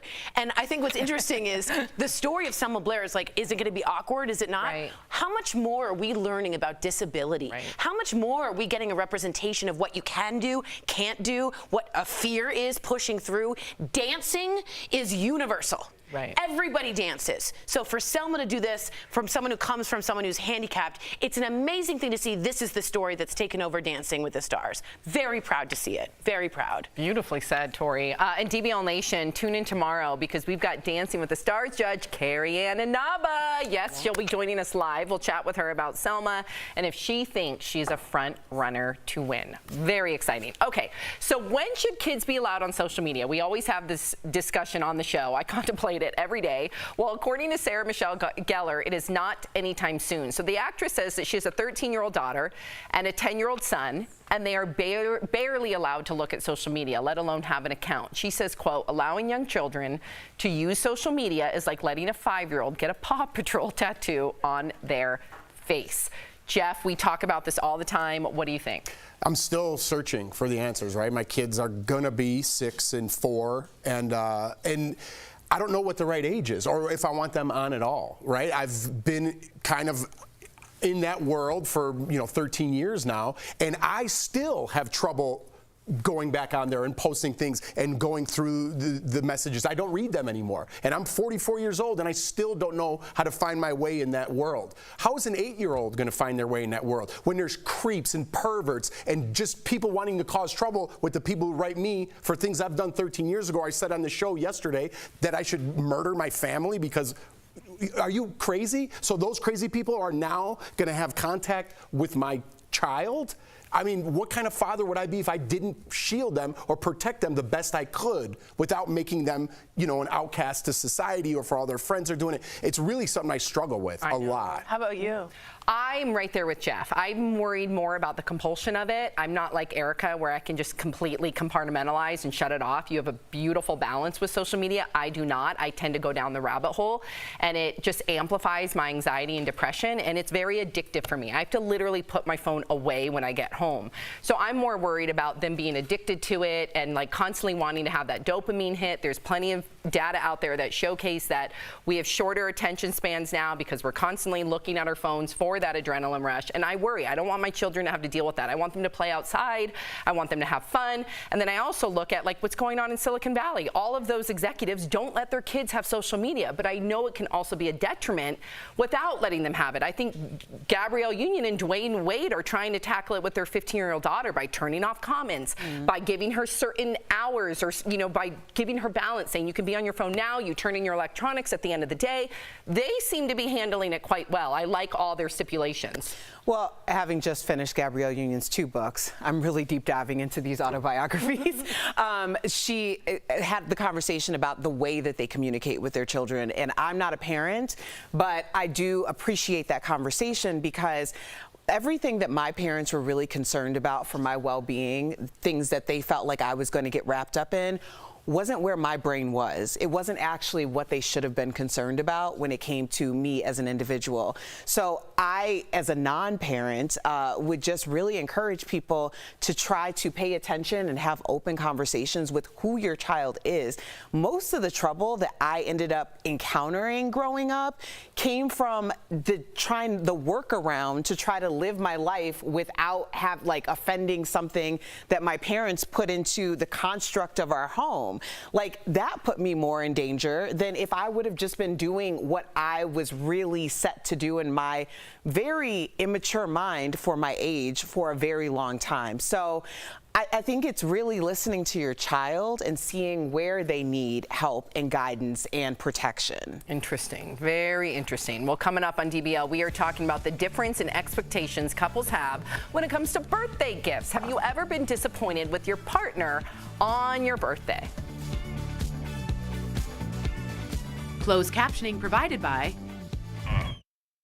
This is Daily Blast Live. We have fiery debate. That's not true. Can I finish? We tell heartfelt stories. We're so emotional over here. We talk to the stars. Turn up the notch on that. Great research. DBL is all new every day. And they cut ties with him.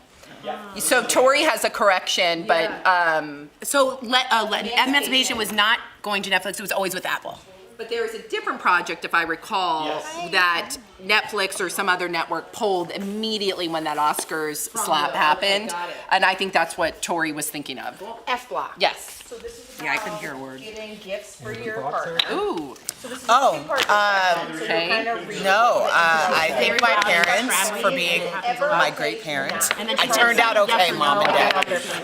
But yeah, I don't know. It's hard to have that conversation because I'm not a parent. But it does make me think about some of the issues that I had as a child or like as a teenager growing up, because my parents were so off base. Like, they were putting ideas in my head about what I should be worried about when I wasn't ready for that conversation. Right, it was like they were thinking about the wrong thing. Right. I have a question for you guys. Do you think taking social media away, first of all, I'm not a parent, so I'm just asking this without bias, would be detrimental to them socially? Maybe. Yeah. Do you know what I mean? Yeah. To some, but how about this now on really the other side? If I post something, okay, like, and this is my reality. If I post something, it'll be 90 great comments, right? 10 of them will be you're homophobic, you're racist, you should do something with your family, and that's 10 of them. So those 10 creeps now are gonna find my child and give them messages about me to my child. So what's and the problem isn't with my parenting, it's with their insane people that are on social media. So hopefully in like 6 years, 7, 8, 9, whatever it is, there's some sort of regulation where my kids can't get those comments. Well, that's why I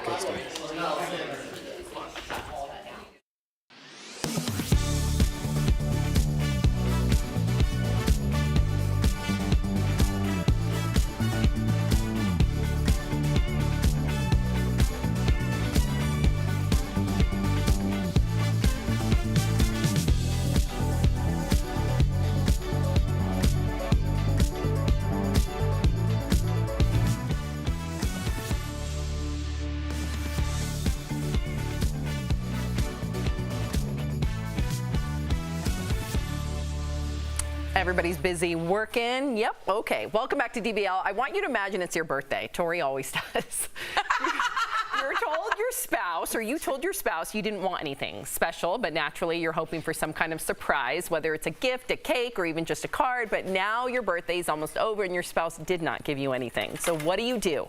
According to the discussion site Reddit, this happened to a woman whose husband responded with a shallow sorry, and she's having a hard time moving past it. So is it ever okay, Erica, to not give your partner a gift? What if they do say, I don't want one? How do you read between the lines? Yeah, you have to know your person.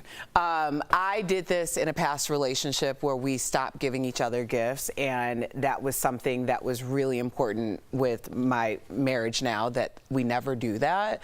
I took it overboard because I think my exact words was, every day should be our birthday. That you can do that. That also backfires in some way as well. But I do think it's important to at least indicate that this is a special day and show that love. Right, like even an experience. Like, have a really beautiful picnic, have a wonderful restaurant outside, go to a brewery and a concert.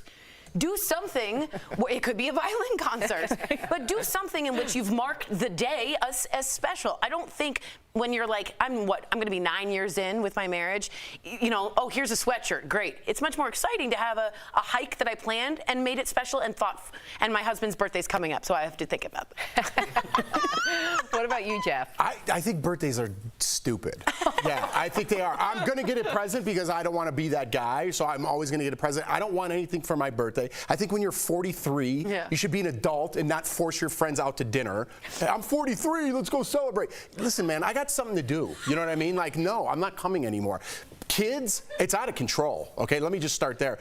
I have to go to my neighbor's friend's birthday who lives down the street, and now I need to invite them to mine. We have not had a birthday for my kid yet. We've taken them to the Great Wolf Lodge and done fun things with them. We have not invited everybody over because I don't want the pressure of, you segregated me, you left me out, you didn't do this.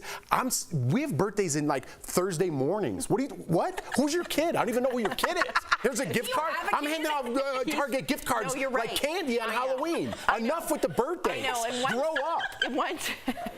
Once you have kids, your weekends are bust. It's literally a birthday party, and you're sitting there as a parent, like all awkward in the corner. Yeah, it's a bust. Whoa. But, and nobody wants to go. Let's be perfectly honest. Yeah. When someone's getting ready for a birthday, they're like, I don't even like this person that much. What are we doing? But the kids like to go. It's for the kids. I was talking about the adults. What do you think about like anniversaries, Christmas? Do you divvy that up? Like, or do you just always, what do you do? Listen, you got happy wife, happy life. You got to do the thing. Okay. You got to do the thing. Doesn't mean I don't despise it and I'm mad about it. Happy husband doesn't matter. Yeah, you're right. I'd rather her be happy than deal with my anger problem. What if your wife, kind of like in this situation, said, I don't want a gift? Would you know to read between the lines? Please. Yeah, of course you do. I don't mind if you go to Vegas with your buddies. Go have fun. Sure. Sure. So you know how to read between the lines. Of course. Okay. All right. So good. We'll be right back. Means it. Yeah. Suffer from pain? This year, sales of electric vehicles have soared. So for many of you, this could be your first winter driving a battery-powered car. And if you've ever tried to use your phone when it's cold out, you know batteries and freezing temperatures don't mix. One of our viewers, Martha, asked, do electric vehicles lose range, meaning the distance they can travel on a single battery charge in cold weather? So Martha, let's verify. Our sources are Consumer Reports, AAA, and 2 academic researchers who specialize in electric vehicles. Earlier this year, Consumer Reports released a study where they ran numerous EVs in different seasons, controlling for all variables but temperature. The study found that at 16 degrees Fahrenheit, the cars on average could only go about 3/4 of the distance they could travel at 65 degrees. A similar study by AAA a few years ago showed similar results. The cars back then actually performed even worse in cold weather. So we can verify, yes, electric vehicles lose range in cold weather. So why is that? The biggest reason is simply the need to keep the driver comfortable. Gas-powered cars generate heat by burning fuel, and that heat can just be pumped into the cabin. But EVs need to generate heat independently, meaning the battery now has two jobs in cold weather, propelling the car and heating the cabin. Electric cars are way more efficient. Most of the energy is being used to move the car, and there's not so much excess heat that is being created. A little bit, but not much. So when we need to heat the cabin where we sit, we actually need to use more energy, and that lower the range of the car. The good news, the loss of range shouldn't affect most drivers. On longer trips, you will need to recharge more often in cold weather, but for a daily commute, it shouldn't make much of a difference. With your Verify, I'm Casey Decker.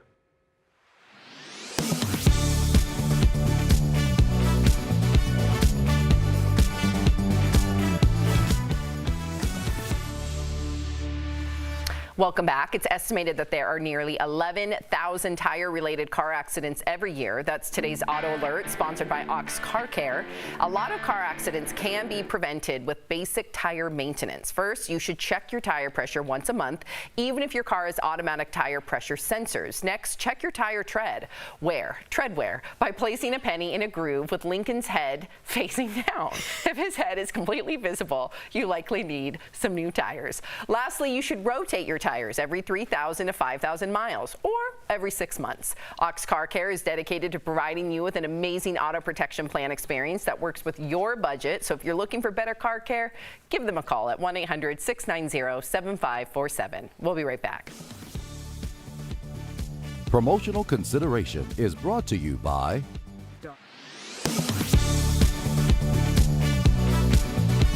A memo from the University of Idaho to its staff is a subject of a lot of talk on social media. People claim that the memo warns staff that they can be fired and charged with a crime for promoting abortion or contraception. But is that true? Let's verify. Our sources are the University of Idaho's memo, the Idaho No Public Funds for Abortion Act, and Jody Walker, Director of Communications for the University of Idaho. Here's the memo that people are talking about. And yes, the University of Idaho confirmed it's real. Dated September 23rd and sent to the staff by the University of Idaho's legal counsel, the memo tells staff what they cannot do under the state law while they're working at the university. It says staff cannot use university funds or facilities to promote abortion or counsel in favor of abortion. Staff are also banned from dispensing Plan B, an FDA-approved emergency contraceptive. According to the memo, staff who violate these laws could lose their job, be banned from working for the state, and face misdemeanor or felony convictions. The memo points to Idaho's No Public Funds for Abortion Act as the reason why. So let's look at that. The 2021 law says any person, agency, or organization that receives state funding cannot use those funds to perform or promote abortion. Anyone who violates the law could be charged with a misdemeanor, which is punishable by a fine of up to $1,000 or up to 1 year in county jail, or both. Since University of Idaho staff are paid with public funds, this law applies to them. Jody Walker, Director of Communications for the university, told Verify that abortion can be discussed as a policy issue in the classroom, but says the university highly recommends employees in charge of the classroom remain neutral or risk violating this law. So we can verify that yes, the University of Idaho warned staff that they could be fired and charged with a crime for promoting abortion or contraception. With your Verify, I'm Adiande Till.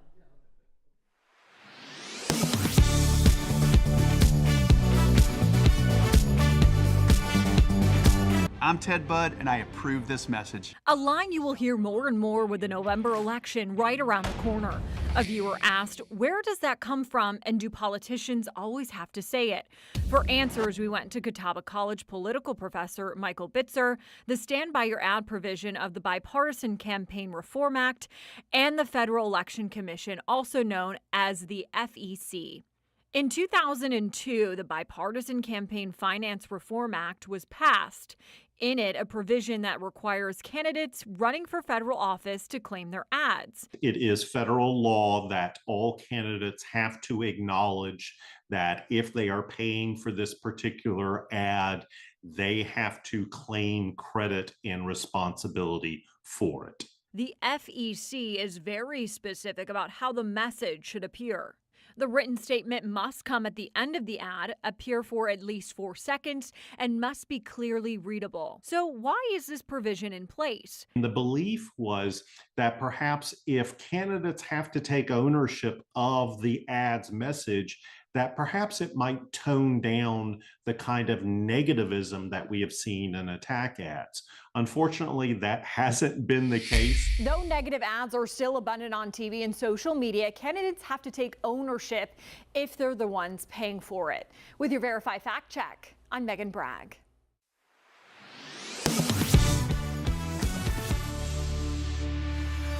Welcome back. We're getting an even better look now at Black Panther Wakanda Forever with new scenes that were just released. Take a look. They have lost their protector. Now is our time to strike.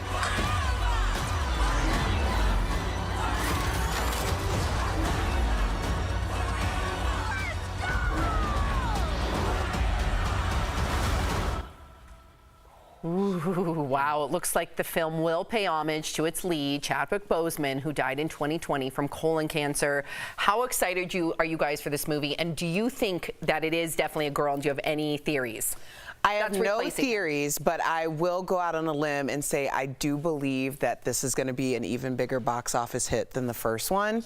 And the reason why is because Chadwick Boseman passed away when we were in lockdown.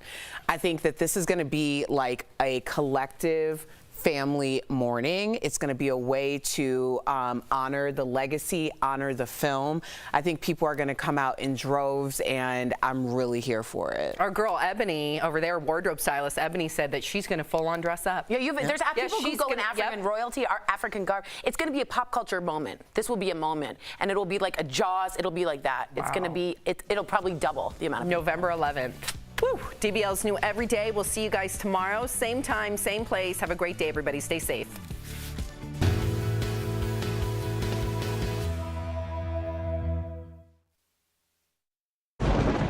Where hope finds help. Where courage meets conviction. Where makers make fans. We are Tegna, a family of local and national media brands that bring us together, serving the greater good of our communities, where national know-how backs local business. Be in good company with Tegna. Let's get right into it, shall we? Okay, wow. I don't even know where to begin here. Oh, am I right? Okay, oh my goodness, I'm just gonna sit here. Okay, You're right. I know y'all gonna be mad at me, but I'm just telling you the truth. We trying to heal together, okay? You can smirk all you want. You don't have to tell me to go. I'm already on 11. Brad Pitt, sorry. Yes, so high. I know it. I'm counting. Don't miss a day of DBL.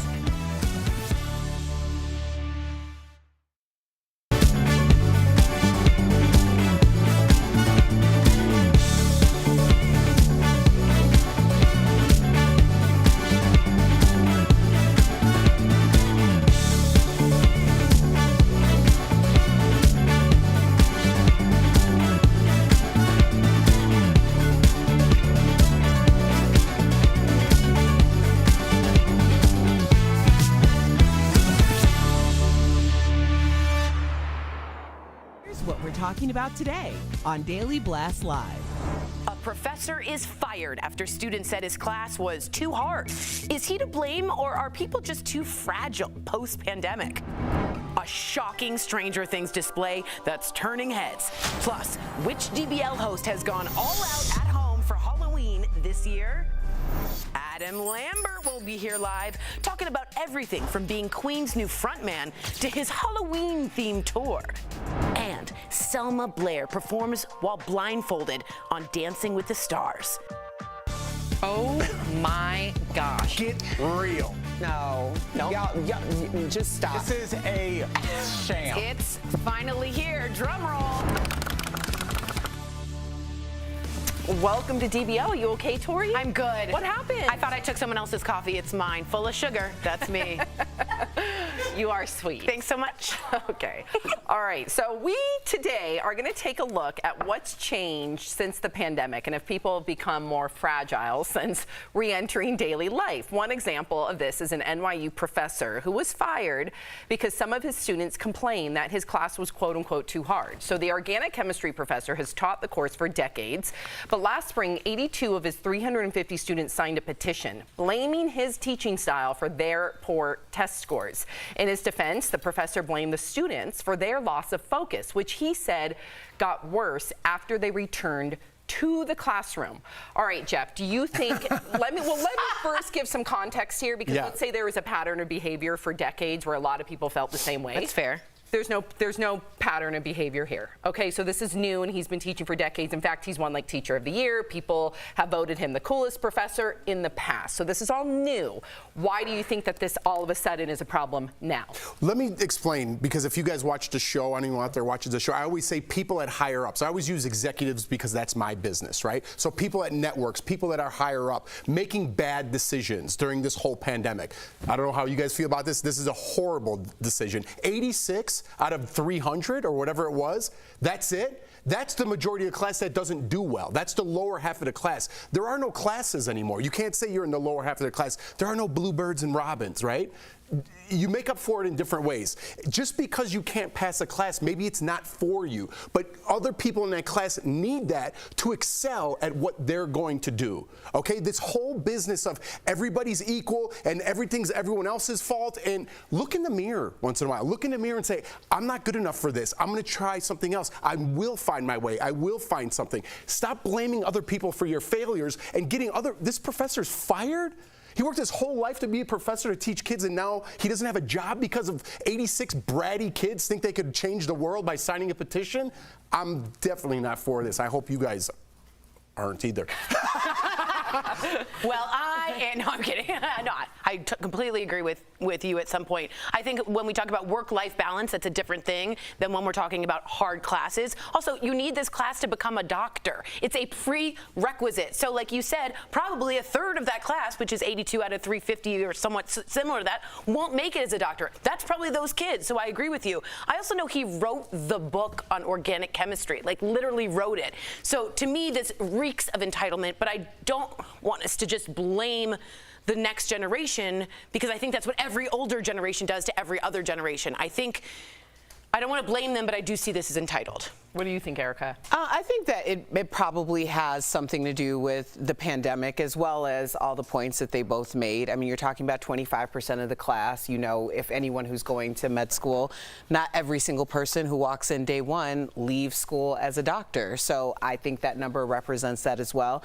But I also feel like, and I would say this a lot, especially when we started really getting back outside, it's like, I felt like when everything shut down, there was a gradual like, oh, that's not really happening. Oh, it's only going to be 2 weeks. Oh, it's going to be this. And it was so gradual in a lot of our minds that it didn't come off as much of a shock to me as when the world reopened. Because I constantly think like, was I always doing this? Was I always burning both ends this way? Because it feels a lot more impacted on my body and on my mind than I remember it being 2 years ago. That being said, the hustle don't stop. Exactly. So it's like you either have to retrain those muscles you need in to order. retrain. Exactly. Yeah, and I remember like in college, some courses I excelled at. Yeah. I remember I wanted to be a geologist briefly at UCLA. I took geology course. I don't remember the number. Geology something. And I got a D. That was probably my only D at UCLA. Did I petition? No, I said, I guess I'm not good at this. Or I didn't try hard enough, and I moved on. You move on. Okay. Could you see? No, you're right. No, you're right. I understand. All right, That's right. Speaking of the pandemic, it looks like Google searches for how to call in sick have spiked over the past 4 years. Searches for things like best excuses for calling in sick and good excuses to miss work have increased. This is a big number, 630%. The largest jump was from 2021 to 2022 as people started returning to the workplace 5 days a week. Tori, how do you call in sick? Are you brief? Do you over-explain? What do you do? And do you call in or text in or email in? Because that's a big thing of it. That's a big part of it, and too. do you ever lie? No, but back in the day, I had some bad clams. I've never had clams. You know what I mean? No one's had clams, but we all say we've had clams. But I shouldn't have done it. I was in retail. Sorry. I'm sorry. But you want to not give too many details. You don't want to be like, hello, it was a cold Tuesday and it was raining and I'm a Sagittarius. You want to keep it clean. I'm really sick. I want to come in. I can't. One detail and then you're out. Okay. And then you're out. You weren't here yesterday, Sam. How did you call in? I texted, and first of all, I love my job. It takes a lot for me to miss my job.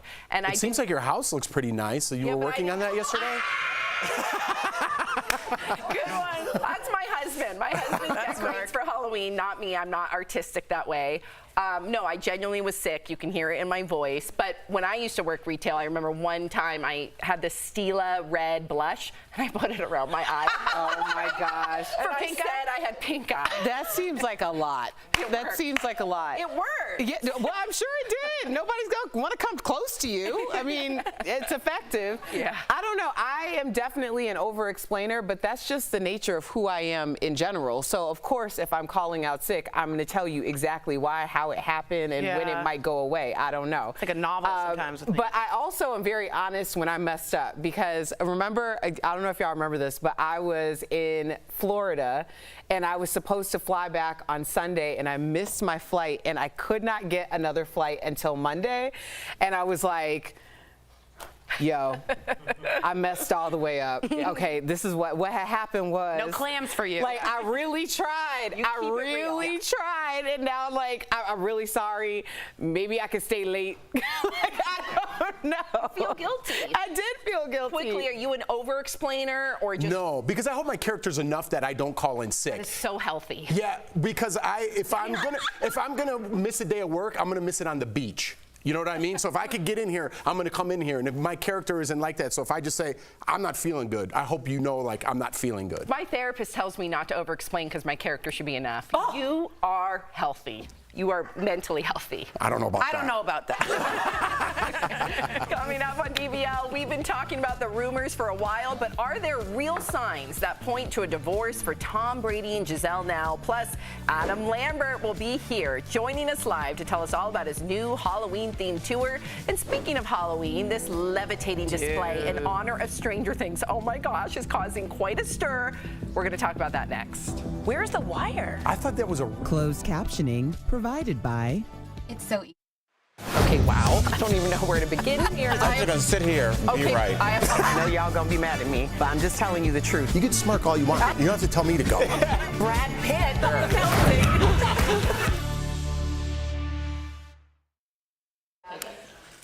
So in case you don't know, very quickly, that is not a real kid, but it does look human, and it looks like I don't know where they put the wires. And police have been called because they thought it was a kid, and also too much traffic. Too much traffic. It's cool. Yep. So now you don't have to watch the next segment. Okay. Story just explain the whole Or Jeff can bring it up. Yeah. Okay. So back to a recap of what we were talking about. Calling in sick. Oh, okay. I think I agree with what Jeff said, that your character should speak for itself. But that also isn't realistic in an open situation. And most work situations are open where like everybody kind of knows a little bit of everybody's business. So there's a whole conversation that happens outside of them. So that's why I'm very much like, okay, listen, this is the deal. I am sick. I'm going to the doctor at this time. I'm very specific about it. But I watched a lot of How to Tell If You're a Psychopath by Jonathan Ronson. And there's, by the way, a 10-step test to see if you are a psychopath. It's a really good book. But one of the things they talk about is how to spot a liar. And the one major thing they do is you either say things like conditional statements. Did you kill that woman? And the person goes, I would never kill that person. I could never kill that. Instead of I did not kill that person. That's something I would ever do. Right, that's something, it's all conditional, right? Or, right, and then there's also the extra details. So like, then the phone was off the hook, and I remember a cat was meowing, and it's like, woo, you kind of. It's an open book, though. No, to me, that's you've memorized. Or you over-explain because you're not mentally healthy, like me. That's your baseline. That's fine. My therapist is really working on that with me, and it's helping. It's really helping. But did I over-explain yesterday? Not really. One sentence. I over-explain because it's just a really great story.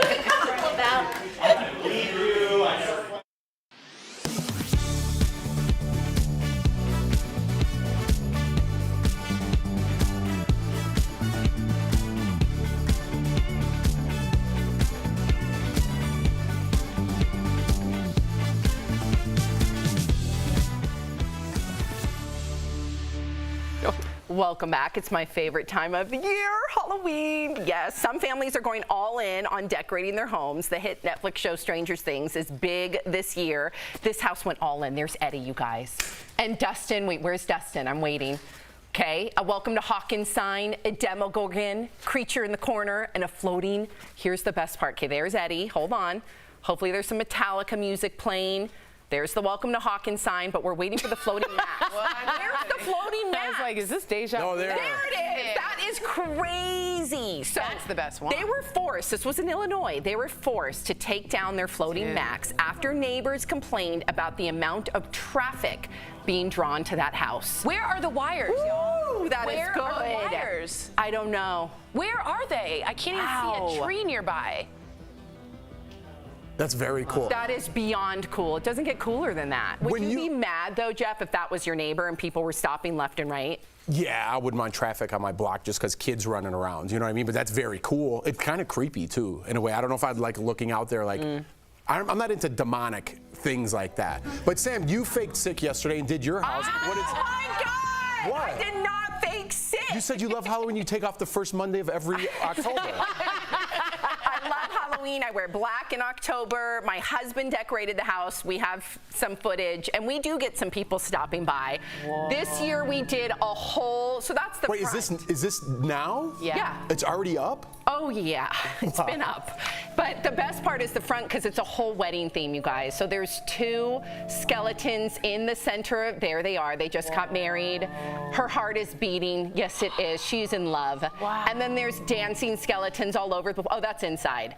Just spider webs everywhere, skeletons everywhere, creepy, cool lighting. I love it. I feel like I live in a haunted house, and it's like I've never been happier. It's I've cool. never been It's happier. going to be good for your kids later when they see their therapist. They have pictures in movies.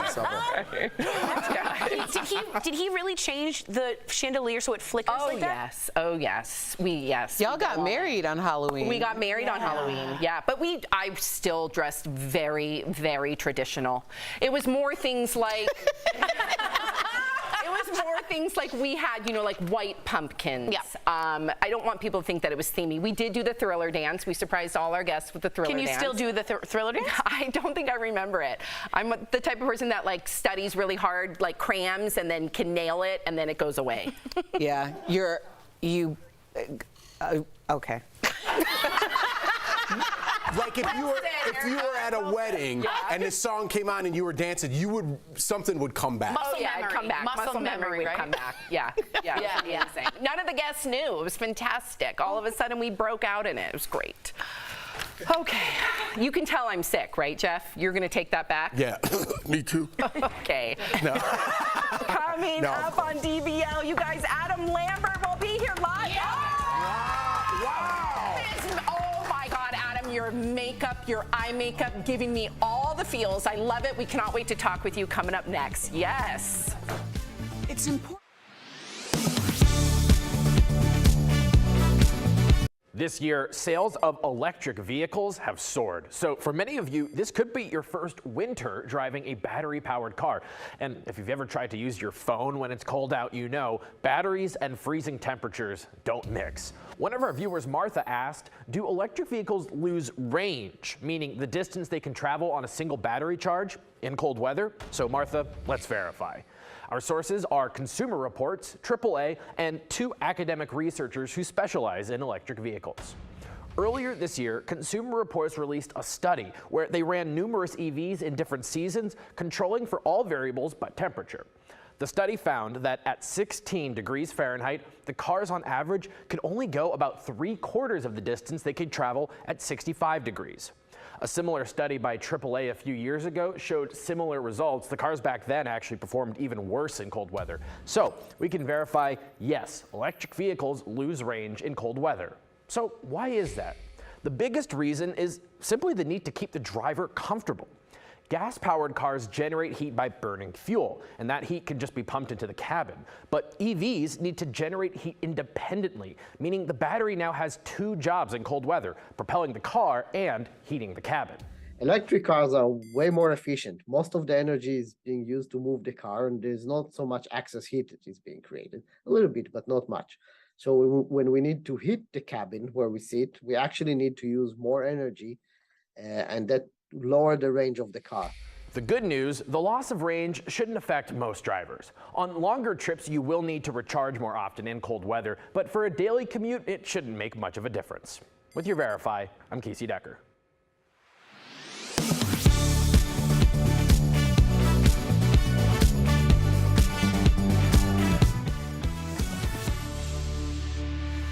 Welcome back. He auditioned for American Idol with a song by Queen, and now he's the legendary band's frontman. And after months on tour, he's back on the road with a special Halloween treat. That's right, Adam Lambert joining us live from London. Wow.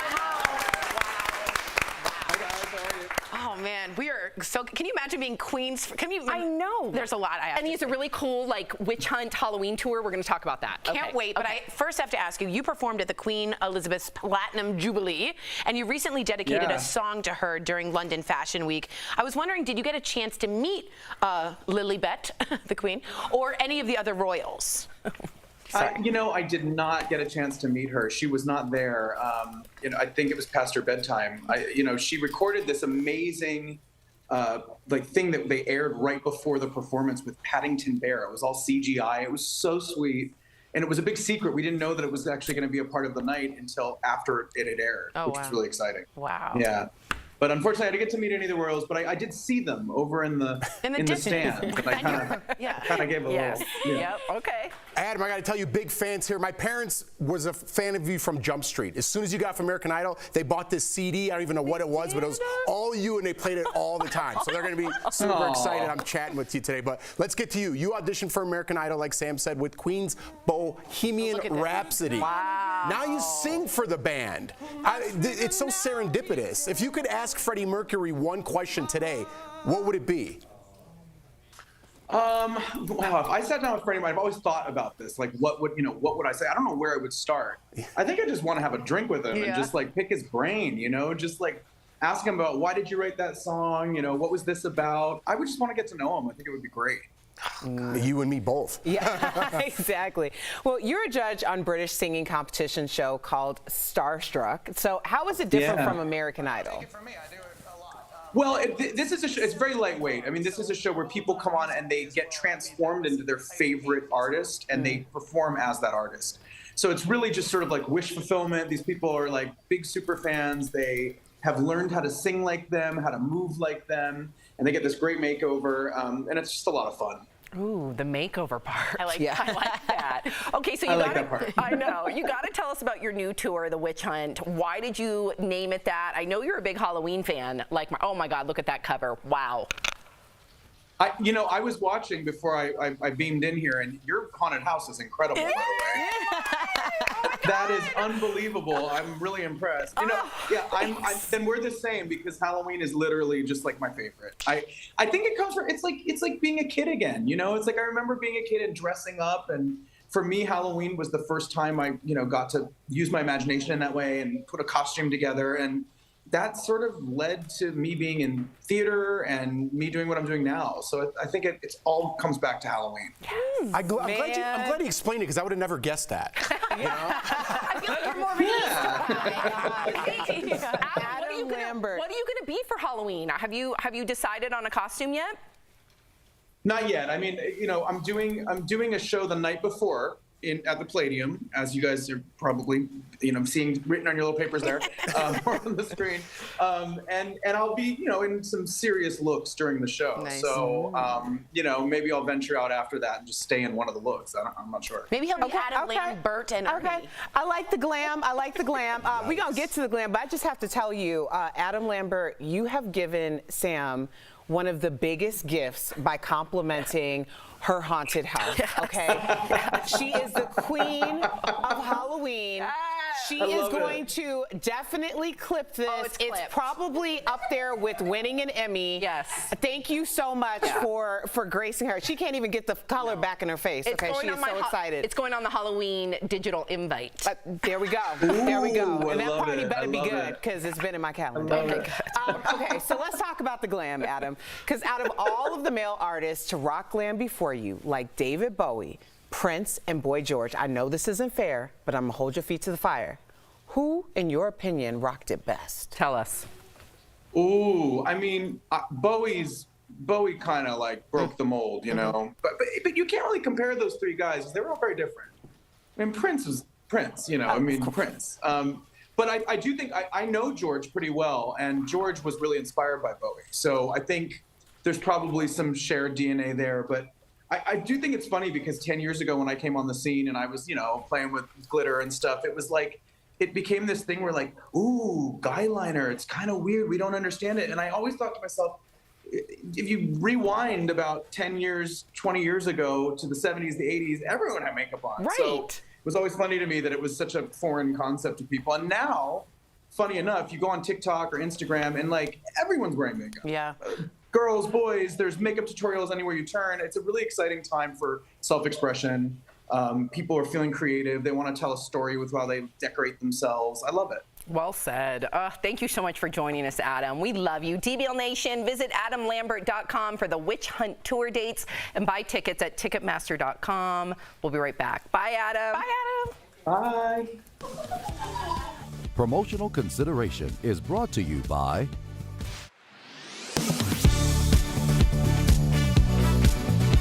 A memo from the University of Idaho to its staff is a subject of a lot of talk on social media. People claim that the memo warns staff that they can be fired and charged with a crime for promoting abortion or contraception. But is that true? Let's verify.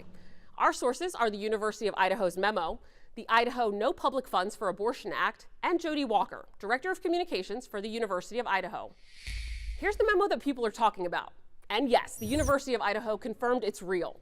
Dated September 23rd and sent to the staff by the University of Idaho's legal counsel, the memo tells staff what they cannot do under the state law while they're working at the university. It says staff cannot use university funds or facilities to promote abortion or counsel in favor of abortion. Staff are also banned from dispensing Plan B, an FDA-approved emergency contraceptive. According to the memo, staff who violate these laws could lose their job, be banned from working for the state, and face misdemeanor or felony convictions. The memo points to Idaho's No Public Funds for Abortion Act as the reason why. So let's look at that. The 2021 law says any person, agency, or organization that receives state funding cannot use those funds to perform or promote abortion. Anyone who violates the law could be charged with a misdemeanor, which is punishable by a fine of up to $1,000 or up to 1 year in county jail, or both. Since University of Idaho staff are paid with public funds, this law applies to them. Jody Walker, Director of Communications for the university, told Verify that abortion can be discussed as a policy issue in the classroom, but says the university highly recommends employees in charge of the classroom remain neutral or risk violating this law. So we can verify that yes, the University of Idaho warned staff that they could be fired and charged with a crime for promoting abortion or contraception. With your Verify, I'm Ariande Till.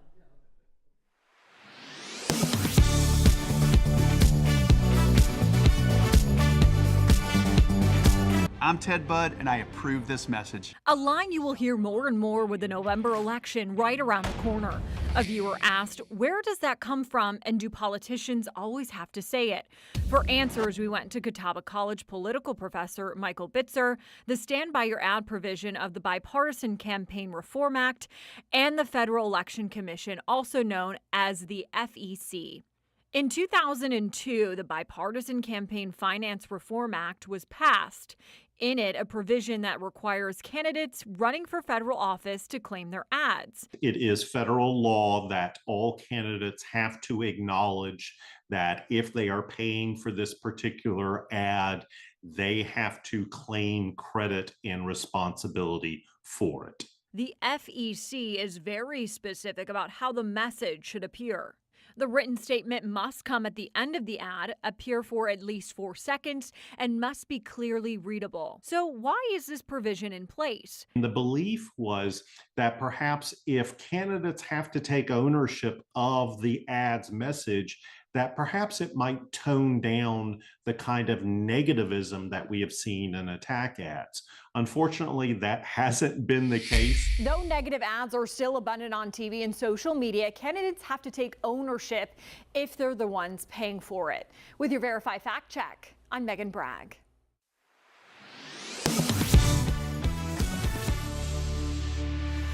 Welcome back to DBL. We have some sad news. The country music world has lost a queen. Loretta Lynn passed away at the age of 90. Her family said she died peacefully in her sleep at her home in Tennessee. Now, Loretta was born in Kentucky as one of 8 kids. Her 1970 hit song Coal Miner's Daughter was a tribute to her dad, who passed away from working in the mines. She performed the song on the Ed Sullivan Show in 1971 with her signature hairstyle.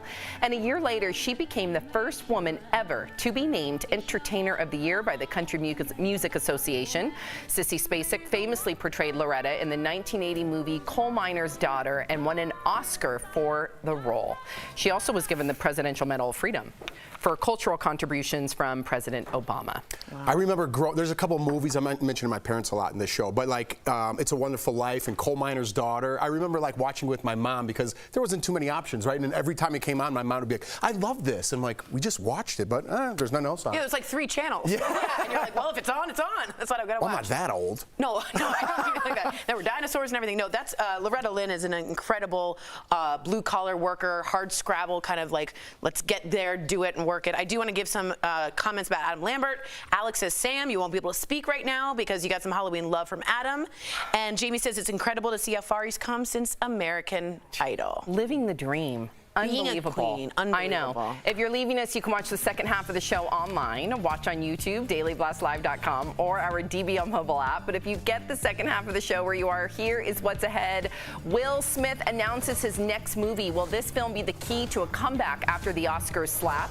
And Selma Blair dances wearing a blindfold on Dancing with the Stars last night. We're talking about the impressive performance next.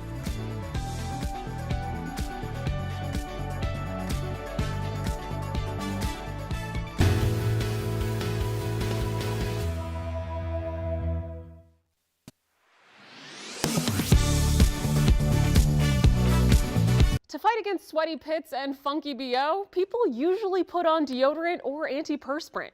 Most antiperspirants contain aluminum to help you sweat less. Deodorants, for the most part, don't use aluminum. So why am I talking to you about this? Well, people on Twitter are asking if aluminum in deodorants can cause breast cancer. Some of these claims have been circulating online since the late 1990s, with some saying aluminum in antiperspirants clogs sweat ducts in your armpits, which prevents your body from purging toxins, which then build up in the lymph nodes below the arms, causing cell mutations and ultimately breast cancer. With October being Breast Cancer Awareness Month, we're here to clear this up once and for all. So let's verify. Does aluminum in antiperspirants or deodorants cause cancer? Our sources for this are 3 dermatology experts, the National Cancer Institute, the American Cancer Society, and the Food and Drug Administration. All of our experts say deodorants and antiperspirants with aluminum are safe. Dr. Corey Hartman says there's no science to back this claim up. There's never been a study that has linked aluminum in deodorant or antiperspirant, I should say more precisely, to any sort of cancer-causing condition. Dr. Friedman adds that some chemicals in antiperspirants could cause skin irritation, but not cancer. I cannot be clearer. There's no evidence that supports that these are dangerous with any of the clinical evidence we have to date. So we can verify, no. Aluminum in deodorants or antiperspirants does not cause cancer. With your Verify, I'm Ariane Till.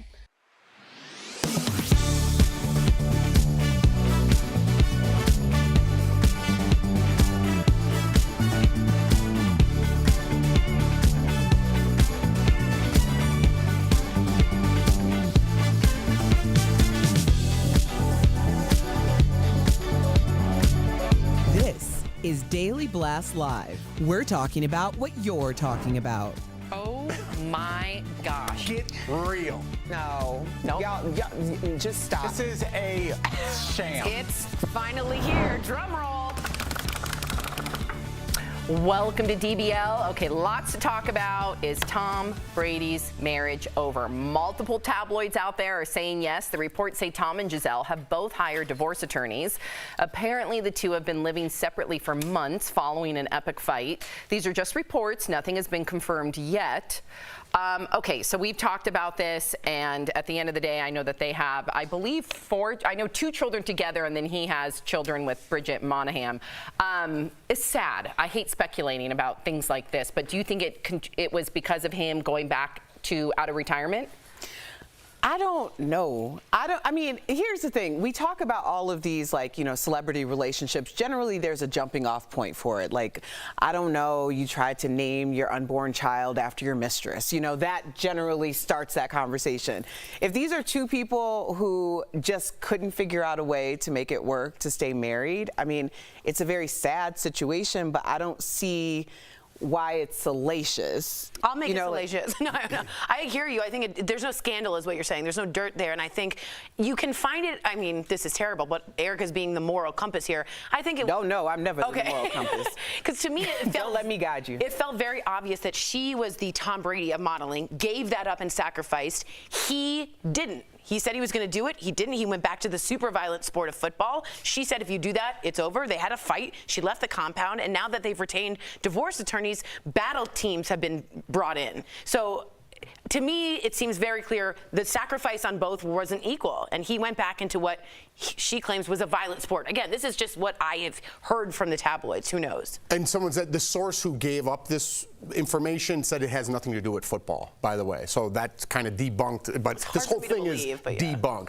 But if you're going to have two people, like you called her the Tom Brady of modeling, and then you have Tom Brady, who's the greatest of all time, you're going to give up sacrifices, right? You're going to have to sacrifice some things to be the greatest. So two people that are the greatest at anything don't really make the best match. I know Jay-Z and Beyonce, but they met later on in life. I don't think we could realize what it takes to be the best in the whole world at something. And you're going to have to, other things are going to sacrifice, whether it's your kids, whether it's your relationship, whether it's something else, whether it's your time. It's like.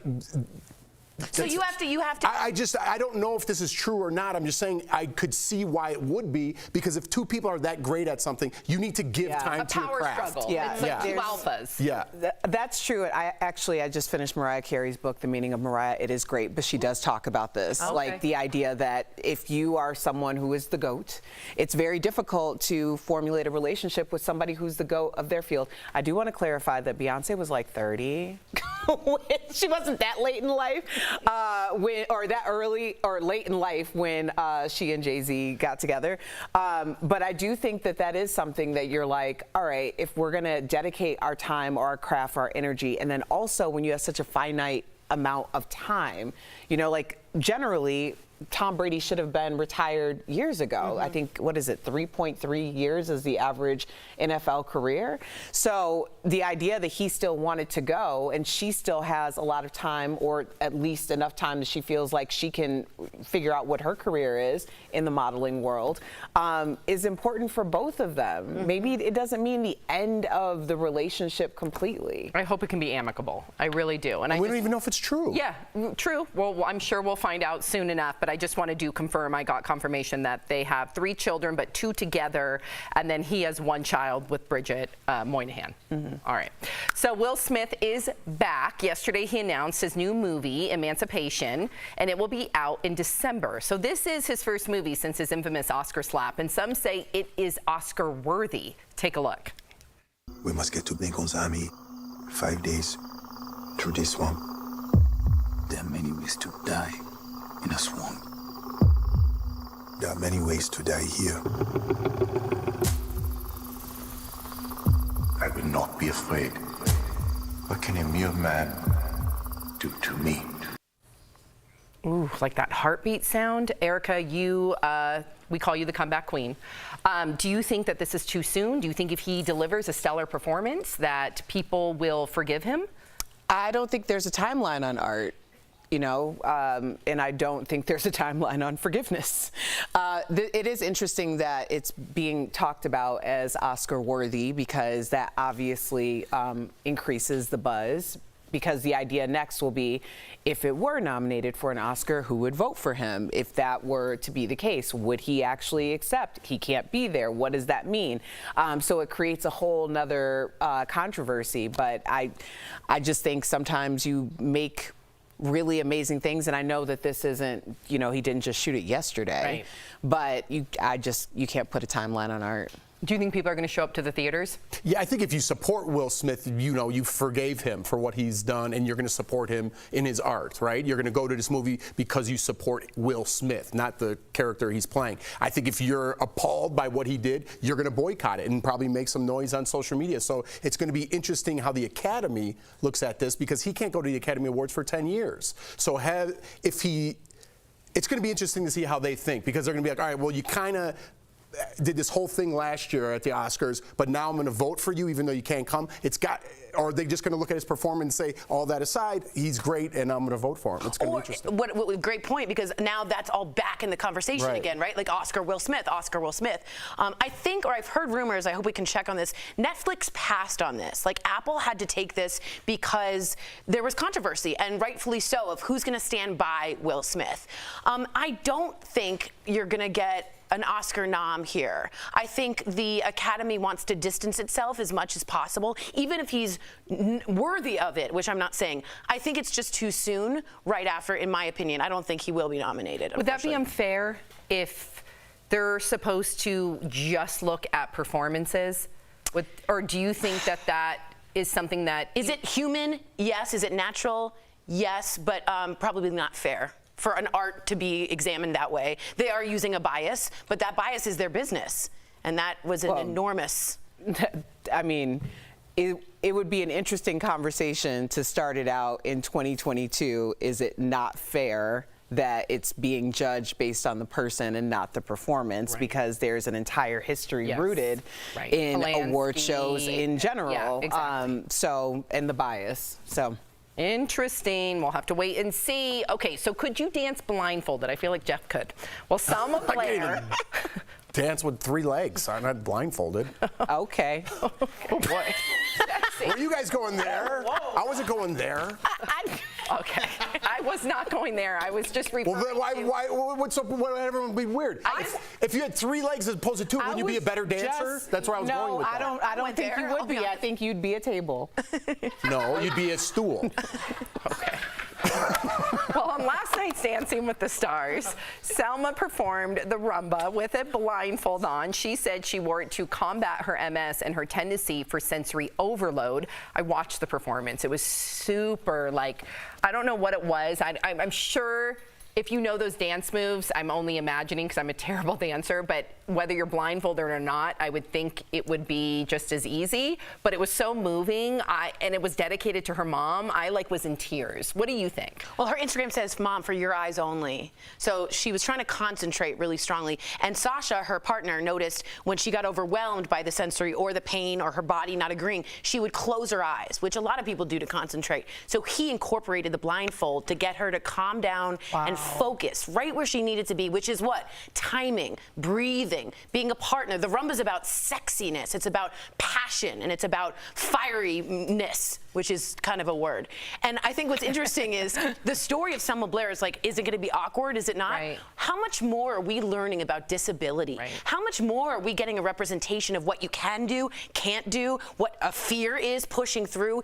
Dancing is universal. Right. Everybody dances. So for Selma to do this from someone who comes from someone who's handicapped, it's an amazing thing to see. This is the story that's taken over Dancing with the Stars. Very proud to see it. Very proud. Beautifully said, Tori. And DBL Nation, tune in tomorrow because we've got Dancing with the Stars judge Carrie Ann Inaba. Yes, she'll be joining us live. We'll chat with her about Selma and if she thinks she's a front runner to win. Very exciting. Okay, so when should kids be allowed on social media? We always have this discussion on the show. I contemplate it every day. Well, according to Sarah Michelle Gellar, it is not anytime soon. So the actress says that she has a 13-year-old daughter and a 10-year-old son, and they are barely allowed to look at social media, let alone have an account. She says, quote, allowing young children to use social media is like letting a 5-year-old get a Paw Patrol tattoo on their face.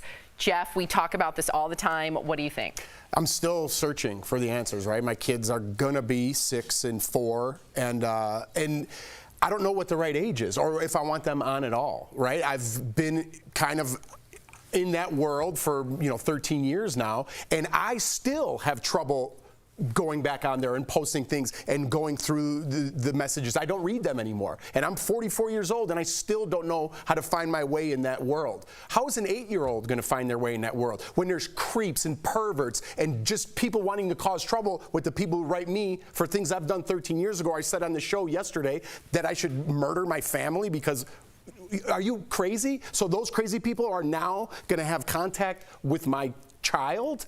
I mean, what kind of father would I be if I didn't shield them or protect them the best I could without making them, you know, an outcast to society or for all their friends are doing it? It's really something I struggle with a lot. How about you?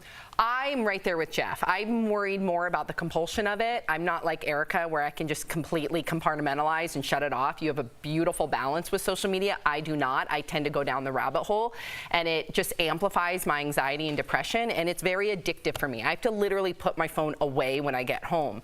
So I'm more worried about them being addicted to it and like constantly wanting to have that dopamine hit. There's plenty of data out there that showcase that we have shorter attention spans now because we're constantly looking at our phones for that adrenaline rush, and I worry. I don't want my children to have to deal with that. I want them to play outside. I want them to have fun. And then I also look at like what's going on in Silicon Valley. All of those executives don't let their kids have social media, but I know it can also be a detriment without letting them have it. I think Gabrielle Union and Dwayne Wade are trying to tackle it with their 15-year-old daughter by turning off comments, by giving her certain hours, or you know, by giving her balance, saying you can be on your phone now, you turn in your electronics at the end of the day. They seem to be handling it quite well. I like all their stipulations. Well, having just finished Gabrielle Union's 2 books, I'm really deep diving into these autobiographies. She had the conversation about the way that they communicate with their children. And I'm not a parent, but I do appreciate that conversation because everything that my parents were really concerned about for my well-being, things that they felt like I was going to get wrapped up in, wasn't where my brain was. It wasn't actually what they should have been concerned about when it came to me as an individual. So I, as a non-parent, would just really encourage people to try to pay attention and have open conversations with who your child is. Most of the trouble that I ended up encountering growing up came from the workaround to try to live my life without offending something that my parents put into the construct of our home.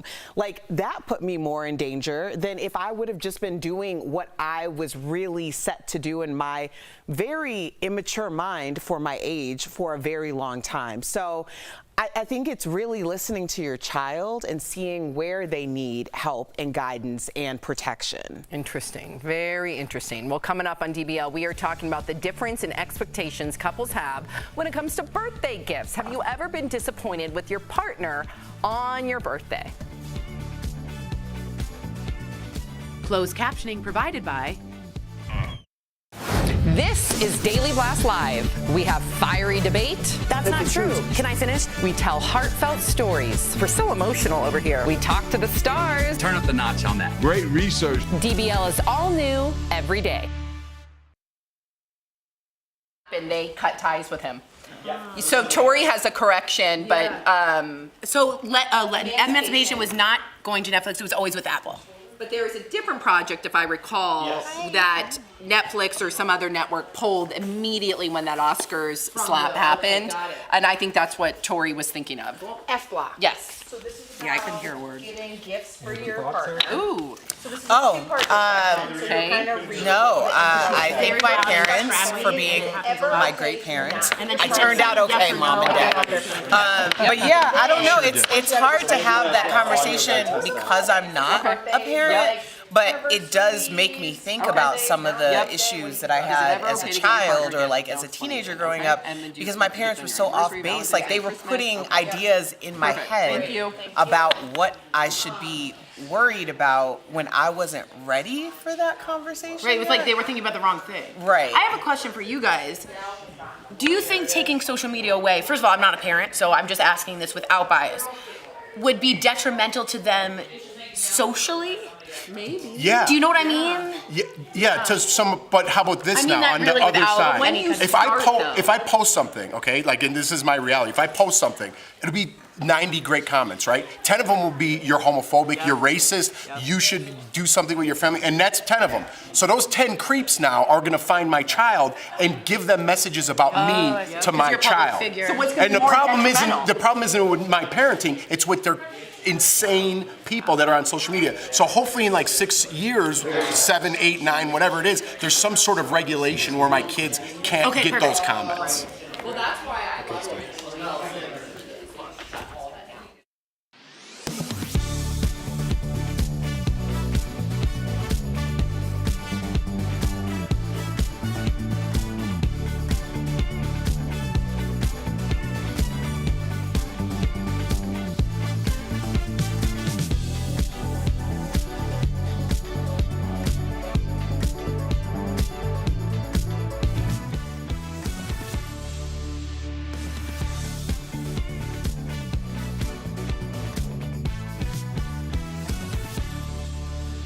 Everybody's busy working. Yep, okay. Welcome back to DBL. I want you to imagine it's your birthday. Tori always does. You told your spouse you didn't want anything special, but naturally you're hoping for some kind of surprise, whether it's a gift, a cake, or even just a card. But now your birthday is almost over and your spouse did not give you anything. So what do? According to the discussion site Reddit, this happened to a woman whose husband responded with a shallow sorry, and she's having a hard time moving past it. So is it ever okay, Erica, to not give your partner a gift? What if they do say, I don't want one? How do you read between the lines? Yeah, you have to know your person. I did this in a past relationship where we stopped giving each other gifts, and that was something that was really important with my marriage now, that we never do that. I took it overboard because I think my exact words was, every day should be our birthday. That you can do that. That also backfires in some way as well, but I do think it's important to at least indicate that this is a special day and show that love. Right, like even an experience. Like, have a really beautiful picnic, have a wonderful restaurant outside, go to a brewery and a concert. Do something, it could be a violin concert, but do something in which you've marked the day as special. I don't think when you're like, I'm gonna be 9 years in with my marriage, you know, oh, here's a sweatshirt, great. It's much more exciting to have a hike that I planned and made it special and thoughtful. And my husband's birthday's coming up, so I have to think about that. What about you, Jeff? I think birthdays are stupid. Yeah, I think they are. I'm gonna get a present because I don't wanna be that guy, so I'm always gonna get a present. I don't want anything for my birthday. I think when you're 43, you should be an adult and not force your friends out to dinner. Hey, I'm 43, let's go celebrate. Listen, man, I got something to do. You know what I mean? Like, no, I'm not coming anymore. Kids, it's out of control, okay? Let me just start there. I have to go to my neighbor's friend's birthday who lives down the street, and now I need to invite them to mine. We have not had a birthday for my kid yet. We've taken them to the Great Wolf Lodge and done fun things with them. We have not invited everybody over because I don't want the pressure of, you segregated me, you left me out, you didn't do this. We have birthdays in like Thursday mornings. What? Who's your kid? I don't even know who your kid is. There's a gift card. I'm handing out Target gift cards like candy on Halloween. Enough with the birthdays. I know, and grow up. Once you have kids, your weekends are bust. It's literally a birthday party and you're sitting there as a parent, like all awkward in the corner. Yeah, it's a bust. Whoa. But, and nobody wants to go. Let's be perfectly honest. Yeah. When someone's getting ready for a birthday, they're like, I don't even like this person that much. What are we doing? But the kids like to go. It's for the kids. I was talking about the adults. What do you think about like anniversaries, Christmas? Do you divvy that up? Like, or do you just always, Listen, you got happy wife, happy life. You got to do the thing. Okay. You got to do the thing. Doesn't mean I don't despise it and I'm mad about it. Happy husband doesn't matter.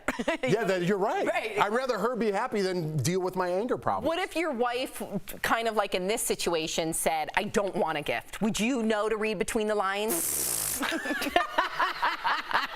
Please. Please. I don't mind if you go to Vegas with your buddies. Go have fun. Sure. Sure. So you know how to read between the lines. Of course. Okay. All right. So good. We'll be right back. Means it. Yeah. Suffer from pain? This year, sales of electric vehicles have soared. So for many of you, this could be your first winter driving a battery-powered car. And if you've ever tried to use your phone when it's cold out, you know batteries and freezing temperatures don't mix. One of our viewers, Martha, asked, do electric vehicles lose range, meaning the distance they can travel on a single battery charge in cold weather? So Martha, let's verify. Our sources are Consumer Reports, AAA, and 2 academic researchers who specialize in electric vehicles. Earlier this year, Consumer Reports released a study where they ran numerous EVs in different seasons, controlling for all variables but temperature. The study found that at 16 degrees Fahrenheit, the cars on average could only go about 3/4 of the distance they could travel at 65 degrees. A similar study by AAA a few years ago showed similar results. The cars back then actually performed even worse in cold weather. So we can verify, yes, electric vehicles lose range in cold weather. So why is that? The biggest reason is simply the need to keep the driver comfortable. Gas-powered cars generate heat by burning fuel, and that heat can just be pumped into the cabin. But EVs need to generate heat independently, meaning the battery now has 2 jobs in cold weather, propelling the car and heating the cabin. Electric cars are way more efficient. Most of the energy is being used to move the car, and there's not so much excess heat that is being created. A little bit, but not much. So when we need to heat the cabin where we sit, we actually need to use more energy, and that lower the range of the car. The good news, the loss of range shouldn't affect most drivers. On longer trips, you will need to recharge more often in cold weather, but for a daily commute, it shouldn't make much of a difference. With your Verify, I'm Casey Decker.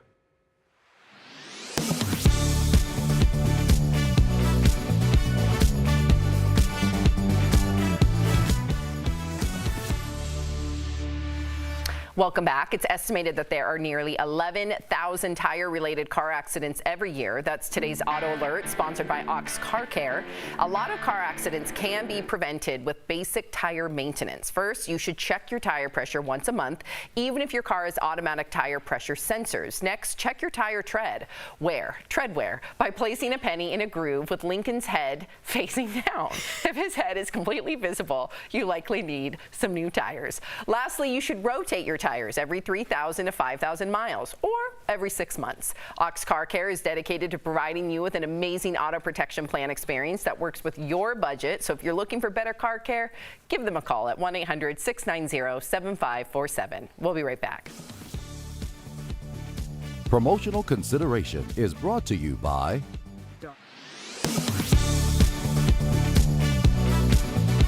A memo from the University of Idaho to its staff is a subject of a lot of talk on social media. People claim that the memo warns staff that they can be fired and charged with a crime for promoting abortion or contraception. But is that true? Let's verify. Our sources are the University of Idaho's memo, the Idaho No Public Funds for Abortion Act, and Jody Walker, Director of Communications for the University of Idaho. Here's the memo that people are talking about. And yes, the University of Idaho confirmed it's real. Dated September 23rd and sent to the staff by the University of Idaho's legal counsel, the memo tells staff what they cannot do under the state law while they're working at the university. It says staff cannot use university funds or facilities to promote abortion or counsel in favor of abortion. Staff are also banned from dispensing Plan B, an FDA-approved emergency contraceptive. According to the memo, staff who violate these laws could lose their job, be banned from working for the state, and face misdemeanor or felony convictions. The memo points to Idaho's No Public Funds for Abortion Act as the reason why. So let's look at that. The 2021 law says any person, agency, or organization that receives state funding cannot use those funds to perform or promote abortion. Anyone who violates the law could be charged with a misdemeanor, which is punishable by a fine of up to $1,000 or up to 1 year in county jail, or both. Since University of Idaho staff are paid with public funds, this law applies to them. Jody Walker, Director of Communications for the university, told Verify that abortion can be discussed as a policy issue in the classroom, but says the university highly recommends employees in charge of the classroom remain neutral or risk violating this law. So we can verify that yes, the University of Idaho warned staff that they could be fired and charged with a crime for promoting abortion or contraception. With your Verify, I'm Ariande Till.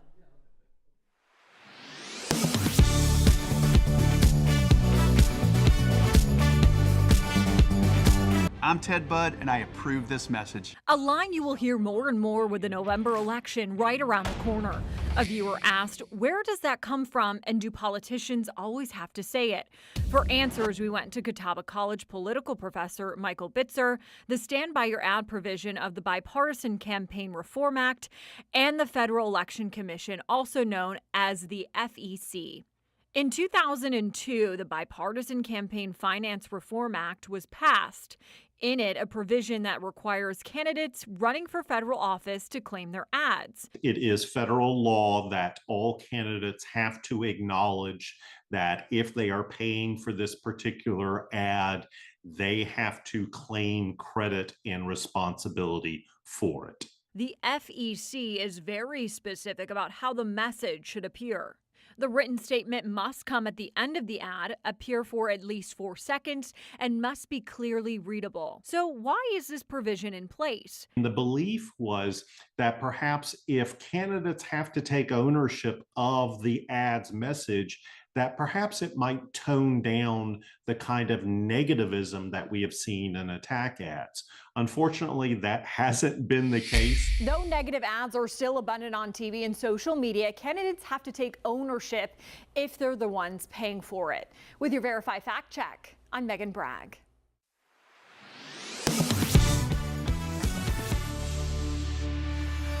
Welcome back. We're getting an even better look now at Black Panther: Wakanda Forever with new scenes that were just released. Take a look. They have lost their protector.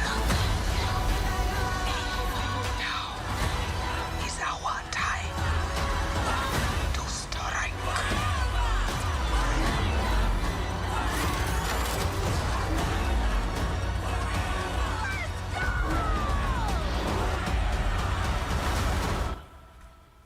Ooh, wow, it looks like the film will pay homage to its lead, Chadwick Boseman, who died in 2020 from colon cancer. How excited are you guys for this movie? And do you think that it is definitely a girl? And do you have any theories? I have no theories, but I will go out on a limb and say I do believe that this is going to be an even bigger box office hit than the first one. And the reason why is because Chadwick Boseman passed away when we were in lockdown. I think that this is going to be like a collective family mourning. It's going to be a way to honor the legacy, honor the film. I think people are going to come out in droves, and I'm really here for it. Our girl Ebony over there, wardrobe stylist Ebony, said that she's going to full on dress up. Yeah, there's people who go in African royalty, African garb. It's going to be a pop culture moment. This will be a moment, and it'll be like a Jaws. It'll be like that. Wow. It's going to be. It'll probably double the amount of November 11th. Woo. DBL's new every day. We'll see you guys tomorrow, same time, same place. Have a great day, everybody. Stay safe.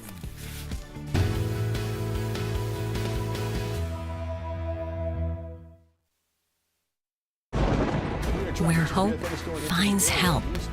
Where courage meets conviction. Where makers make fans. We are Tegna, a family of local and national media brands that bring us together, serving the greater good of our communities. Where national know-how backs local business. Be in good company with Tegna. Let's get right into it, shall we? Okay, wow. I don't even know where to begin here. Oh, am I right? Okay, oh my goodness, I'm just gonna sit here. Okay, You're right. I know y'all gonna be mad at me, but I'm just telling you the truth. We trying to heal together, okay? You can smirk all you want. You don't have to tell me to go. I'm already on 11. Brad Pitt, sorry. Yes, so I know it. I'm counting. Don't miss a day of DBL.